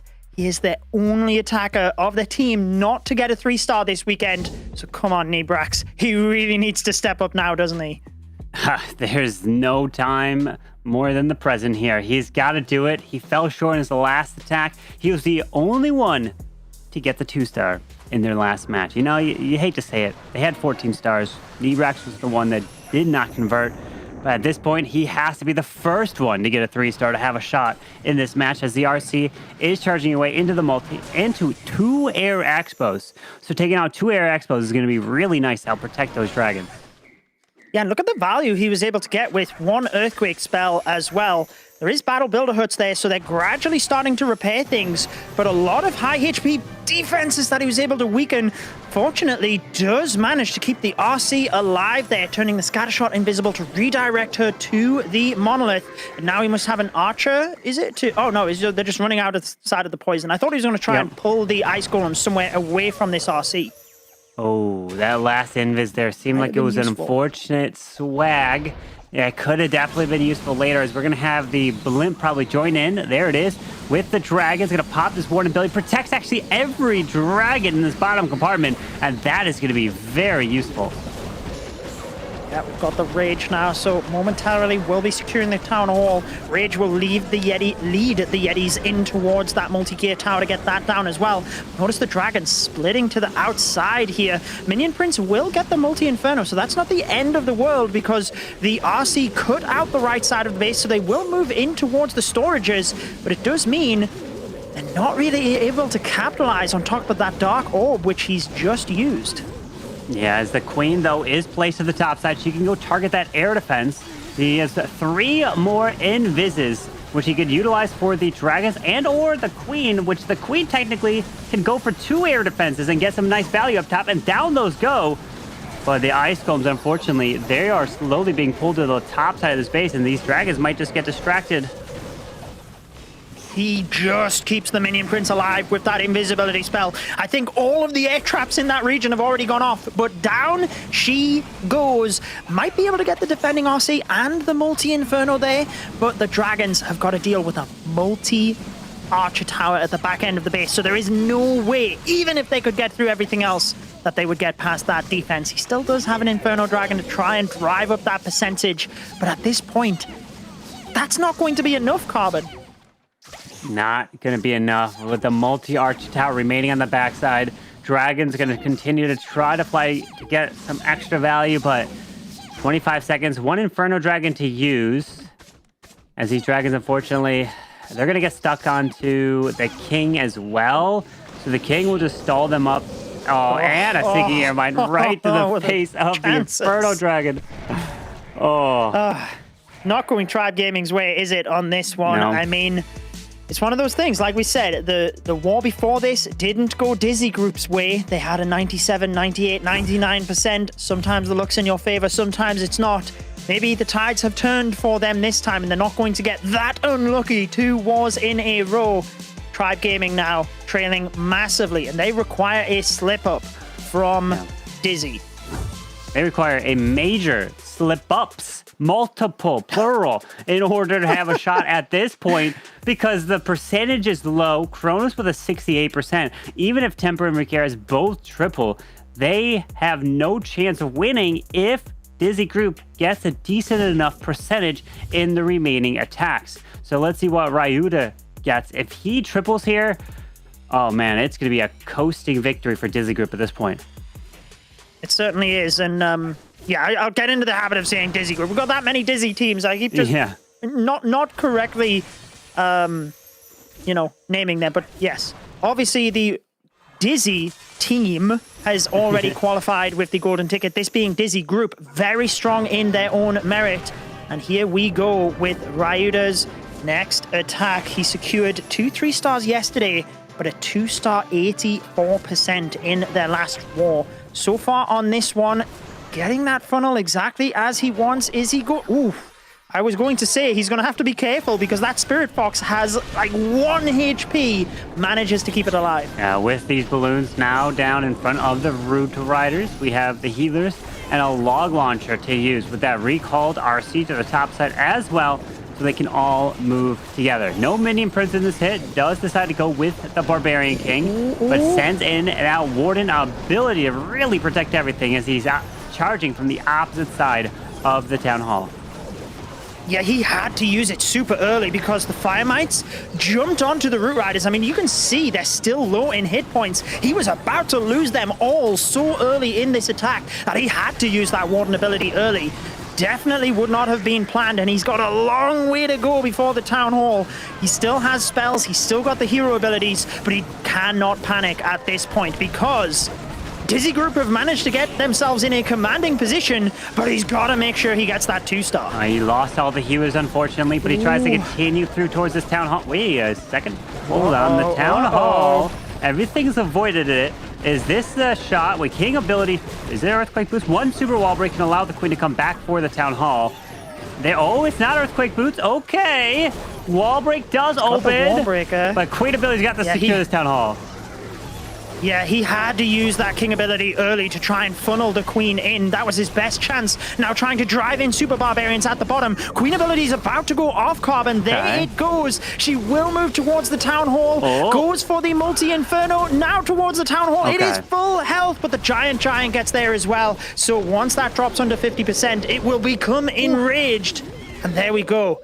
Dizi Group can breathe a sigh of relief after that. I thought my prediction was starting to come back. You know, it took some time to charge up, and it was coming and flying. It might have affected Dizi Group, but no. He gets that 2-star in the end, 78%. He's okay with it, because a 2-star is way better than a 1-star 99%. So as long as you get that 2nd star, you're still looking to try to coast. Granted, it's a little closer now because you bring the percentage down. The only way Tribe has a chance is if their final 2 attackers, Rakira's and Temper, both triple. If they do that, then it could put a little bit of extra pressure onto Dizi Group. And Rakira's is going to be up next. Yeah, I mean, even after that attack, Tribe Gaming are trailing by 29%. So at this stage, they need 2 big defenses, and they need 2 3-stars to even catch up on these stars. Rakirez has put up some great performances, though. So far today, he is flawless. 2 3-stars in their previous 2 matches. Snipes that Town Hall to start with. Beautiful invis there to catch the Royal Champion and the Spirit Fox, but lead her away from the Ricochet Cannon as well, so that she was still protected. All is looking great so far. With this RC continuing to get value, cannot lose the RC. Pairs in that poison, and he's multitasking as this RC is charging through while the poison was deployed. It uses an invis into the core. She's going for an ice golem. Triggers the Giga. Oh! He triggers the Giga Bomb, but the RC doesn't actually get hit by it. Yes, the Spirit Fox went down, which means that the RC will have additional health here, so she can continue to stay up. Yeah, he used an extra invis to try and protect the Spirit Fox, but she was so low in health that the multi-inferno, believe it or not, is what took her down. So not quite getting that multi-archer tower as well, which maybe he could have, or he might have wanted, but let's see what happens here. Archer Queen will be able to finish it off because there's no battle builders in the area, so it's not going to be able to heal up. Meanwhile, we've got the dragons from the right side and rocket balloons to try and get into that air defense, but there are Tesla predicting that, so he's not going to take that air defense down. Yeah, the Tesla's right there, a perfect location to stop that air defense snipe with rocket balloons. Does find a tornado trap, pops the Warden ability now, but was this the best Warden ability time? Should he have went with a Rage Gem and a Healing Tome? Would that have been better here, Judo? Oh, it's always tricky to say, isn't it? I guess it depends on where he planned to use the ability. But I think on these spread out bases, I can definitely see where that comes in, comes in handy. But I guess with the dragons, you don't have the healing of the healers. That's why, it can work a little bit better with the Root Riders. Focusing back on this attack, though, you can see gets good value with the Dark Orb, but the Dragon's stuck on air skellies there means they're not able to get onto those defenses. Queen stuck on a wall as well, so whilst he's got quite a few dragons left up, I'm just not sure that he's going to be able to push through and get the rest of this base down. Yeah, there's just a handful of dragons, but the defensive Minion Prince is a problem. His Minion Prince does come back to life with that Phoenix. He's hanging on for dear life, but only 18 seconds left. really needed that multi-gear tower down from the Queen. I mean, even if that had have gone down, I'm not sure he would have had the firepower, but it's super close. It's going to be just short. Wow. I mean, this is arguably exactly what happened to Dizi Group last war, isn't it? They needed that to be a 3, and they could not have afforded that to be a 2-star. And now, at this point, you have to get a 1-star defense to have a shot if you are Tribe Gaming.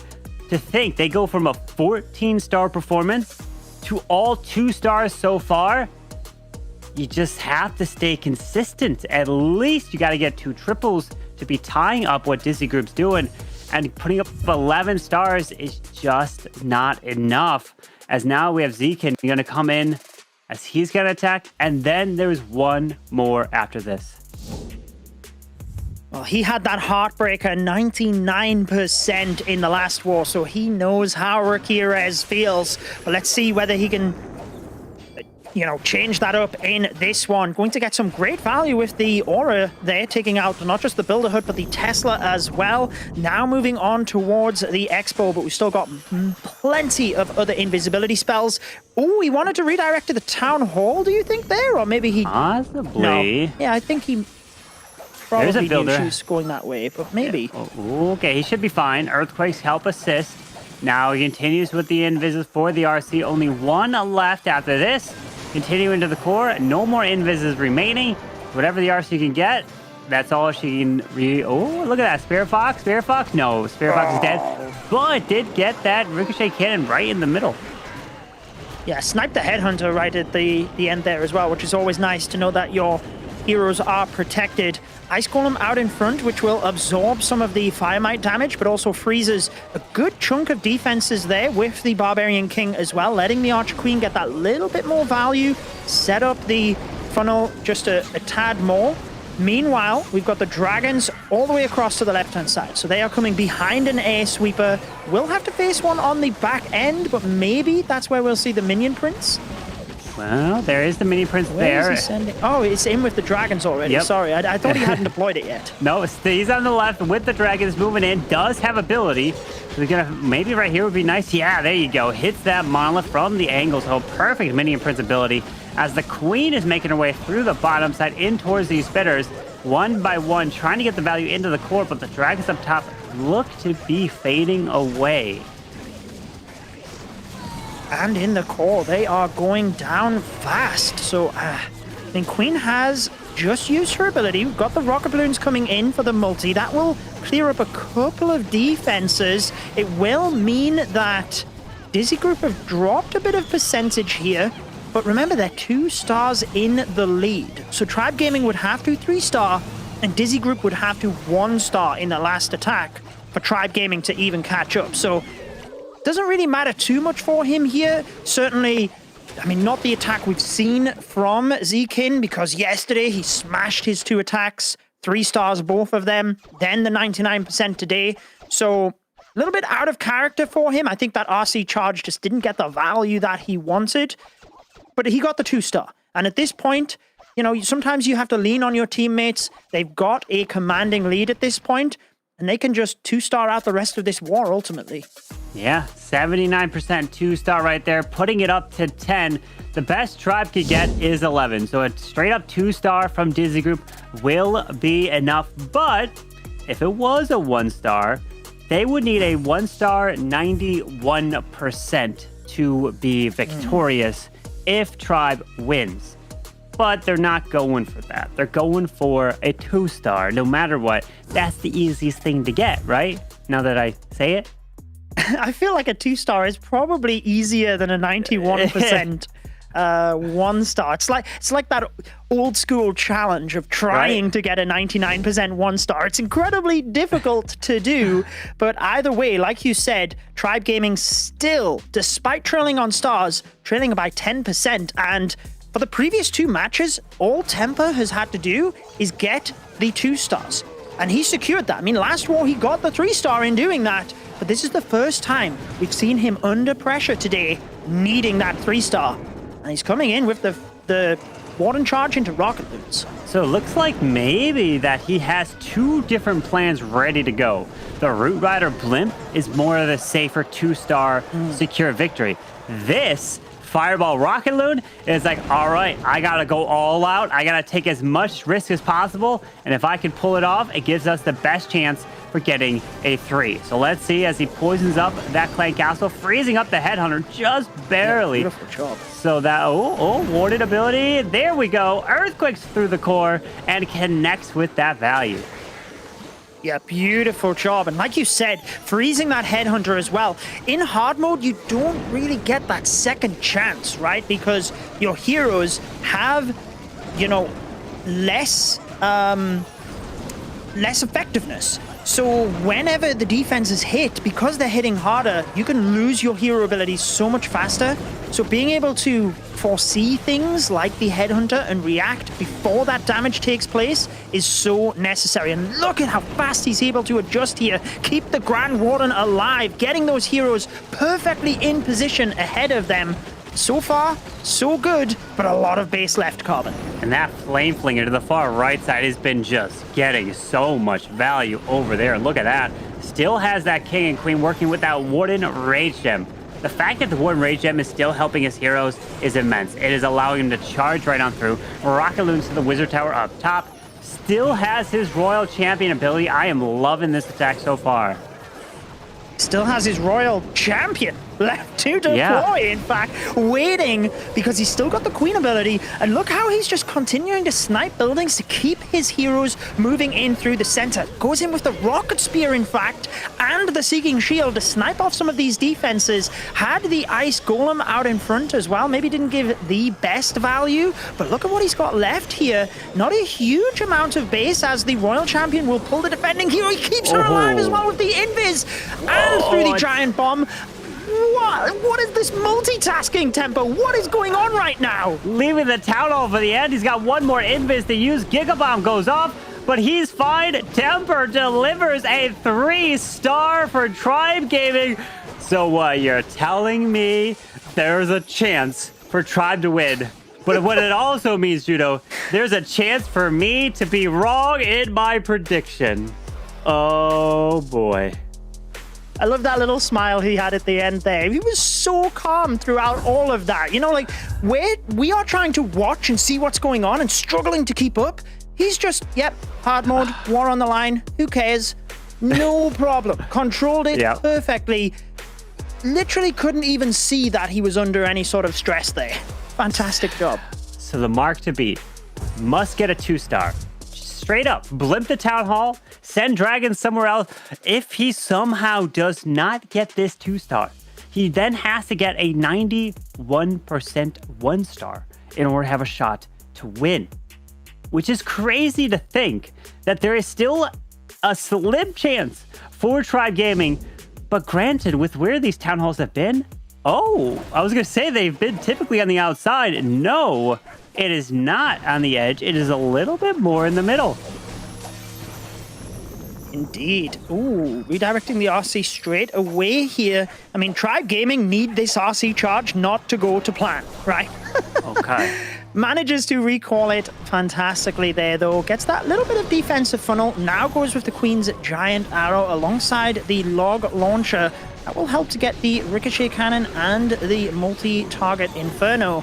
And just play it safe here. Get a fantastic funnel with your King and just get the Root Riders to the Town Hall. That's all you need to do. That's it. Straight up, 2-star, and you're victorious. As we have those blimps leading the charge, and we have the Royal Champion recalled, and out comes the Clan Castle and the Logs, launching the Headhunter right off the map. As the King is placed on the bottom set, he's helping funneling to push these roots straight on in, overgrowthing the backside. But it looks like these roots have nowhere to go, but kind of towards the core. Let's see as a Warden ability does now go off. Yeah, use that early Warden ability. Don't lose too many troops. Just get that Town Hall. Do not care about the back end. Again, we keep talking about this, right? But like the last player, don't even stress about the 3-star. Just focus on the job at hand. Get the job done. 53% Town Hall about to go down, and there we go. Dizi Group with the 2 stars will be eliminating Tribe Gaming from this weekend's qualifiers, and they will move forward to face Elevate in that grand final. Let's see whether they can get their revenge. That is it. It's going to be a revenge match for Dizi group. But they have to win 2 more in order to get a golden ticket. And all Elevate has to do is win 1 match, and they are a golden ticket winner. They will be joining Dizi as the only other golden ticket winner so far. And that is really gonna be an important war. So much coming on the line, because if you win it, you get a golden ticket. You don't have to worry about getting a golden ticket for the rest of the year. You could just be playing for prize money, just like Dizi did this weekend. Indeed. And, you know, I think they've done such a great job so far. They just need to... It's very tricky to do. They've already fallen to Elevate, and now they have to beat them twice. Yeah. How do you get over that kind of pressure that they had? Maybe a simple fact of them thinking, well, you know what? If that 97, 98, and 99%, a couple of those had gone the other way, we were good. We smashed them, right? Like, give yourself that confidence. I can't remember which team it was, but we had one of the teams that had an interview and they just straight up backed themselves. We are going to win. And I think sometimes you need to have that confidence. But Tribe Gaming, not quite making it on this one. It is all celebrations, at least short-lived, until they get ready for that next matchup to Dizi Group.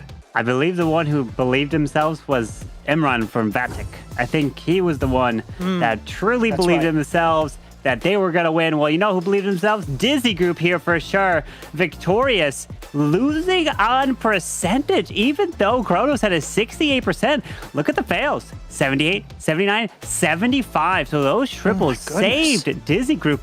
And literally, if one of those was not a triple / Rikira's getting a 3-star of their own, Tribe would have won. That's way closer than I thought it was going to be. Ryuta's attack, where he saved the Town Hall at the end by pressing the King ability and having the Queen dive on in. So maybe not as convincing as it seemed. But you know what we've seen time and time again, though?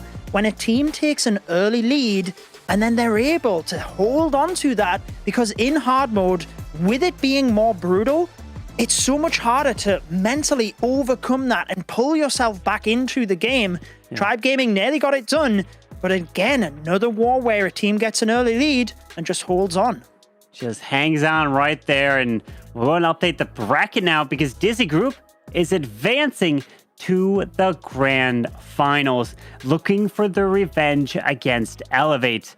And we have at least 1 more match, possibly 2 more before giving out that second golden ticket. But what a performance.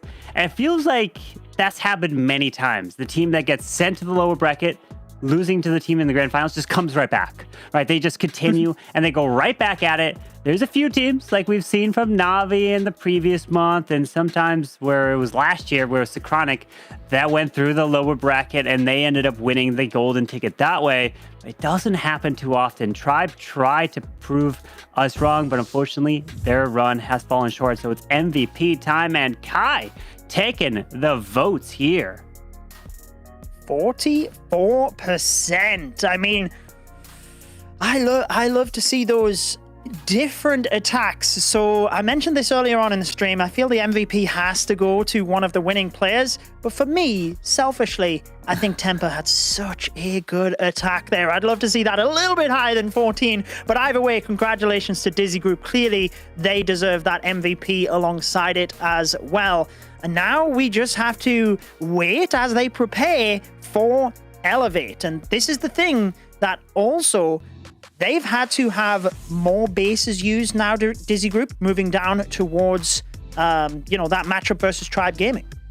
Yeah, it was an impressive victory there for Dizi Group, getting it done, and just awesome to see that they're coming right on back. And these literally have been the best 2 teams here today. So we're going to take a quick little break. Let's go ahead and take a look at some replays as we get ready for the grand finals.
And what a war we had there. My goodness. Tribe unfortunately going down, but we're welcoming back Itsu and Bash here. Start off with you, Itsu. What did you think of that performance from Dizi Group?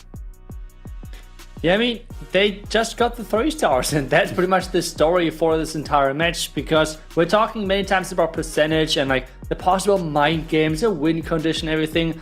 But eventually, the most important thing are those 3 stars, and Tribe just did not get that second on the board, and with that, they had no chance of really competing versus those 2 triples versus Dizi Group, and they in the end are going to get their rematch versus Elevate here. Yeah, shutting down that lower bracket run of Tribe Gaming, but that was such an impressive war. But you said it best there. The 3 stars were the deciding factor. And I actually wanted to go ahead and take a quick second to break down one of those 3 stars. Actually, the 3-star from our MVP, Kai. I thought this was a really fun attack. We've kind of seen this being used time and time again. And it felt like he almost like took a page out of Tribe Gaming's book here, more specifically P Castro's book here, because we've seen P Castro doing this trick a ton. So he's going to start off here with the Royal Champion charge. Nothing different there, nothing fancy. He's just going to come in here and just kind of gut out this little section. So that's pretty standard. We've seen, I don't know, 100 Royal Champion charges. It's strong. It sets up the pathing for these Root Riders. But it's what he does after that that I really want to look at, because I just thought it was really interesting that he decides to do this against P Castro, who has kind of been using this a ton and kind of making it look really, really nicely. So he does a great job here using the Royal Champion and then recalling her. He got all this little section out, and now he can set the funnel, set the pathing. But if you notice right there, he sent that giant arrow right across the middle of the base. He may have missed the defense there, but the log launcher's logs are so broad that they're going to go ahead and they're going to come through here, and they're going to take out the log launcher and take out the monolith right here in the middle of the base. So he's going to go ahead and just set the pathing, set the table here. Giant is in there. Unfortunately, that minion prince does take the giant down, but ultimately, the log launcher gets down, gets through those major defenses, but now he's got everything working, and he's going to push into the middle of the base. King's on the top side. He's going to be in charge of creating that funnel. And as Itsu and the guys were just saying, ultimately 3 stars decided this war. It doesn't matter about the percent of the other techs, because stars are what decides war first. So once he gets the table set here, gets those big defenses up, and then even the Yetis bouncing through that. I don't know if you saw that. I kind of missed it there, but the Yeti mites just coming in and taking out some of those other key defenses like the scatter shots and whatnot. It's just such a big factor. Perfect warden ability. And look at this. You use that RC ability to set up, but you create that lane so all these troops stay tight together. It's almost like the old hybrid theory where you just keep those troops in a tight lane, you keep them healed up with the healers, and this just really set Kai up for success here. I felt all the fundamentals were there on this attack that really should have been done, and he did a great job. Maybe the giant arrow missed a little bit there, but ultimately the log launcher and the earthquake spell are enough to get through there. From there, he's got enough force to just go ahead and circle through here, take out the rest of the base, and I thought this really set the tone for them to move forward and go ahead and get the victory. So that was a great attack for Kai. Like I said, kind of taking a page out of Tribe's book, but yeah, it was nice. Dizi Group, they've looked really good, and now we get back to the grand final, which is going to be a rematch of our upper bracket final. But now Dizi Group, they have to win 2 times. They simply have to win 2 out of 3 total matches against this team Elevate, which, man, that's a tall task. The way both these squads are playing, though, anything could happen, and we've seen it. We've seen it be able to happen. But man, that was a really fun attack. Judo, that was a crazy war, man. What a performance there. What a nice attack from Kai, right? Yeah, I mean, beautiful job. I'm still thinking about Tempa's attack. That was just next level, if you ask me. And Itsu, I know you've been appreciative of some of those attacks throughout the wars. So what did you think of Tempa's attack? Yeah, I mean, I'm right now as well transitioning over to some fireball attacks in Legends, for example. And as soon as you have tried that once, and remember, those guys are playing in hard mode, which is a complete different story. But even if you're doing that in Legends, having like a short amount of playing time and the multitasking which is required of keeping track of possible flame flinger, of your warden, of all of those different moving pieces, it's just so tough. And doing that in hard mode is just so impressive. So yeah, I really appreciate those attacks. But Judo, I think it's up to you now. It certainly is. Well, you might have noticed that I'm not at home. and I haven't been at home because I am in Helsinki, Finland at Supercell headquarters, and I have a little bit of a special guest with me that wants to come and say hi. Welcome in, Marco. Thank you, Chudo. Hi, everyone. Hi, Carbon. Hi, Itsu. Hi, Besh. Hi, everyone watching. So happy to be here. Hello, Marco. Welcome here to the caster desk. Okay, you know what? We'll have Marco join us for the grand finals, right? I mean, who else would be the best caster to join us for an amazing match? But you've been watching this weekend so far. It's been an incredible weekend and so many amazing matches. What is your thoughts going to the grand finals? Man, I'm still impressed. You know, like every time I watch the monthly finals, I always get impressed. How much, you know, creativity players, you know, how much creative they can get during these wars. It's clearly like it's clear how much effort they put on, you know, to be able to 3-star, you know, especially playing in a hard mode. It's always impressive to see, and you know, heads down to all of the players competing.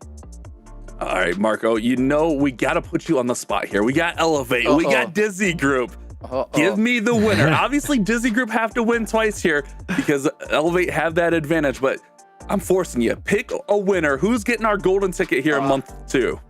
That's a tough one. I mean, I love Elevate. They have been flawless throughout the winners bracket. And it's just crazy how good they are. You know, Celinho, Burnout, I've met them. I've known them for a long time. However, personally, I love a nice underdog story. So I kind of wanting Dizi Group, you know, to at least, you know, go ahead in the final. But we'll see. I still hope the best team to win, of course. Yeah, I mean, we all love an underdog story. And I think before that last match, I would have said, just go with whatever Carbon is not predicting. But we have actually a couple of community questions for you. So I think we will just go through them one by one. Sure. We're starting things off from Lion Romeo. And that one is asked, what should we expect from the rest of Thanos 17? Great question. I would say quite soon. Creator sneak peeks will start in the next couple of weeks. So stay tuned to your favorite creators' channels. Ooh, stay tuned. Excited to see what's coming on the horizon. And speaking about the horizon, from Sil2068 asks, is Builder Hall 11 on the horizon? Not at the moment. For this year, our plans is to release content for Home Village only. Okay, fair enough. Focusing on the Home Village. I don't mind that personally. I love Home Village. Z by Rock asks, is it possible to add new building slots in the future? I've heard from several base builders that they're running out of space. So is there any chance that we get more than 9 base slots? Yeah, that's a fair question.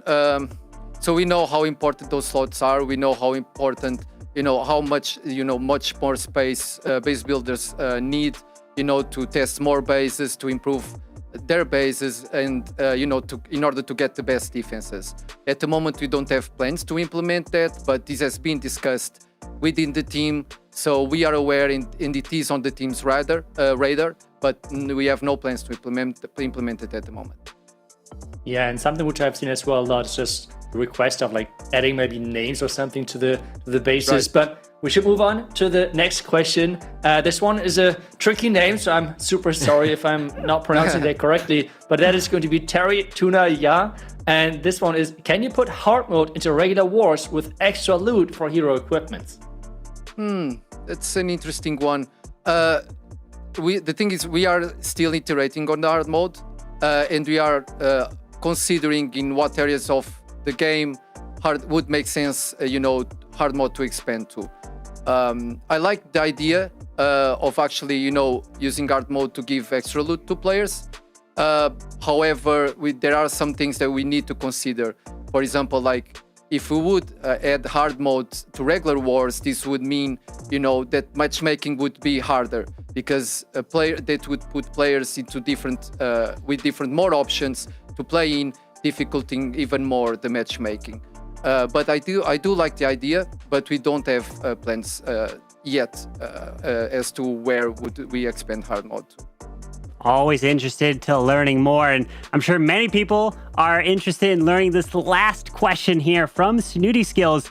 And the question is, what are the dates and the location for the World Tournament, for the World's Finals later this year? That's a great question. And I think, yes, it's about time we say something about that because, for such big moments, we need big preparation. So that's why I also came prepared. So World Finals dates will be... That's right, from October 31st to November 2nd. And location will be DreamHack Atlanta. That's right, ladies and gentlemen, we are going to Atlanta for the Clash of Clans World Finals. Let's go. There it is. Let's go indeed. Nice. Huge announcement there that we're definitely hearing for the first time. Marco, thank you so much.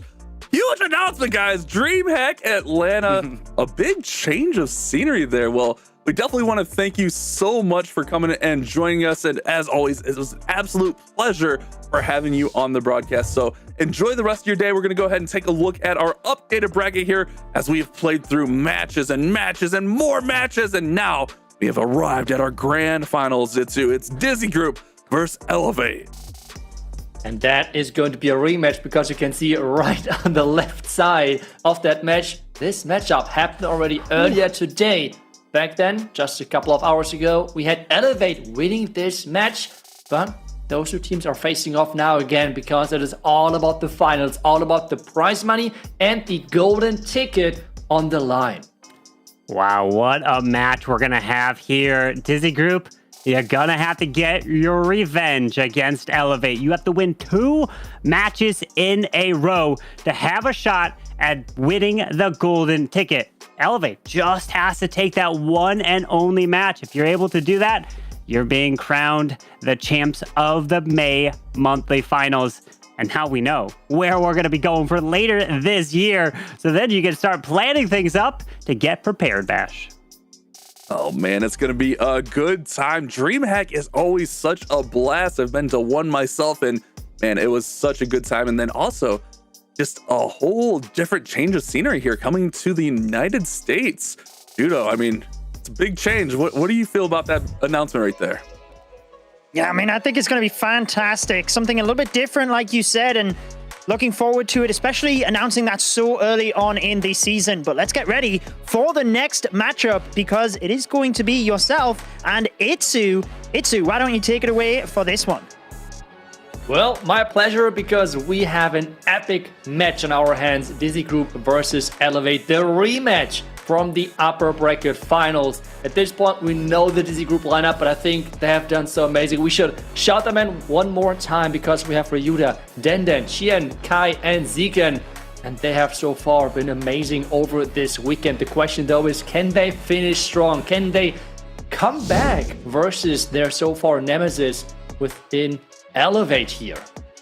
And that last match that these two squads had was a barn burner to say the least.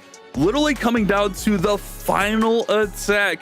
Chien just not able to get over the hump there and get the 3-star. It was a 97% failure.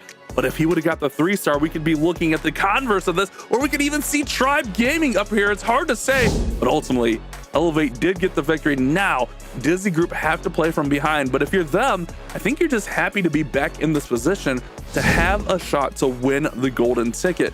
But they're going to be going up against a squad in Team Elevate who are just, man, they are playing out of their minds right now. They put up 14 stars in their last war yesterday, and they came in with that 12 stars to go ahead and take down Dizi Group. Quickly, let's shout them out like you mentioned there. We've seen them, but let's go ahead and shout them out again. Seleno, Bernal, Leo, Hato, and the new guy, Max, who's working out incredibly for them.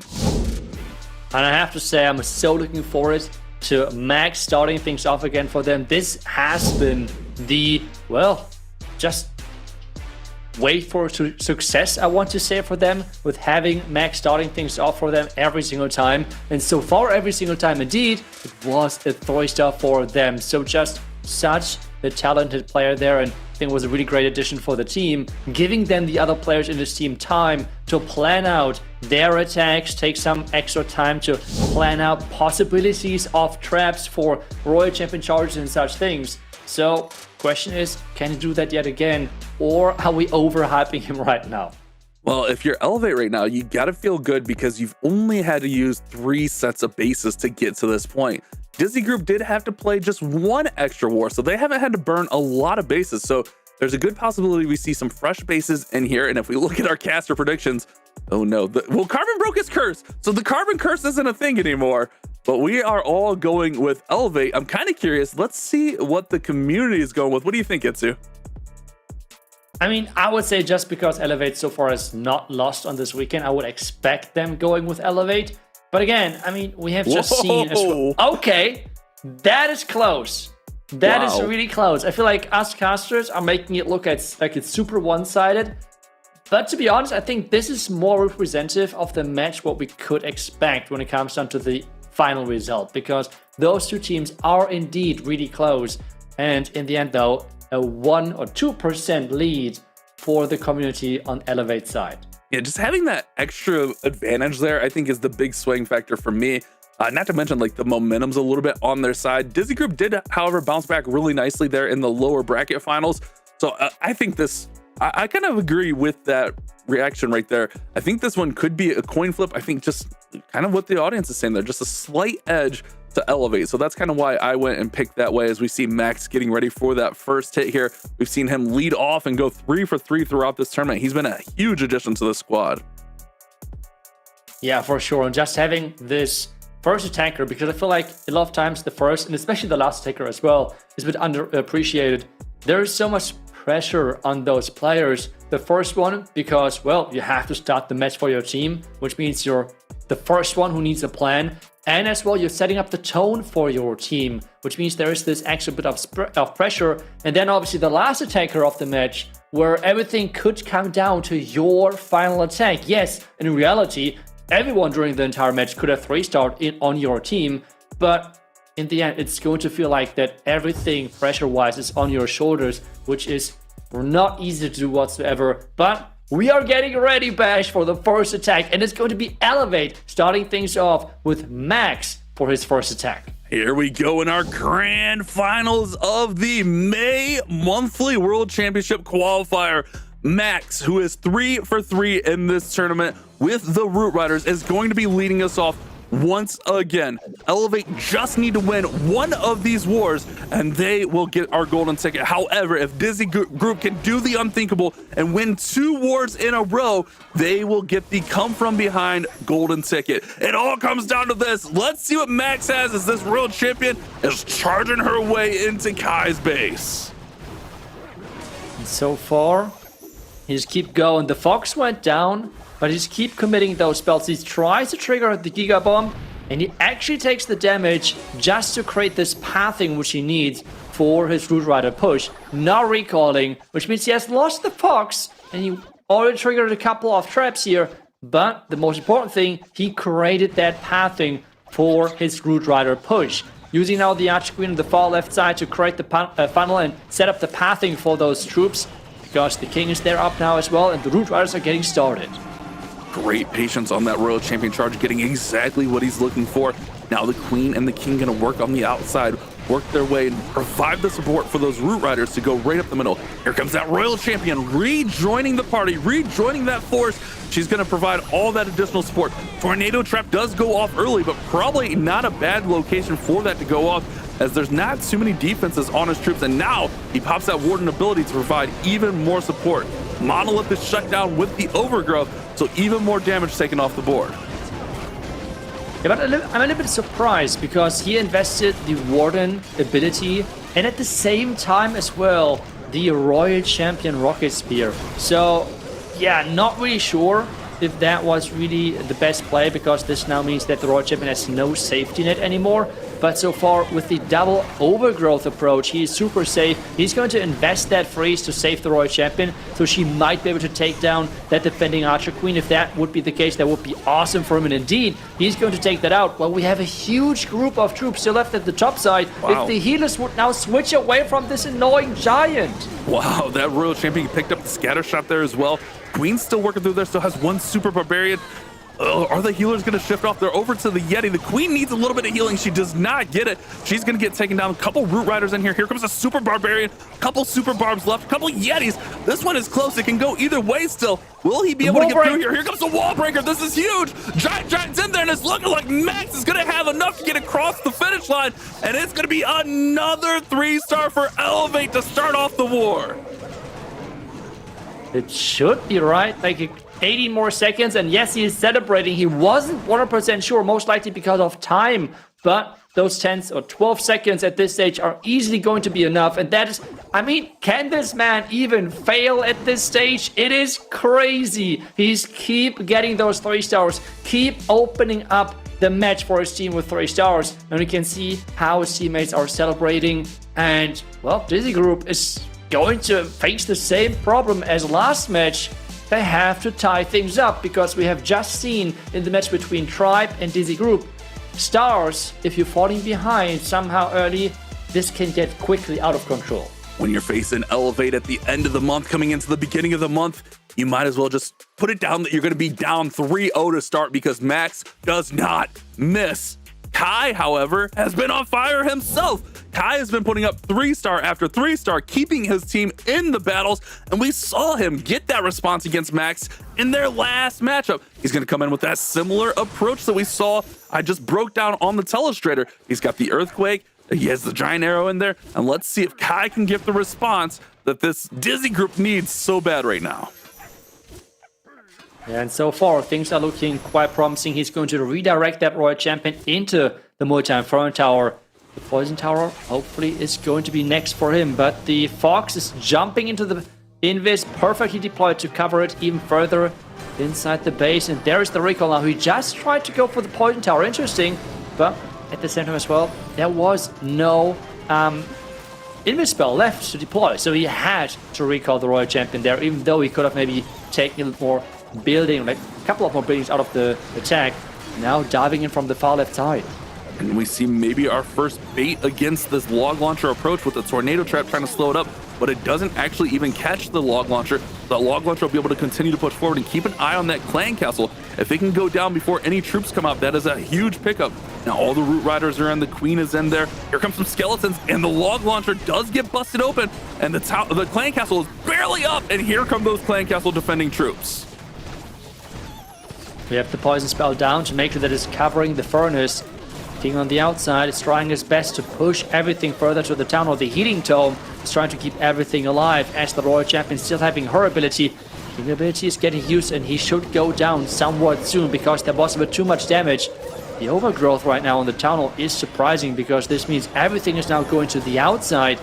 But that second star would be a quite nice bonus. Yeah, definitely, but he's gonna have to work for it. He does pop off the Royal Champion's ability, which means she'll sit there, throw those rocket spears, and with all those defense targeting attacking units, she'll be going to the town hall next. She gets the town hall down now. The queen was actually coming over to that area, so it might have been secured either way, but now he's just gotta get through the back end of this base, and he's fist pumping. It looks like he's excited, he's feeling confident, and with all those root riders, he should. Kai, once again, get the response, and we are all squared away after 2, Itsu. I feel like I have seen this already. Yeah. Wait a second, Bash. This is exactly how the last match has started as well. And since we're shouting out Max so much, I think we have for sure to shout out Kai here as well, because he's as the opener attacker, non-stop getting those 3 stars in as well here. The first match versus Elevate, he did the same thing, coming in with 3 stars, and he does the same thing again in the finals now. And this means we're all tied up again. Both teams are back to 0 when it comes down to a lead. Yes, there's maybe a small time lead, but in the end, I don't think that we're going to come down to time. Instead, we have now Seleno going in as the second attacker for Elevate, and he's going to go up against the base from Qian. Don't mind me, I was just trying to look through my notes to see if I saw any Kai misses, and I don't think Kai has missed in that opening position either.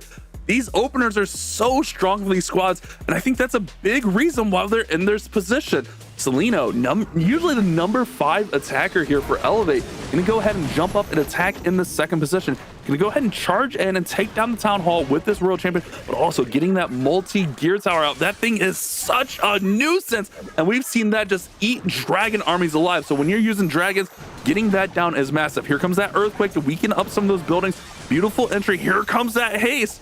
Royal Champion is going to rumble right on through the middle of this base. Oh, he's doing such a great job of right now, like skipping some of those defenses to maximize the value out of the Electro Aura. Perfect usage of this Royal Champion chart so far, keeping his Royal Champion invisible. And at this point, he has 4 more invisibility spells left to deploy. This is crazy value so far for him. But remember, he did something already earlier like this, where he had a really good Royal Champion charge, but then did mess up, indeed, the follow-up, because he had the Minion Prince isolated, which did not turn out to be a good decision for him. Yeah, we've seen that a couple times from him, actually, where he's kind of had that solo Minion Prince dive that just does not quite work out after a huge Royal Champion charge. And look at the bottom of this base. It's, oh my goodness, it is completely gutted there from that Royal Champion. A lot of major threats in there, but look at that core. You get the Rage Tower in there along with those 3 multis, which can just dish out so much more damage. Normally people don't think of multis as like the biggest threats. Don't get me wrong, they can definitely eat up some troops, but you gotta remember those multis are dealing out 20% more damage, and then when they're under rage, it's even more. What is it? It's doubled, right, Itsu? Yeah, it's a lot of damage, and that was a super smart move. He used 2 Yetis to try to snipe the air defense on the far left side. The top one, he was able to get the left one. He had the 1 Tesla tanking, and this time around, he delayed the ward abilities to get more value out of the healing tome. The Minion Prince ability this time with the dragons together was better as well. There's still some base left, but Bash, he still has this huge push now from this bottom side with his King and ability and all of those fire motes spawning from the furnaces. Yeah, King is taking a little bit of a beating, but he's got the spiky ball in there. The Minion Prince, excuse me, goes to Phoenix. I'm just seeing if he can get through this Monolith. I don't think he will. The Monolith is going to be the main standing threat here on the base. He's fist pumping. He's celebrating. He's feeling good with that Monolith going down. It's going to be a 3-star for Solito, and Team Elevator on fire. They get the response, and we're looking at 3 in a row right now. What an attack. I mean, the Royal Champion charge was masterclass. I mean, we know how strong that strategy is with the Royal Champion charge with the invisibility spells, but there is such a big difference still between a well-executed Royal Champion charge and not so well executed. We have just witnessed an incredible spell placement there from Seleno, really skipping the defenses to get the most out of that equipment. And now it's back to Dizi group. I mean, those 2 teams are going crazy right now. But remember, this is exactly as well how the last match between those 2 teams started. And then after the 3rd attack, things slowed down quite a bit. So the question is, who can keep up the momentum? Because Dizi Group is going in with air as well, but they're bringing an Ice Hound to the mix as well, and as well an Overgrowth to redirect the Royal Champion. Den has been so close on so many attacks, but in that last matchup, he finally got over the hump and finally got that 3-star. He's had like 98, 97, 94. He's been so close throughout, so it was good seeing him finally get that 3-star. He's been putting on a masterclass, but a lot of this has been time for him, and that's one of the things with these huge Royal Champion charges is sometimes she's charging for a full minute, if not longer. It does eat up a lot of clock, so you can't really hesitate after you do this Royal Champion charge. He's got a lot of value so far. Got the Town Hall down and working into that multi-gear tower, working into the middle of the base now.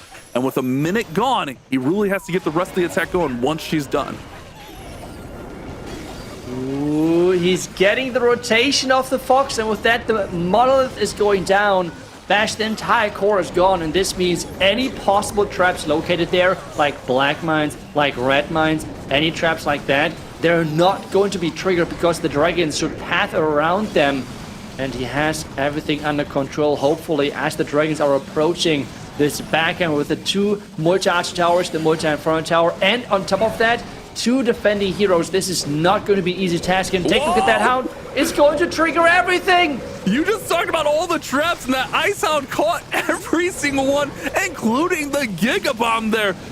200 IQ play from that Ice Hound right through all the traps, right through the main push where the dragons were going. Great foresight to go ahead and bring that Ice Hound in and soak up all of those traps. Now he's still got plenty of dragons here, still has the Queen, but Queen does not have ability and she's gonna be stuck on this wall. This one can really start to fade. Keep an eye on this air defense. Ooh, this one's actually gonna be a little bit close. Yeah, but there's just so many troops alive, and he has the Queen as well pushing through. He has the Minion Prince still with that Phoenix on him as well. At this stage, the Royal Champion charge was super good, but this Lava Hound play, or the Ice Hound play to be more specific, was just a game changer. Giga Bomb, I think pretty much every red mine 2 or 3 black mines, the tornado trap.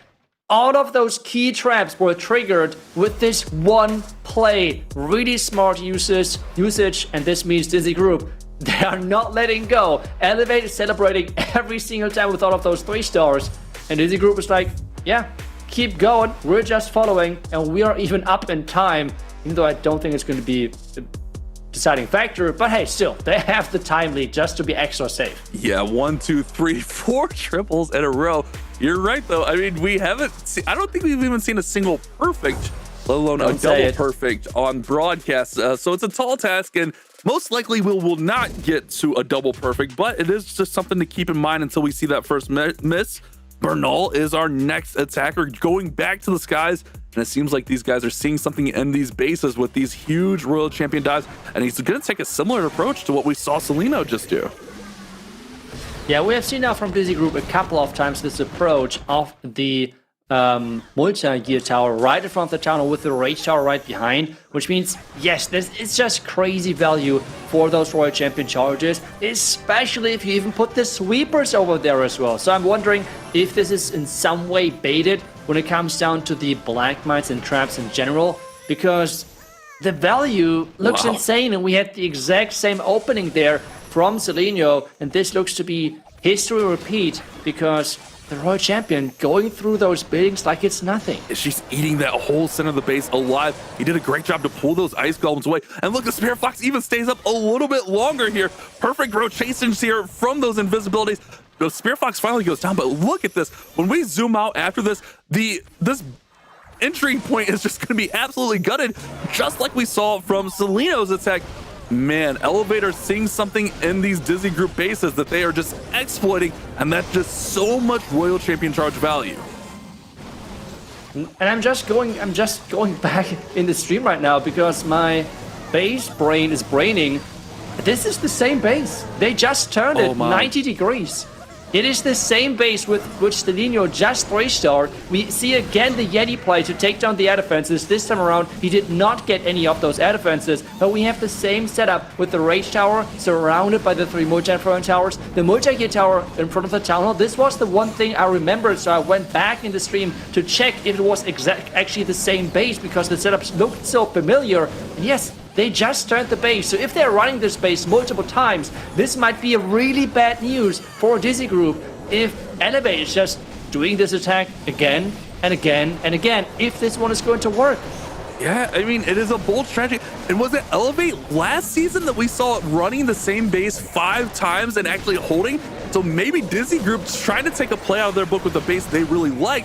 However, Elevate did break it down and find the blueprint on the first one. However, this one is fading a little bit. Still a lot of base to go, but you gotta get through this monolith. That's the main thing right now. But with Minion Prince still near full health and having that Phoenix on, he's got a really good chance at this one. Not to mention those Fire Mites are still spawning in here.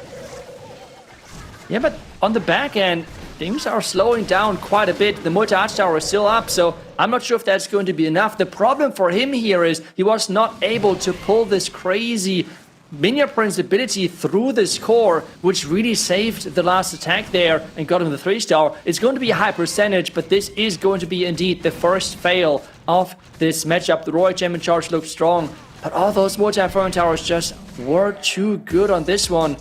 And, well, when the Minion Prince is not pointing to the direction you would like that to go, it's not going to work your way. And the Yetis this time around really did not get any of the air defenses, so you had to invest those rocket loons into somehow sniping them and creating this pathing.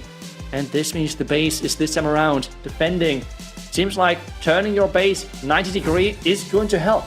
Yeah, it was an interesting play there, but it seemed like there was one building, it might have been a barracks or a spell tunnel. They kind of like held those dragons up a little bit and they had to circle back, and that caused a little bit of issues. But ultimately, it is a 96%. And I mean, if you're gonna miss, you want it as high as possible. And 96% is super respectable. Remember, Ryuta in that last war actually came into some issues with the Royal Champion charge. Gonna go back to the ground now. Royal Champion charge into Root Riders. Gonna go right into this monolith compartment. Does have to keep an eye on that enemy Royal Champion.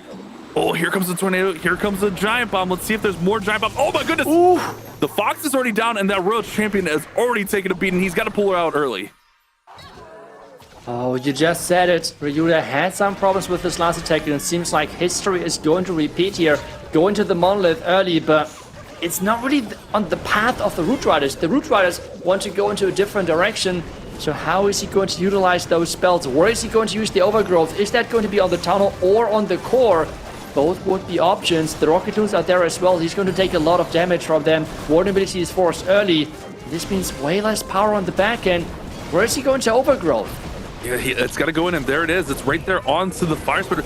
Man, these troops can still walk around, and he had to use that rocket spear early to get that monolith down. So he'll push right into the town hall, and actually all the troops for the most part stay all together. So a little bit lucky that things didn't take a left-hand turn there, because it was almost in reach. So everything is still compact together, but man, those roots are definitely taking a beating. Remember, Royal Champion already used her ability, but he does still have a little bit of support. King's on the outside with ability. Queen is in there with ability. They still get a lot of force, but just now crossing that 50% mark. He's trying to push his troops back into the middle with those Super Barbarians, sniping down the outside defenses to push the roots into the merge cannon, into the core. Is it going to be enough power? The multi-gear tower with the minion prince combination, such a powerful defensive tool on that back, and then bash this, even the merge cannon and the multi-arch tower. That is a lot of power there. Oh, watch that RC get melted. She goes right down there. The merge multi-defense is going to go ahead and force that queen ability if it locks onto her. It doesn't, however. The sneezies are the boogers from the sneezy rather, are out in front tanking. Now forces the ability, and queen goes and pops out the action figure, pops out the giant from the action figure rather. And now those clone queens need to do some work. He needs as much push from the front side here as possible. King goes to Phoenix. King needs to pick up just a little bit here. Skeleton's holding up the queen. This is close from Ryuda. This could definitely go either way. King's gonna fade in just a moment. That queen, oh my goodness, queen goes down, Nitsu. I mean, it's 30 seconds, and the Phoenix could finish this with the giant together. I mean, he has so many hit points. In its 20 seconds, the Phoenix is not doing the most damage. The Expo should go down from the giant, but this elixir storage has to go down as well. The Phoenix should be able to get it 10 seconds. The giant, go, don't walk around, I don't know, some curves or whatever. Oh, there's the rage. He's raged up. Oh my goodness, that was so close, but the giant getting under 50% health triggers the rage, allows him to get a little bit more damage. I think he was still fine, even if he had to get an extra shot in there. Oh my goodness, what a close attack. But now Dizi Group are in the advantage. They are up a star and also up 4%. What a huge attack from Ryuda. I mean, this match is crazy, and we clearly see why those two teams are here in the finals, because out of those attacks so far, we have seen only one fail. You have to call it that way, because it was 2 buildings missing, I think. So, well, it's back now, and we're again having this time around the base turned into another 90 degree, but it's the same base yet again. This time around, a different Royal Champion shower. So it really seems like the Dizi Group is taking inspiration from Elevate, because they were doing that in the past, rerunning the same base non-stop, and it has worked for them. So Dizi Group says, well, we're doing the same thing, we can do the same thing, and it has defended so far once, it was 3-star once. Let's see what Leo can do. Leo going with a completely different strategy here, going with the Root Riders with the Spear Charge, a completely different Spear Charge, as we've seen the other 2 attacks go right at the Town Hall, get the multi-gear tower out, get those fire spitters out. But when you're going with the Roots, you usually don't have that big heavy commit of the 11 or 12 spells. He's going to go ahead and just get out the 1 multi right there, but look at that chunk he took out of the base. Now the pathing is clear right through the middle for the Root Riders. It's a completely different approach, but if Leo can get a 3-star, he's going to keep his team alive right now. He can do that for sure. And the important thing here is really to get that push going and keep everything alive with the Rage Tome. We have the overgrowth now happening. He's not hitting that Rage Tower, which I love, because the troops should trigger the Rage Tower, but by the time the overgrowth is going to run out, well, the Rage Tower is already triggered. So that is really the concept here. And the Rage Tower is going to trigger right now. And you see, it's only hitting that Tesla and the Bitter Hut. When the overgrowth is going to run out, the rage effect is gone as well. What a great play on how he's utilizing that overgrowth. Such a brilliant maneuver. It's those little details that us like average players like me might not pick up on. I mean, you would probably pick up on that. It's a former pro player, Legends League legend in himself, but it's these little details that, especially in hard mode, that make the biggest difference.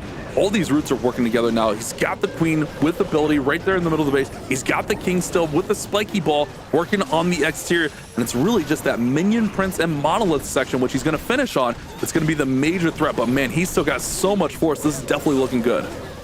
And this one Root Rider opening up the compartment for the Archer Queen so she can access the next compartment. And this attack looks really overwhelming if he can power through the last monolith and the minion prince over there. I think this is looking good. He has the queen, he has the giant there, the back end super barbarians are there, and he's celebrating. He knows it's going to be a 3-star, and they have broken that base again.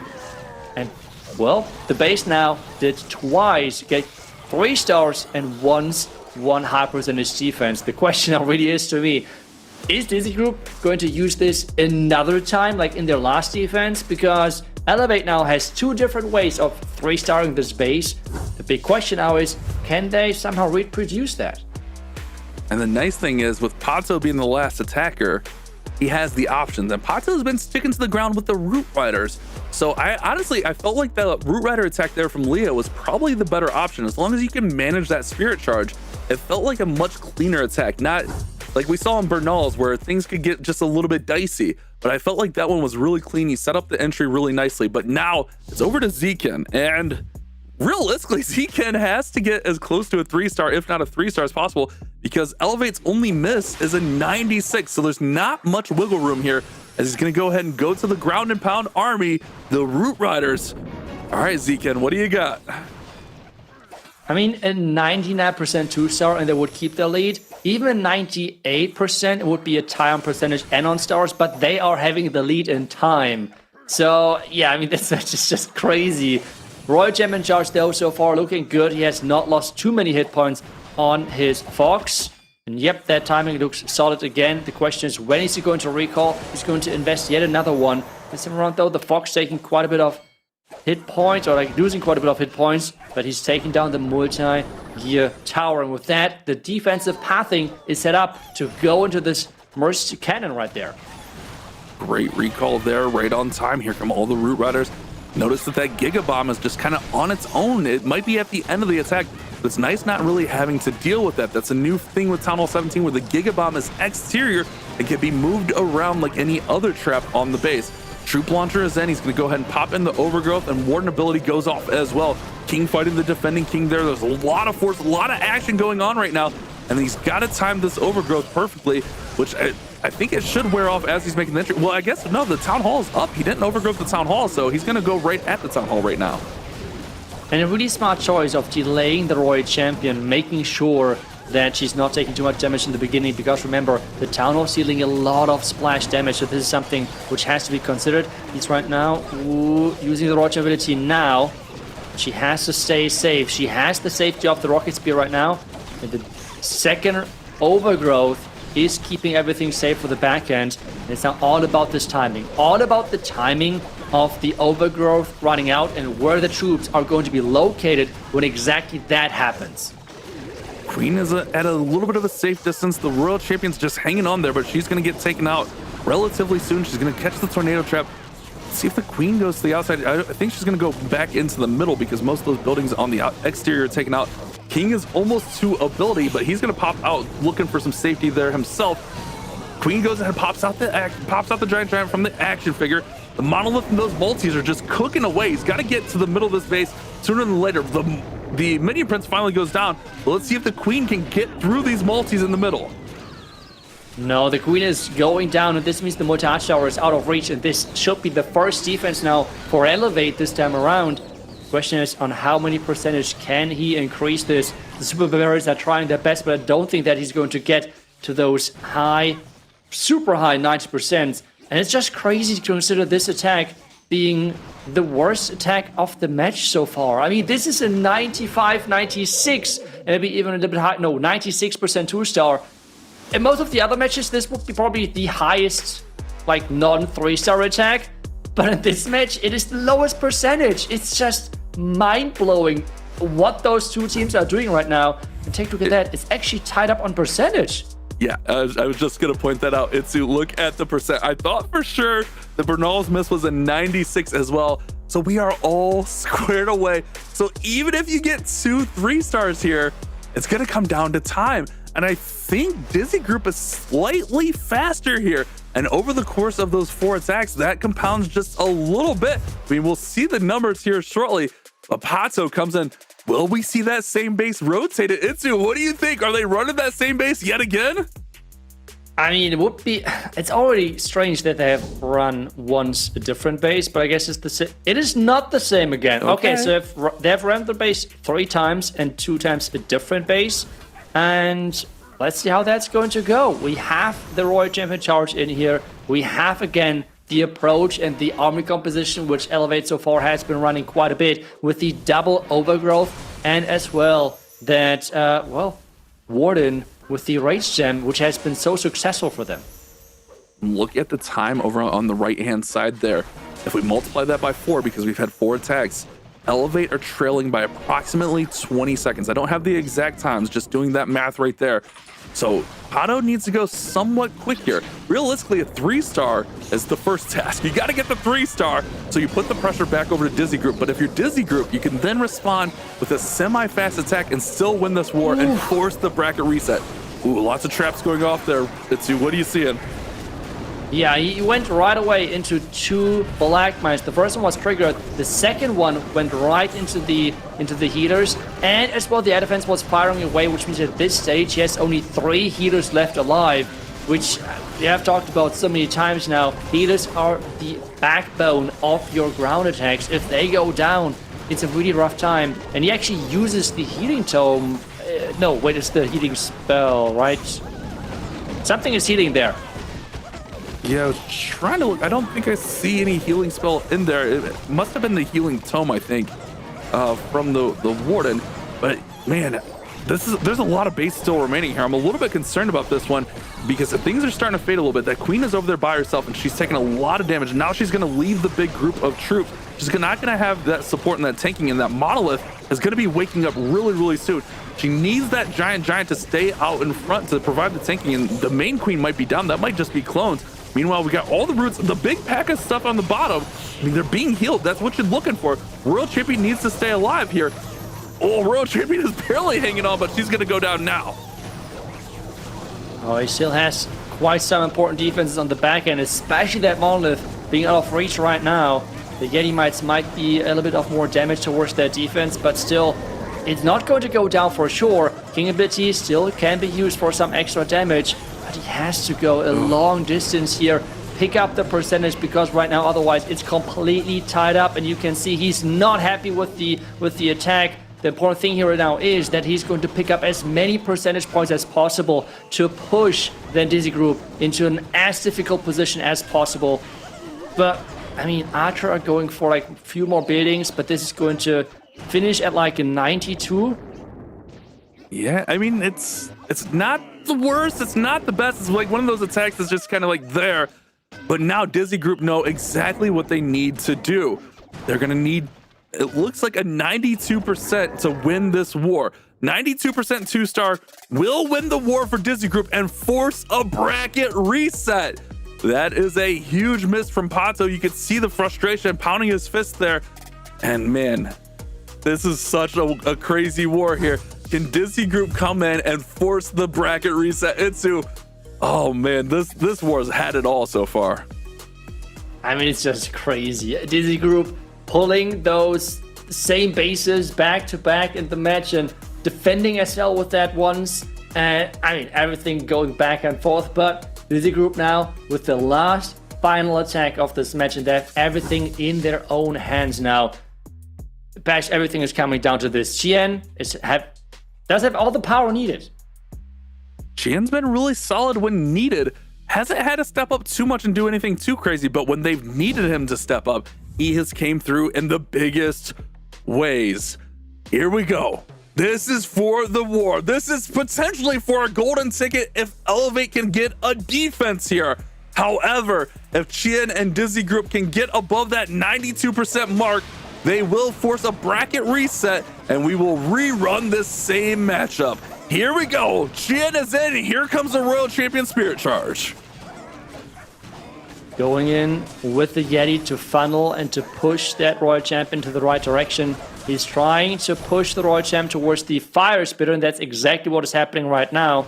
We have another invisibility spell. The Fox, go on, Fox. Yes, the Fox is running in there, taking now a little bit of damage off the Town Hall splash, but I think for now he's happy with what he has gotten and just recalled that Royal Champion.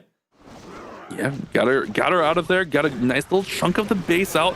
Skeleton Spell going to come in and provide just a little bit of tanking in front of the Root Riders. However, the Expo goes quickly, locks onto one of the Root Riders. However, just distracting that enemy Royal Champion is a big factor in there because those defending heroes can hit so hard. And here comes that Battle Blimp. Jan going to fly the Battle Blimp right into the Town Hall.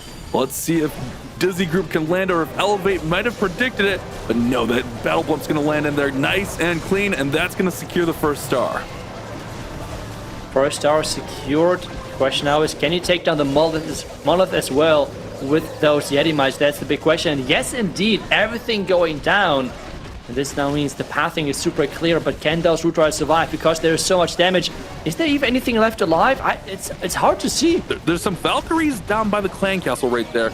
They're actually soaking up all the healers, and I think that's why the Roots got taken out, is because those Valkyries went off on their own, and they kept the focus of the healers. Now the king goes down right there. The queen goes to ability.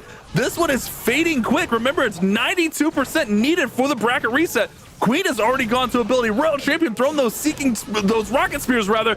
This one is fading quickly for Chien. 25% of the base remain and not too much army. Elevate look to get the big defense into. We could be seeing our second golden ticket winner right now. I am still not sure. I mean, there are so many Valkyries. The Queen has the giant in front of her. She has healers. She has the Warden. Sneezy is there up as well. So I think it's still possible. The time is taken with 40 seconds, so I don't think that's going to be the factor. And there's not much damage, Bash. I mean, the Queen is completely fine now, and she's going to pick up percentage, and it should be enough, to be honest, to force the bracket reset. Yeah, you're right. It looked like it was fading out there, but the giant just so beefy, and the healers actually swapping back over to the Queen was the biggest factor, and there it is. That's going to be enough to force the bracket reset. I mean, just looking at the scores, it is crazy. 14-13. Are you kidding me? That is supposed to be a hard mode. What are those guys doing? I mean, those are the two most deserved teams to be in the finals. And this score is just proving exactly that. Yeah, I think that is the final we all would have hoped for right there. Just looking over the stats of this war is so insane. As I think we got the stats up from the previous war for the individual Dizi Group players, but you see it right there on the board, 14 stars. Their miss was at 96% there. Oh man, and then Elevate, 13 stars with a 96 and a 91.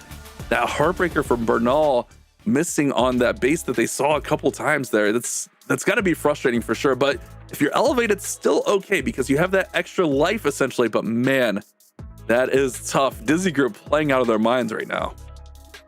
Yeah, and the big question as well is now, what is the current situation when it comes down to bases? Because Elevate could just run the bases they wanted. I mean, to be honest, I don't think that they were cycling, and the same goes for Dizi Group, cycling bases too much when it comes down not facing the same opponents. Otherwise, they would probably stick to their same base if it defended. And how many bases do they have now left? That is, to me, the big question. And we see it here. It is going to be a bracket reset.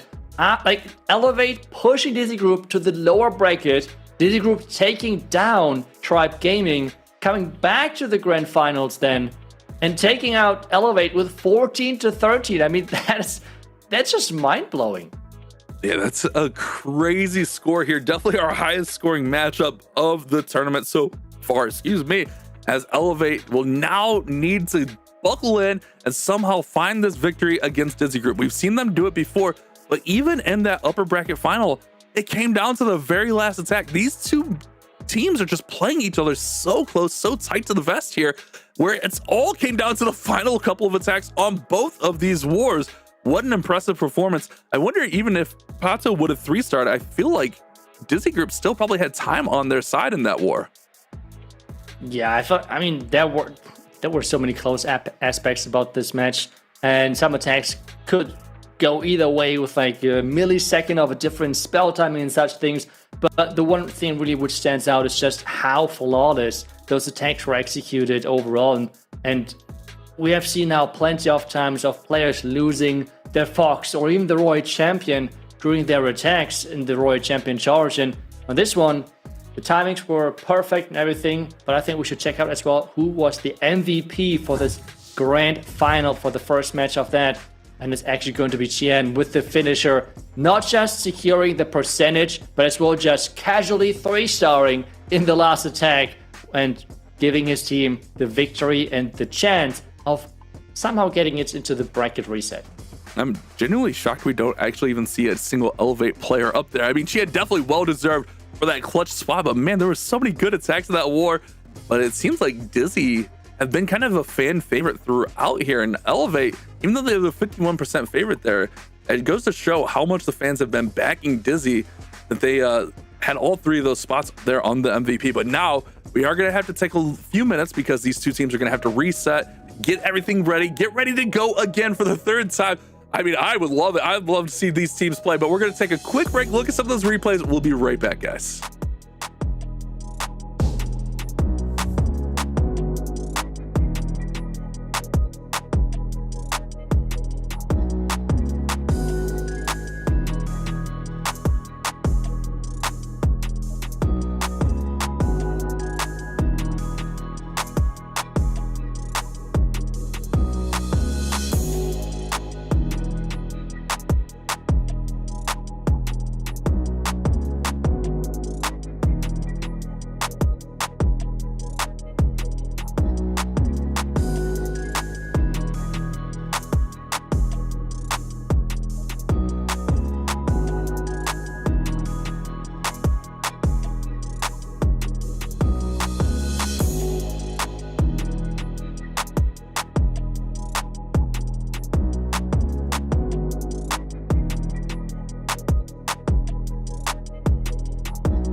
The by far most insane match of this weekend so far. I think it's not even close, but we have as well back you guys, Judo and Carbon, and I think we have to ask this question.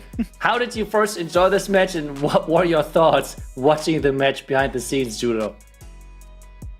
Wow, I mean, you've got to take your hat off to both teams. That is the first one where a team has lost with 13 stars. I mean, you couldn't write it. Just 3-star after 3-star. Even when attacks were close, they managed to do those little adjustments to get it over the line. So you have to say super impressive by both teams. And I can't wait to see the next matchup as well as they battle it out yet again. But what about yourself, Carbon? It was an impressive showcase to see it go back and forth like that. These teams deserve to be here in this spot in the grand finals. What a performance they came in with, and wow, coming down to the end, those final last 2 attacks, it was exactly tied. And then mind games with all these bases rotated and things. So I think it's time to try to break down possibly one of those attacks, and we'll take a look at Leo's attack. And so what we're going to see here is the Root Riders, right? With this attack here, it's all about getting that value with the Royal Champion. And he wants to send the RC in towards this top side of the base to be able to set up a funnel so that the Root Riders can move their way through here. So as the Royal Champion is slowly but surely going through, and notice you will have the recall spell down to the bottom side, which he's going to be able to pull the Royal Champion back. But this base will allow the RC to get nice value. This same base, but rotated, was being used against with dragons, and it didn't get the exact same value. We saw one of the attacks fall short. But look at this Royal Champion, just slowly and casually taking this section down, which includes, look at this, we have Rage Spell Tower, but it doesn't take that down. This is the initial funnel right here. So if you're looking to do a Root Rider type of attack, what you want to do is take out a funnel to start, and now we're going to send in the main army with the Root Riders. But the big thing is the healers behind these balloons. But then he's also going to have the troop launcher delayed a little bit, which is going to be, look at these balloons that are just spawning out in front to try to help protect these healers as he continues through the town hall. But the overgrowth acts like an additional funnel. So if the royal champion funneled here, the overgrowth is funneling here, it's making everything power right through this town hall and around this space. He wants to focus on the town hall to take that down, and then he can later come in for the core of this base. But he still has the royal champion ability as well. That can get some nice value, but as his Root Riders are making their way through the core, look at what's on the bottom side. The King's coming right through the bottom side down here to help secure this stuff to allow the Root Riders to continue to stay in towards the middle and continue to get some value, while the Warden, with that Rage Gem, is continuing to rage things up as he's making his way right around, pops that Royal Champion ability, and getting fantastic value. So it's all about that initial funnel with the RC, and then doing your absolute best to set a perfect path for the Root Riders. And then if you can pop a fantastic Warden ability, you're able to keep them alive even longer. Pops that Queen ability towards the end, and then just has those Giants from the troop launcher. Those Giants are playing a critical role, providing tanking in the end to allow you to continue through. A couple super bars for cleanup, and Leo gets a brilliant 3-star here. Granted, it wasn't enough. They were so close into this match, but still, in the end, a fantastic attack there from Leo, and he's going to have to look to do that again. So what a match that we saw from Elevate, and the pressure is going to be on in this match, my friends. And I can't wait for this bracket reset bash. Oh, great breakdown there. As always, Carbon, love listening to you breaking down those amazing attacks. But man, like, if there's anything we want in Clash of Clans Esports, it's this kind of matchup. But we got a quick video for you guys as we're still setting the table. We'll be right back.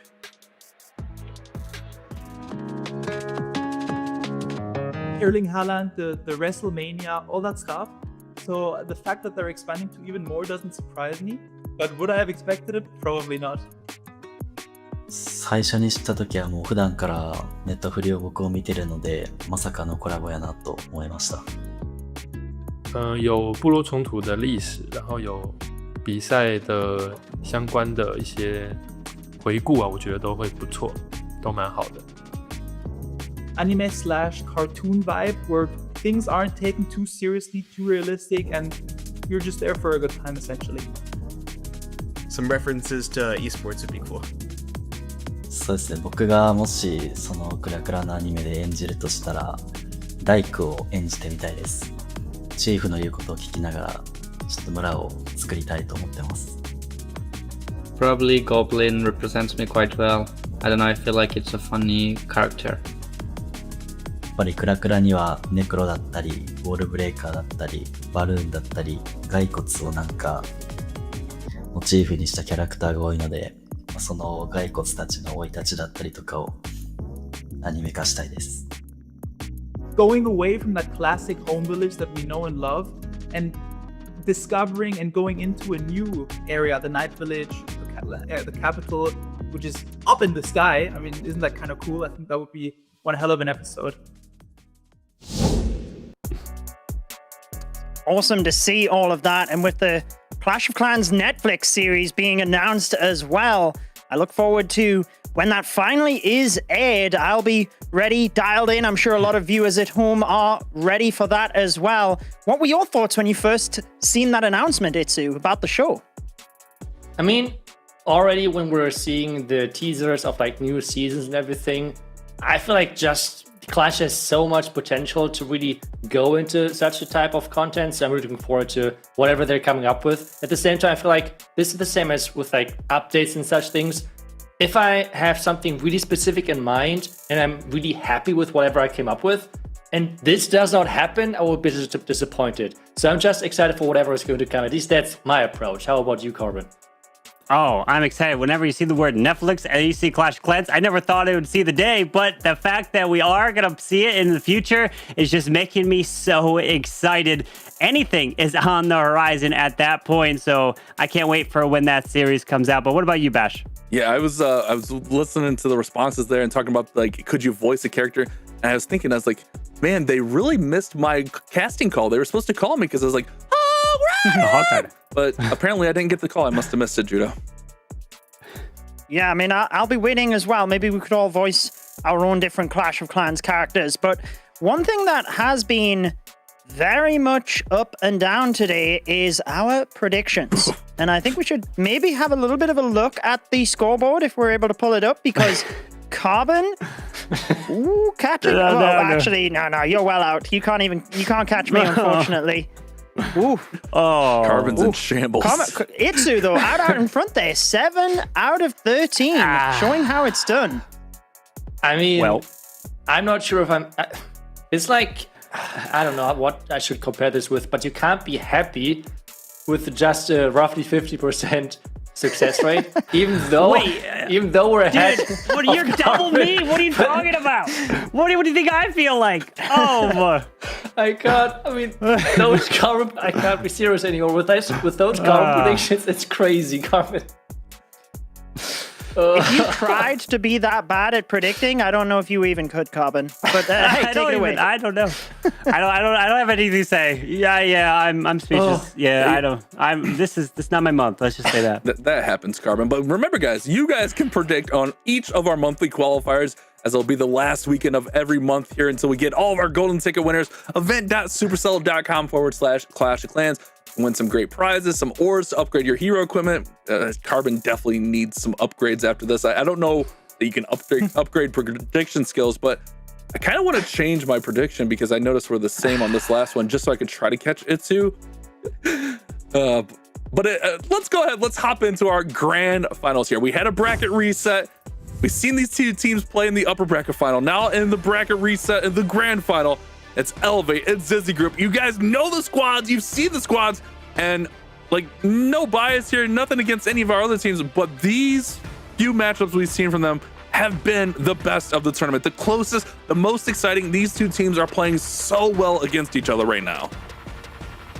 Yes, well, it will be yourself and me that gets the privilege of casting this one, and I use that word effectively because it really has been a privilege to watch these two teams.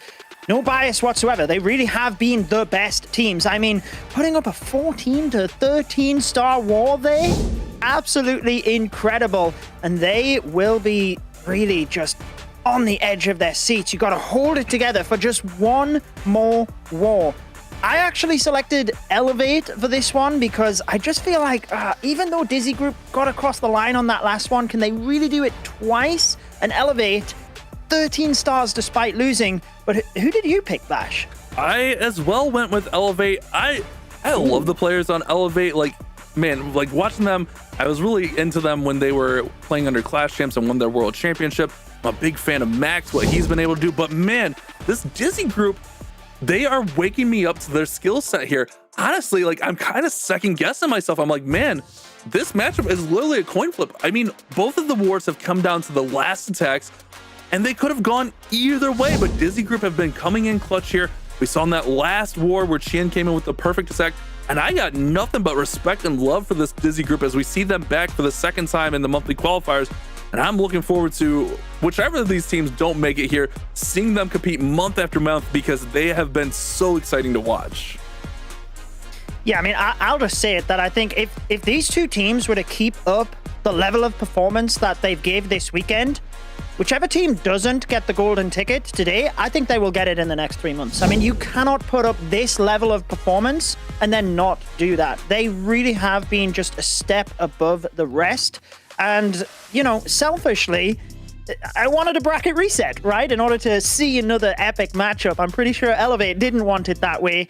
But oh my goodness, we've actually all went with Elevate, interestingly enough. Maybe just thinking that, you know, Dizi are not able to put up that extra win, Dizi Group. It's difficult to predict, but oh my goodness, I'll let you take it away. 50-50 on the community poll. And I think that, like I said, I think that kind of echoes, like, it's a coin flip here. The way these two teams were playing, honestly, like, I'm big on momentum. Like I said, I was second guessing myself. I'm kind of leaning in towards Dizi Group, kind of pulling the upset, the bracket reset upset here. Just the way they're playing, they're really clutch right now. 14-star victory. But I think one factor here is they've had to use an extra set of bases. We could see that factor in. We did see them recycling some bases. And now we'll get ready for it. Guys, in chat, let me know. Spam away. Well, I guess you can't spam too much, but let us know. Who are you guys backing here? Is it Elevate? Is it Dizi Group? Which team is getting the golden ticket? We're going to find out after 10 attacks. Kai is going to lead off for Dizi Group, which means Elevate will decide the fate with their final attack. It's Root Riders. Kai has been on fire, Judo. He certainly has. Dizi Group have had 5 wars so far this weekend, and he has 3-starred in 4 of them. So a super high hit rate, turning a couple of those buildings invisible just to push the Royal Champion in towards the multi-gear tower. Slow and controlled to start things off here. Going to slowly dodge the Gigabomb, but there it will go. It can push the troops back, but he's able to keep the Royal Champion alive. Unfortunately, does lose the Spirit Fox, though. That's tough. You losing the Spirit Fox that early, but also he wasn't going for one of those really long Spirit charges there. So not the end of the world. Although, like, obviously it's better if you can keep that Spirit Fox in there and then have that Spirit Fox for protection when you redeploy that Royal Champion. But he did get the pathing he was looking for, setting the table here so he can run those Root Riders right up the right side of this base. The Queen will work on the exterior of the base. Does have the King. Obviously, he's going to go in there with the Warden. I shouldn't say obviously, I was gonna say the Warden is in there with the everything, and there goes the Royal Champion. King in the middle of everything is a kind of an interesting play, actually. Yeah, I mean, when you look on the perimeter, there's not that much in terms of damage, not until the Queen gets all of the way around towards the 12 o'clock area. So I guess you can see why he might do that, especially because he can use the spiky ball or something in the center of the base. Let's see if he can control things moving into this high damage area. A lot of his troops are low in hit points, so perhaps we will be able to... Yeah, there's that rage spell to use the boosted healers to get everything back up to full HP. That's one of those big things. We talk about, like, the healers staying on the roots. Oh, but goodbye. Man, just lost all the healers with the red air bomb there. But he was able to use that rage to boost up those healers, like you mentioned, and get all of those roots that were really low back up to full health. But now the Royal Champion also going down, and it looks like the King going to Phoenix as well. So this one is actually starting to fade out. But we saw in that last word, Chien, all it takes is that Queen with the action figure and that giant out in front, and she can clutch. She's still got enough force through here, and everything is somewhat within range. That Fire Spitter's kind of away, but it's also pointing away from the Queen, so it shouldn't be a big factor as far as dealing damage to her. Well, he's got access to all of the buildings. He's still got a wall breaker for that scatter shot at the bottom. He's still got an ice golem in there as well. He did get one effective freeze. There goes the second ice golem. But unfortunately, just not enough DPS to take down these buildings fast enough that his tank troops continue to go down. Going to have to force that Queen ability. And now he has to hope that the spawned Queen stays alive. There goes one of them, maybe from the ricochet cannon. How did that stay alive? So he's still got 3 Queens blasting away, but unfortunately not going to be enough here. Oh man, that's a big miss for them.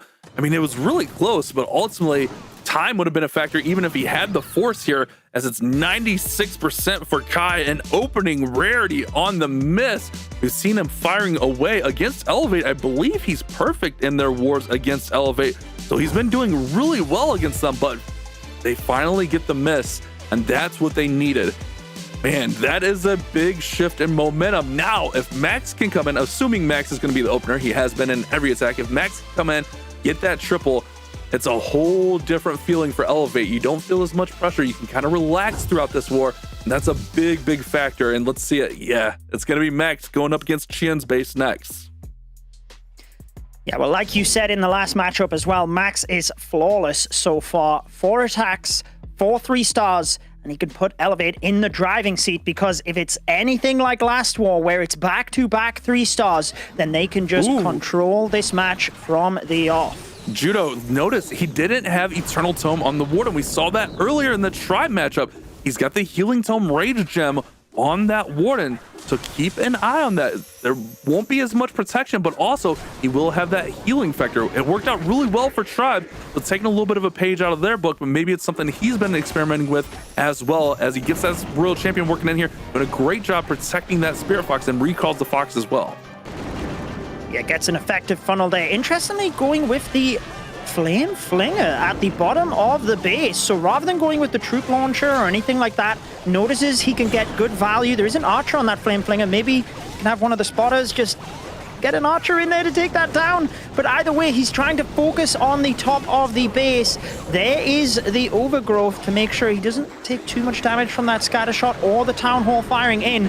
Like you said, the Eternal Tome not going to be able to use here, which would be nice due to the Valkyries out in front taking a lot of damage. But I feel on these more spread out bases, you can utilize the Rage Gem and the Healing Tome a little bit better than if you're going into a heavy compartment where you really need that Eternal Tome. That Flame Flinger did get popped just a little bit prematurely there because that Archer just did some damage. See if he can get the Minion Prince down. He does. Town Hall does finally go down as well. So defending Minion Prince on the back end has been a big defense. So getting that out early with the Super Minions is really nice, but he does also have that multi-gear tower and the Monolith there. Not to mention the Fire Spinners in the middle of the base. So there's still a ton of tall, heavy defenses that Max needs to get through, but he's still got Queen ability, he's still got Royal Champion ability, and still a little bit of spells to support it, but this is the deciding moment for this attack right now. Really like the use of that invisibility spell. Catches his queen so that it can be healed up, but protects the Royal Champion as well, as she has used the Rocket Spear. We've still got a free spell and the queen ability. Things are looking good here for Max, as he does have the Root Riders moving forward. Will break the walls so that he gets access. With 50 seconds, time is not a factor. Wow. And he's done. He's just setting things down. He's ready to go. Another 3-star. 5 for 5 this weekend bash. How impressive is that? Max coming out swinging for his team and giving Elevate an early lead in this final matchup. And look at the time on that. If they go on to win this golden ticket, which, man, you gotta love their odds now, Max by far has to be the MVP. Not only just 5 for 5, but initial attack every single time. The first attack, 4 out of the 5 matches, he was the very first attacker of the war, and he's been amazing on defense. So Max has been such a signing for this Elevate squad. Den gonna be our next attacker for Dizi Group. He did finally get over the hump and get some 3 stars on the board, but now he needs one in the worst way. We've seen him using these dragons all throughout the tournament, and it all comes down to the value you can get out of the Spirit Charge. Let's see what he sets up. Is he's going to go right into the Town Hall and then maybe go left around up into the Fire Spitter. Have to keep an eye on the pathing here for this Royal Champion. Yeah, like you said, he's got a couple of 3 stars now the last few wars, so maybe he can keep that momentum going. Spirit Fox will follow the Royal Champion. Notice how he doesn't try and get a rotation there due to how fast the Town Hall will fire. Just make sure to take that down, protect the Spirit Fox. Will find the Tornado Trap, which is not the end of the world, to get that out of the way prior to your dragons, but he really wants that multi-archer tower down, as it can deal a lot of damage to dragons. Yeah, that's one of those big things. The more of these defenses you get down, the less damage on your dragons. But we've even seen time and time again where you get these crazy Royal Champion charges and you get so much of the base down, but then the dragons just get 8 alive. I think if he can get to the middle somehow and get towards that multi-gear tower, that'll be huge. As she goes ahead, pops that haste spell, she's working in there. He actually commits the rage. Oh no, wait, that was the rage child. Excuse me, he doesn't have a rage because he's got all invises. But she's gonna go ahead and get nice value, but I don't think she'll get to that multi-gear tower. But and he got that whole right side of the base cleared out. Nice value, but will it be enough for these dragons? Yeah, beautiful job alongside the Earthquake as well, just to thin out that area. Like you said, it's going to be tricky. It's hard to predict at the moment, but look at the bottom of the base here. 2 Seeking Air Mines instantly pop onto the dragons. Doesn't look like there's any more. And again, Den with that Ice Hound moves across, gets one of the Seeking Air Mines, then gets popped. But look at the freeze value that Ice Hound got as well. Great value right there. There goes the Minion Prince's ability there to go ahead and slow down some of those defenses. He did use a few rocket loons on the right side. Here comes a couple more rocket loons trying to snipe out the air defense. He does get that air defense down, and that's a big pickup. Now the Queen taking out some of those buildings on the outside, pushing those dragons back to the middle, but keep an eye on this multi-gear tower. It can eat these dragons alive, but the Minion Prince with Phoenix will get it down. That is a huge pickup. And then looking across the finish line, but this last compartment is super intimidating, Judo. Certainly is. It's tricky, especially as we have more of the Seeking Air Mines, but notice that Dendan does have those furnaces continuing to spawn fire mites, and we've seen this from him in a few attacks. Closing in towards the end, we've got the defending queen. We've got the multi-inferno, can deal a lot of damage with the beams. Maybe Denden has been attacking quite a lot in Legends League, because similar bases to this you do find quite often. He's getting close here. We've got fire mites continuing to spawn. Queen closing in on those buildings. 97%. Sneaks an archer in the multi-mortar. Can he cross the finish line in time? Archer Queen still alive. Gets the mortar. Wow. Gets it. The relief on Den's face. And you can feel it. Wow, I'm stunned. That was so close to a fail. That was so close to a 3-star, but ultimately it works out in Denden's favor and he gets the triple on the board. That was such an intense attack. And Denden looked just as stressed as we probably were there on that attack. But man, well-deserved. 2 minutes, 58 seconds, just a couple of seconds to spare. And those fire mites, we've seen those fire mites time and time again coming out of the furnace late, just clutching up some of those buildings, and that's really working out well for all of our teams throughout the tournament. Yeah, it's been working out fantastically for them, but hey, Max giving Elevate that little bit of a lead, and then Denden right away. Like you said, he's been slowly churning out the 3-stars now, giving the response. Now it is Elevate to step up, and Kai, he did get a 96%, which, I mean, I would say is a high percentage based on what we've seen this weekend. But when you think of the last war and what these teams were putting up, maybe it won't be enough. Let's see. Pato it is. And he was unfortunately one of the players that failed in that last war with a 91%. Yeah, but when he was the 5th attacker, I don't even know that if he 3-starred, it would have mattered because of the time factor. Dizi groups attacks were just so much faster. I mean, we'd have to see the stats completely, but I think Pato's really good at kind of shaking that off, moving forward and not lingering on the past. And that's what he's got to do here, is he's just got to move forward and focus on this attack. That last attack doesn't matter. It all comes down to this war. Skeleton spell deployed, but that multi-inferno there is going to eat those skeletons up pretty quickly, but it's going to be enough just to distract those heroes for just a slight bit so you can go ahead and get these roots working right in there. He had the battle drill selected at first then and then swapped it out to the troop launcher. I thought he was going to get something clever on the outside of the base alongside an ice golem, but it is the troop launcher flinging things forward so that we can continue to test for the healers. Everything moving towards the left-hand side of the base, now overgrowing the center. Still got a long way towards that town hall, but when you're going for 3-stars, it doesn't matter which angle of the base you attack from. You've got to take the entire thing down. That's right, Itsu. All buildings need to be destroyed for the 100% 3-star, and Pato is working his hardest on it. He's got a great grouping of troops here. We've been mentioning that throughout. When you can keep those healers on a big pack of troops, that's when you're going to have the biggest success. Still got the queen with the abilities, working on that town hall now. The town hall is dealing out a lot of damage. Royal Champion's finally going to get that down, and that Royal Champion is pretty healthy. Queen's going to go ahead and follow those Yetis around, but look at the last section of this base. He's got to get through here, and that Royal Champion needs to pick up as many of these defenses as possible right now. And she gets the Fire Spitter down. He's sweating it. I don't think he's confident either way. Still a minute, plenty of time, but can he get through here? Look at that Royal Champion still going. He wants the healers to transfer across to that Royal Champion. They're just stuck on the Yeti on the inside of the base. It would be massive for him if they just shift across. I loved the use of the Ice Golem to preserve health on those troops at the bottom, just to make sure he can keep the Queen ability as well with 30 seconds. I think this is actually looking pretty good, Bash. The Warbreaker will give the Yeti access towards the cannon, and he's pressed the Queen ability for that extra damage. Can he get through this quick enough to get towards that Expo? Not only getting that Yeti out, but it gets the Queen through there without her having to walk around. That Tesla's going to be a big factor here. Can he get through? Oh, he's stressed. I don't think he's got enough time to get to that Tesla right there. And this is looking like it might be a time fail at 99%. Wait, Queen reaches! Queen reaches! No, go! Oh, no! What? Oh, no. I mean, Pato knows how Dizi Group feels because they had that time and time again in their first running together, didn't they? Wow. A heartbreak for them. I mean, in this situation as well, I think I was just looking at my notes. It's Zekin that got the 99% when they first attacked each other, but they had that a few times over. We talked about 96% being a high percentage. Not enough, essentially, at this stage. 2 attacks in, Elevate with the slight percentage lead, but we'd expect some more 3 stars, surely, in this war. Absolutely, especially with the way the last war went.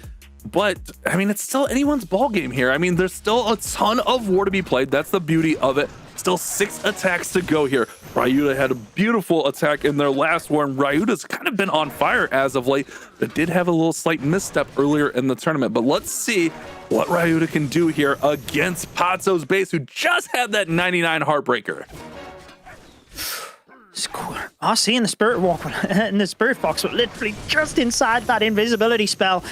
Did get a strike from the scatter shot, so the Spirit Fox is low in health, and it doesn't matter if you have the invisibility vial on the RC in order to preserve some of her health. You can't recuperate health on the Spirit Fox. Manages to keep her alive though, recalls them both, and now we have the Root Riders moving straight in with the Queen on the outside to funnel. Tons of rage support here, so he can rage up those healers and provide all the support that he needs for those Root Riders to stay up. The Overgrowth needs to come in to kind of push everything into the middle of the space. You don't want those roots splitting, and that's what's starting to happen. That Overgrowth has to come in sooner rather than later, as there goes the Warden ability to protect everything. And he's still not using the Overgrowth. This is kind of interesting. I thought he would go right on that multi-gear tower and the Fire Spitters. Decides to do it now, but I guess he's got most of the pack tight in there, but they're going to spread out even more here with that Fire Spitter on the top side. I thought he might have tried to rush his heroes into the Town Hall a little bit to stop his troops in the middle splitting, but didn't quite work out, and that has meant that things are moving around here. Healers don't know where to go. Presses the RC ability, but she's going to run forward right into the mist as the Overgrowth wears off. Good reaction to put the invisibility spell in and protect the RC, but she will shortly go down. I feel like the Skelly spell was then way too early. Let's see what happens towards the back end of the base here. He's still got 2 hero abilities, an Ice Golem and a Freeze spell to try and react. A big factor there, Judo, was that there was a red air bomb farm in the middle that took out all the healers as that Overgrowth wore off, and they were cutting across. But he still does have the support like you mentioned. He's still got the King, still got the Queen, but that multi-gear tower can melt through here. One factor is the Phoenix. That 8 seconds of invulnerability, I guess it's lower with the capped hero equipment here in hard mode, but those few seconds of invulnerability can be big. But King is going to ability now, and that's going to force out the spiky ball, and that means that the Phoenix is going to be really soon after that. Here comes the Phoenix now, and I don't think it's a great position. I think this is going to be a fail for Ryuta. Yeah, he's trying to send those Super Bobs in to snipe that multi-archer tower, get a little bit of damage away from his Queen. He does manage to do that. Beautiful wall breaker, like you said. Now presses the Queen ability, but with 19 seconds, those 2 multi-infernos will deal a lot of damage. And in combination with the minion prince, he uses the freeze on it, but unfortunately not going to get over the mark here. It's another high percentage attack. It's actually going to be another 96%, this time for Ryuta. Wow, the room for error on these 2 teams, for these 2 teams, has just been incredible. It's not much in all of these wars. It's been such a back and forth affair. And Dizi Group, stay composed, guys. Don't feel defeated. You're fine. I love the smile on Qian's face there. Rallying the troops, getting Zekin ready to attack. You can't roll over at this point in the war. It's not over. There's still plenty of attacks. You still get the defenses, so you can't just give up right now. You got to stay composed and come with your best stuff here in your final couple of attacks, because Elvis still have 3 attacks and anything could happen on theirs. Yeah, I mean, like you said, they just have to, have confidence in the bases that they've put up as well.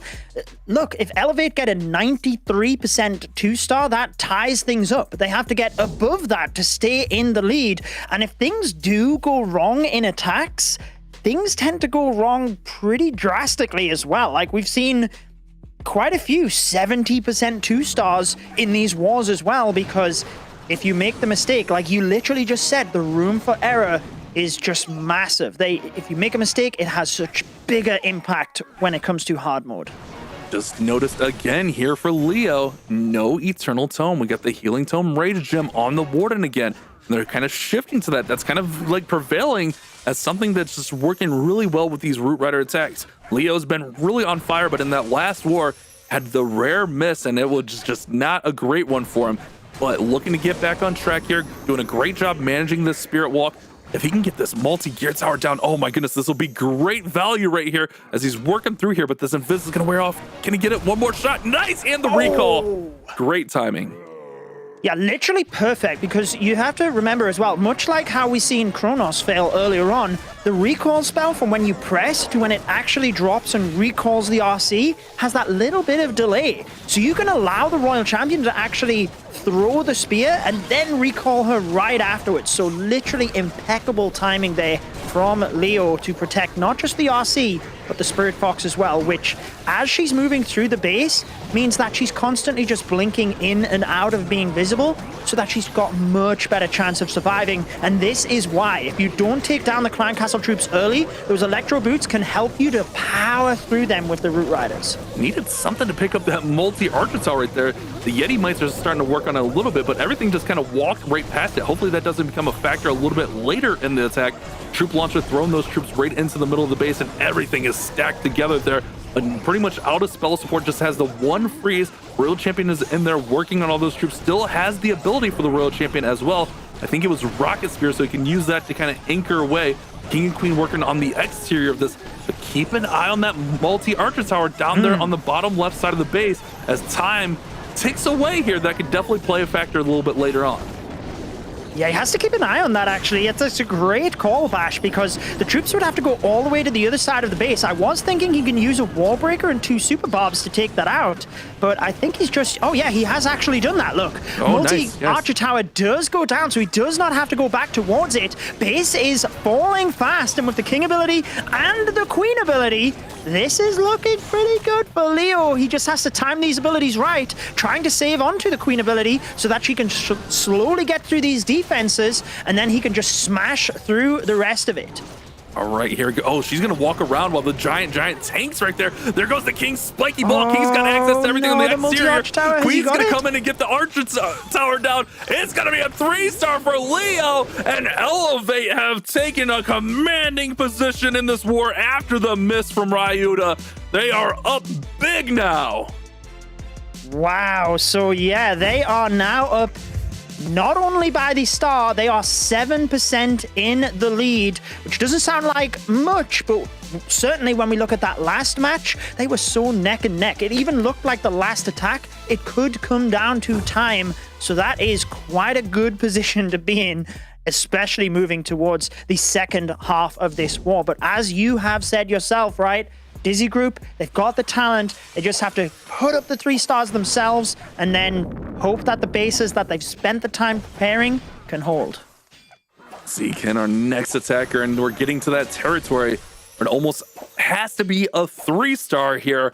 But, I mean, with it only being, what'd you say, 7% advantage, I mean, it's still so close that you could still be okay with a miss, because all it takes is one elevate miss and you're right back in this. So it could come down to the very last attack, but ultimately, usually Celino is the last attacker. Celino holds the cards here. As if he has that last attack of the war, he can ultimately decide things.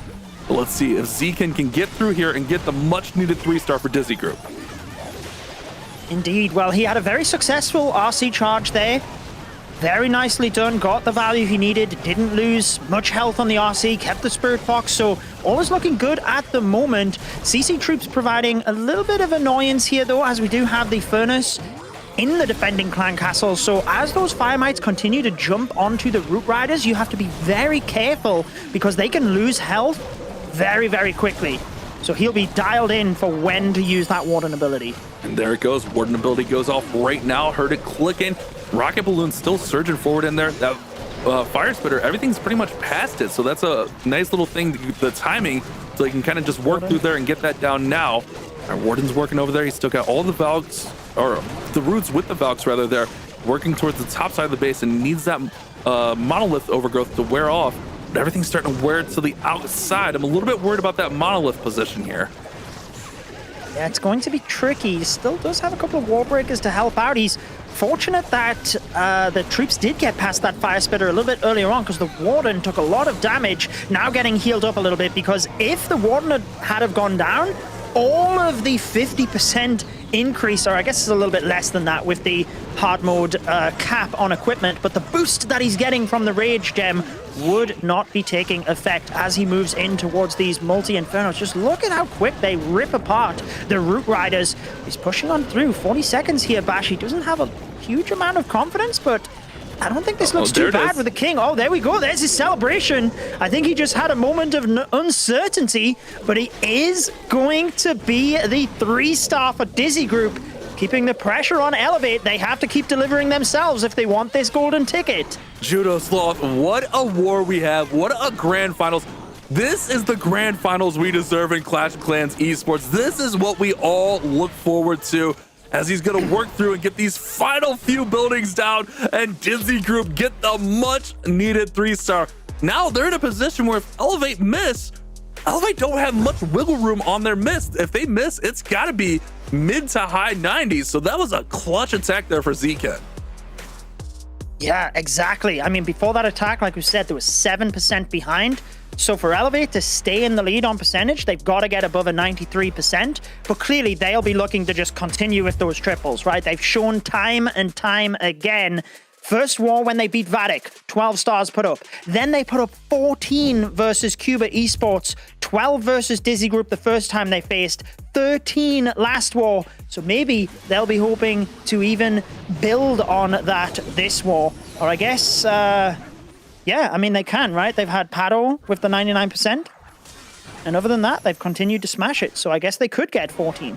Yeah, and man, that heartbreaker for Pado, because the troops were right there. His queen shot the building 2 times. It was one more shot. It was literally one shot away from a 3-star attack and them being perfect so far throughout this war. Bernal going ahead, setting the table there, getting the World Champion charge in there. I think he got the Fox out. I don't see the Fox taken out there, so I think the Fox is still with the Royal Champion, but everything is in. Root Riders are going to go ahead and surge right through this Town Hall compartment. He does have the double overgrowth. There goes the first one right on the Town Hall, just to mitigate some of the damage that the Town Hall outputs, because remember, guys, in hard mode, defending defenses rather, deal 20% more damage, and with the Town Hall, that adds up really quick. So using that overgrowth just to get rid of some of that. Here come the Clan Castle troops, so get the poison down, but now he's got to circle back and get that Town Hall as this overgrowth wears off. Yeah, should time out okay for him. And like you said, you got to be careful on that Town Hall, especially when you're passing it with healers. And this is exactly why, because the poison stays on the ground, and as your troops are passing the Town Hall, the healers are getting roasted, but they are stuck on the Yetis at the Town Hall. And notice all of the Root Riders over by his heroes, they are now vulnerable and going down. So this is not good for Bernal. His queen might be well protected because of the healers over there, but he's got a lot of work to do, and he doesn't really have a huge amount he can use inside this Warden ability. Yeah, it's a really unfortunate split right there, but it's one of those things that happens with these Root Rider attacks. Sometimes the funnel's set up nicely, but just not enough here. He does finally pop off that Warden ability, just trying to provide some support, but this is what we've been talking about, Judo. If Elevate miss, they can't miss by much, and this is not looking like it's going to be a high 90s% attack. This could shift the entire matchup right now. Yeah, if he'd have pressed the Warden ability like 0.1 second earlier, he'd have kept that last Root Rider alive, which would have been enough to break in towards the monolith. Even if the Root Rider wouldn't have took it down, would have meant some of his troops could have pathed in there. But like we said, it was a 93% they needed to keep this lead. And unfortunately, Bernal not able to deliver. It's not going to be a million miles away from that, so they haven't got to get too disheartened here. They were, you know, in the driving seat, so I think this means they're going to be now well, at the current percentage, 5 behind, but that Archer should get the barracks, so they're going to be 4 percentage points behind. But nothing drastic going into the last attack. But Judo, that just means the Dizi Group only need a 3-star. I guess only is used loosely. Yeah, no, I get it. I get what you're saying. With a 3-star can win this war, and Elevate have lost their control. This was a big miss, and this war has been so tight. All of these wars between these two squads have been so tight, but now if Chien can come in with any 3-star, any attack, 3-star the base, the war is over, and Dizi Group will be our golden ticket winner. It is a tough position to be in, as Elevate have lost their position, but now it all comes down to Chien's attack. If he gets the 3-star, they win. If it's in the high 90s, they could still win as well, but anything less, and he leaves the door open for Seleno to steal this one away. Well, let's see what he's got for us. This is the moment maker. Golden ticket on the line if he gets the 3 stars. Make sure the Royal Champion charge goes to plan, because if it doesn't, that's where you can get snookered. Now notice all of the giant bombs. That's going to mean the Spirit Fox is going to go down with probably one more strike, I would think. It has to be on such little health. But yeah, he manages to get it away before any more traps can pop. So nice job. Yeah, he does have the giant arrow on the queen, so I think he's going to do the giant arrow log launcher trick here. There goes the giant arrow, there goes the earthquake, and here comes that log launcher right through the ricochet cannon, right through the monolith, right through that poison tower. This little side swipe approach has worked out really well for Chien in this Dizi Group squad in the past, but let's see if this is enough. It all comes down to this final attack. Tornado is spinning with nothing in it. This log launcher gets the monolith. That's a huge pickup, and Chien is making his approach to the town hall. Judo, it's all or nothing right now. All on the line for him as the log launcher continues to take out those troops at the top, or the Yetis from inside it, shall we say. He is going to path in towards the town hall momentarily. He's still got the Warden ability, King on the outside, but all of his troops are going to move around that town hall, and the Queen is a bit vulnerable at the top. See whether he can get that multi-gear tower. That would be huge with these Yeti mites. Wow, he picks it up, Judo. You called it, and it happens right there. He needs to get this minion prince down right now with the Queen. If he can get that under control, that would be a huge addition to this kill squad up there. Queen does actually go down, so the minion prince remains standing. The Royal Champion hanging on for dear life there, but those roots are full health. There goes the Royal Champion's rocket spears. King's on the outside. He's got a lot of force. Does he have enough to get through the back end, Judo? Surely. We've got a freeze. We've got an invis. We've got the King ability. He's nodding his head. He's got plenty of reinforcements with the giant tanking for his King. Super Barbarian continuing to help. And they know that they have got the golden ticket bash. Dizi Group joining their partners in that of Dizi, getting another golden ticket.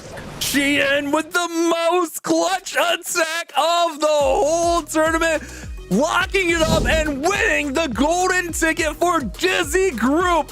What an impressive lower bracket comeback, forcing the reset of the bracket and getting 2 wins in a row against Elevate.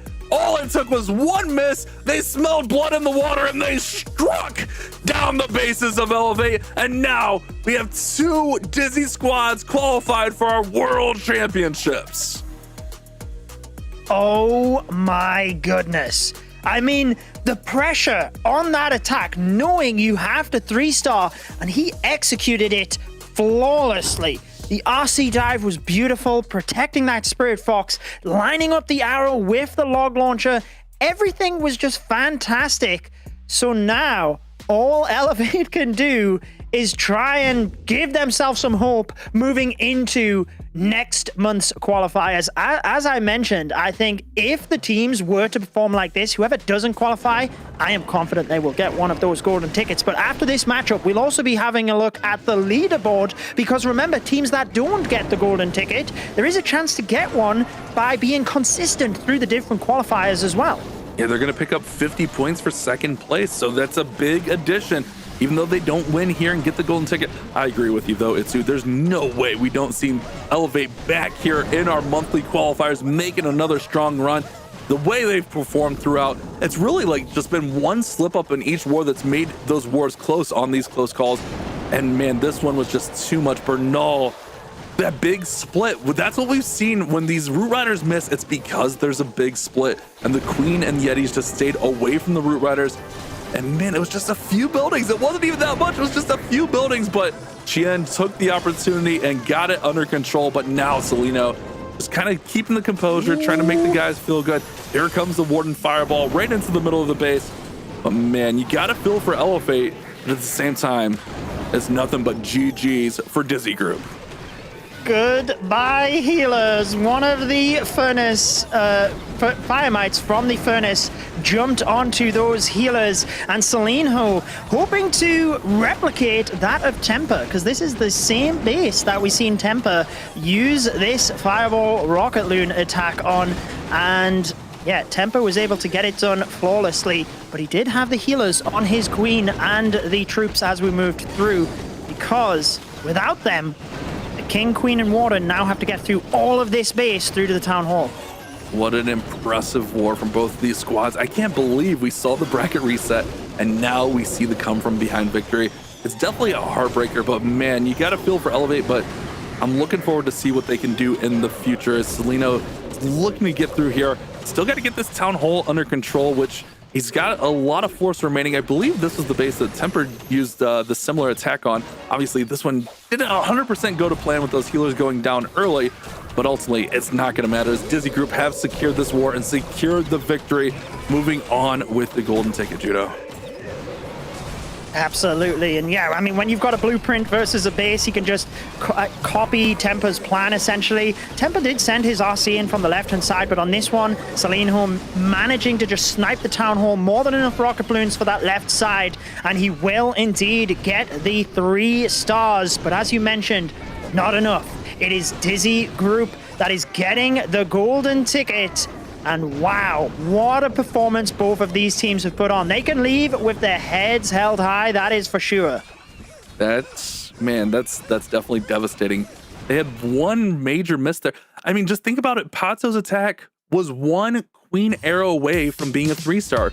We're talking, that's the difference here. But ultimately, the victory goes to Dizi Group. They are our golden ticket winners for the month of May. Our second golden ticket team, which is, they're both Dizi teams. It's kind of incredible how well these Dizi teams have been performing throughout all of our qualifiers. And there you see it right on the screen, but we still got 6 teams to decide and plenty of Clash to be played in between then, Judo. Absolutely. So our winners in May was Dizi.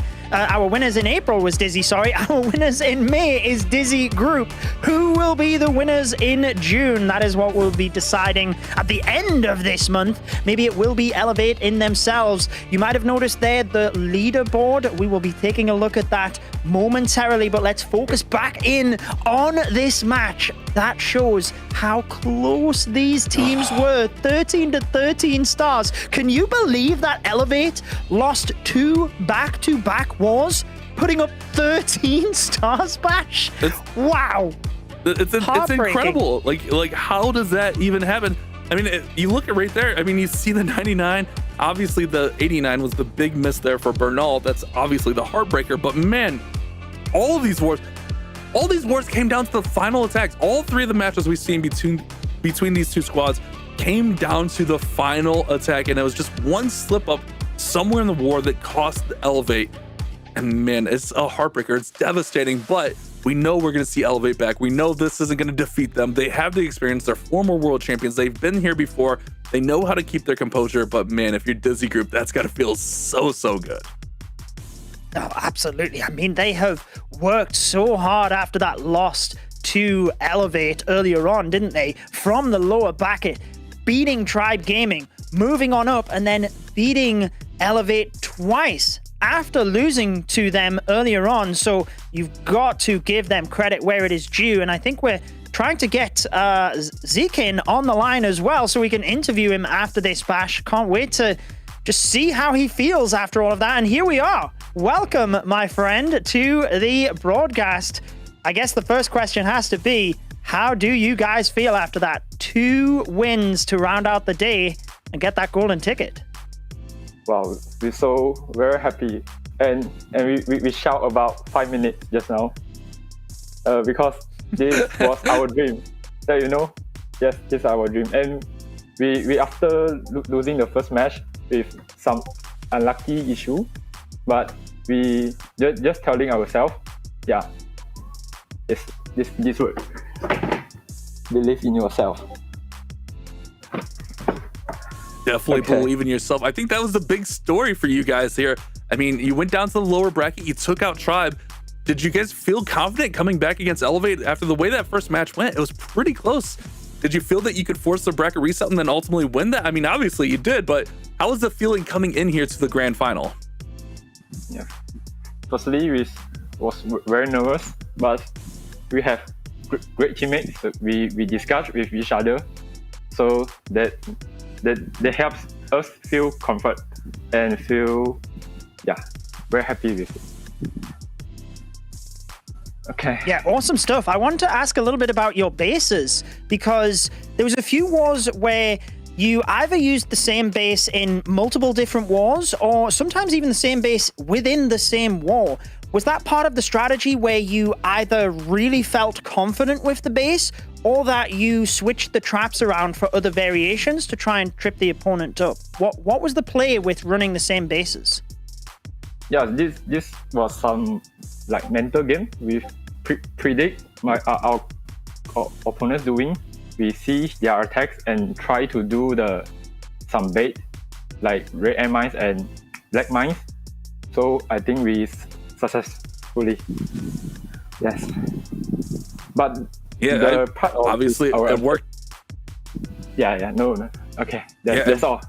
It worked out really well for you. I just wanted to ask, in that last war, Ryuta failed with the 96%. And it seemed like Chien was kind of talking. Was Chien just trying to get you guys back on track and just saying to focus? What was Chien like kind of saying there towards the end of that last war after Ryuta missed? Yeah, he just told me that you can do it. I know you can do it with same plans. Yeah, so thanks to him a lot. Yeah, he gives me confidence. Yeah, much confident. And I did. Yes, thank you. Well, believe in yourself, like you said, right? I think that's a very important message for everyone at home as well. Thank you so much for joining us, Zikin. Is there any closing words or shout outs that you would like to give? Maybe night. Well said. Well, have some very well-earned rest. Thank you so much for joining us. And wow, I guess we can continue there as well, Bash, and just embrace the 3 stars that they put up for us. Yeah, that was really crazy. I mean, keeping the composure through the mist there, and I was kind of talking about it, like you just don't roll over in that position, you keep going. I think Chien did a really good job of getting Zikin back on track. Like he said there, you can do it, and Zikin did it, Chien did it, and they got the victory. But Itsu, Carbon, welcome back. What a series of events here. How you guys feeling? Well, I mean, it was a crazy match indeed, with back and forth. And just taking a look at the results, we can really clearly see that we had the 2 best of the best teams in that finals. And in the end, we had Dizi Group being the better team. Yeah, Dizi Group indeed being the better team. My predictions, though, were not good whatsoever. But you know what is ready, though? I think the leaderboard, the points we could bring up here, where all the teams stand. Dizi actually in second. Dizi Group now in first place there. NAVI tied in second as well with 130. Remember, whoever's in first place here, when all the monthly finals complete, they will be getting a golden ticket. They won't have to play anymore. So that means if it ended right now, NAVI would be given the golden ticket, and everybody below NAVI would be playing in the last chance qualifier. So that is why it's very important to try to continue and make it to the monthly finals, earn as many points as possible so that you can get a golden ticket without having to play in the last chance qualifiers there, Bash. Yeah, and I think it's fair to say any of those teams 3 through 10 and maybe even below that have a chance just to win a golden ticket in one of these monthly qualifiers. I mean, this is our second month and we've already seen so many of these names time and time again. Even though we didn't even see Elevate last month, they were so close to getting there. So this points leaderboard, this is definitely something I want to keep an eye on throughout the entire season, as it's a whole new way to qualify, but it's something that's going to shake out and kind of separate things as we get towards those later months there, Judo. Yeah, absolutely. And I really like it because it rewards consistency as well. You think about Clash Champs just a couple of years ago when they qualified in that final month getting through and then went on to win the entire thing. So I really like the idea of the points leaderboard where if teams are there or thereabouts every single month, surely they have what it takes to go all the way as well, or at least you would think so. But I have had a blast being back on the casting team this weekend. Thank you so much as well for having me back. It's been a great time casting with all of you. And Itsu, I guess we'll move down to you. Any closing thoughts here before we sign out? I mean, for me, it was just exciting to see some of those fireball attacks. I mean, everyone knows by now I'm a huge fan of those. Just the crazy fireball explosion and following those up and knowing what it takes as a player to keep those heroes alive in hard mode is just really fun to watch to me. And as well that we saw some of the new approaches, even though it were maybe still the same Royal Champion charge with the Root Riders, it was the new approach with the Lock Launcher. We have seen from Tribe to take down the Clan Castle with the Earthquakes and everything. So that was really enjoyable to watch. So we're looking forward to the next Golden Ticket qualifier, Carbon. Yeah, I can't wait for the next Golden Ticket qualifier because is it going to be a third Dizi? Are we going to be completely dizzied out with 3 potential Golden Ticket winners? But it was incredible to see this weekend. And we've also heard the news about the World Finals that's going to be in DreamHack Atlanta. So make sure you don't miss any of that action. I won't be here for next month because I'll be preparing for Baby Finn coming. But I can't wait to watch who is going to be getting that Golden Ticket. What do you think, Bash? Well, that's super exciting for you as you enter parenthood. That's incredible. Very proud of you and happy for you. But yeah, I mean, at this point, Disney's going to have to start signing some other squads because they're going to run out of spots for Golden Tickets. But from all of us here at the Caster Desk, our whole production squad, we just want to thank all of you for watching throughout the entire weekend. Want to thank all of our players, all of our teams, and everyone that watched throughout this weekend. Shout out to our staff here behind the scenes as well, keeping us in line. And we'll see you guys next month as we crown another Golden Ticket winner. Thank you so much for watching, and clash on.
My last ditch. Did some mental gymnastics and I pushed past it. I zig and I zag, I'm elastic. Others fell off, but I lasted. I'm made of steel, not plastic. My measures were drastic, but now I'm relaxing.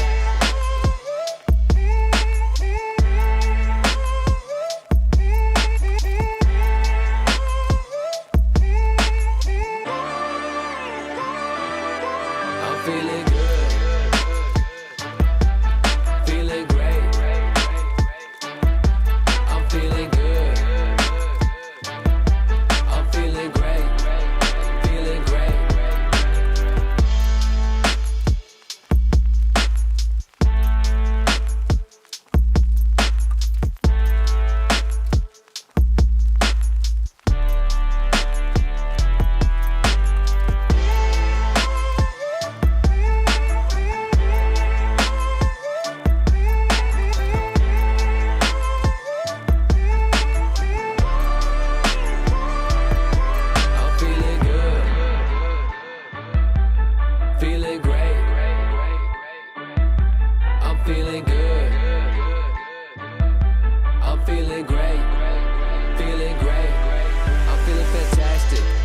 was down to my last ditch. Did some mental gymnastics and I pushed past it. I zig and I zag, I'm elastic. Others fell off, but I lasted.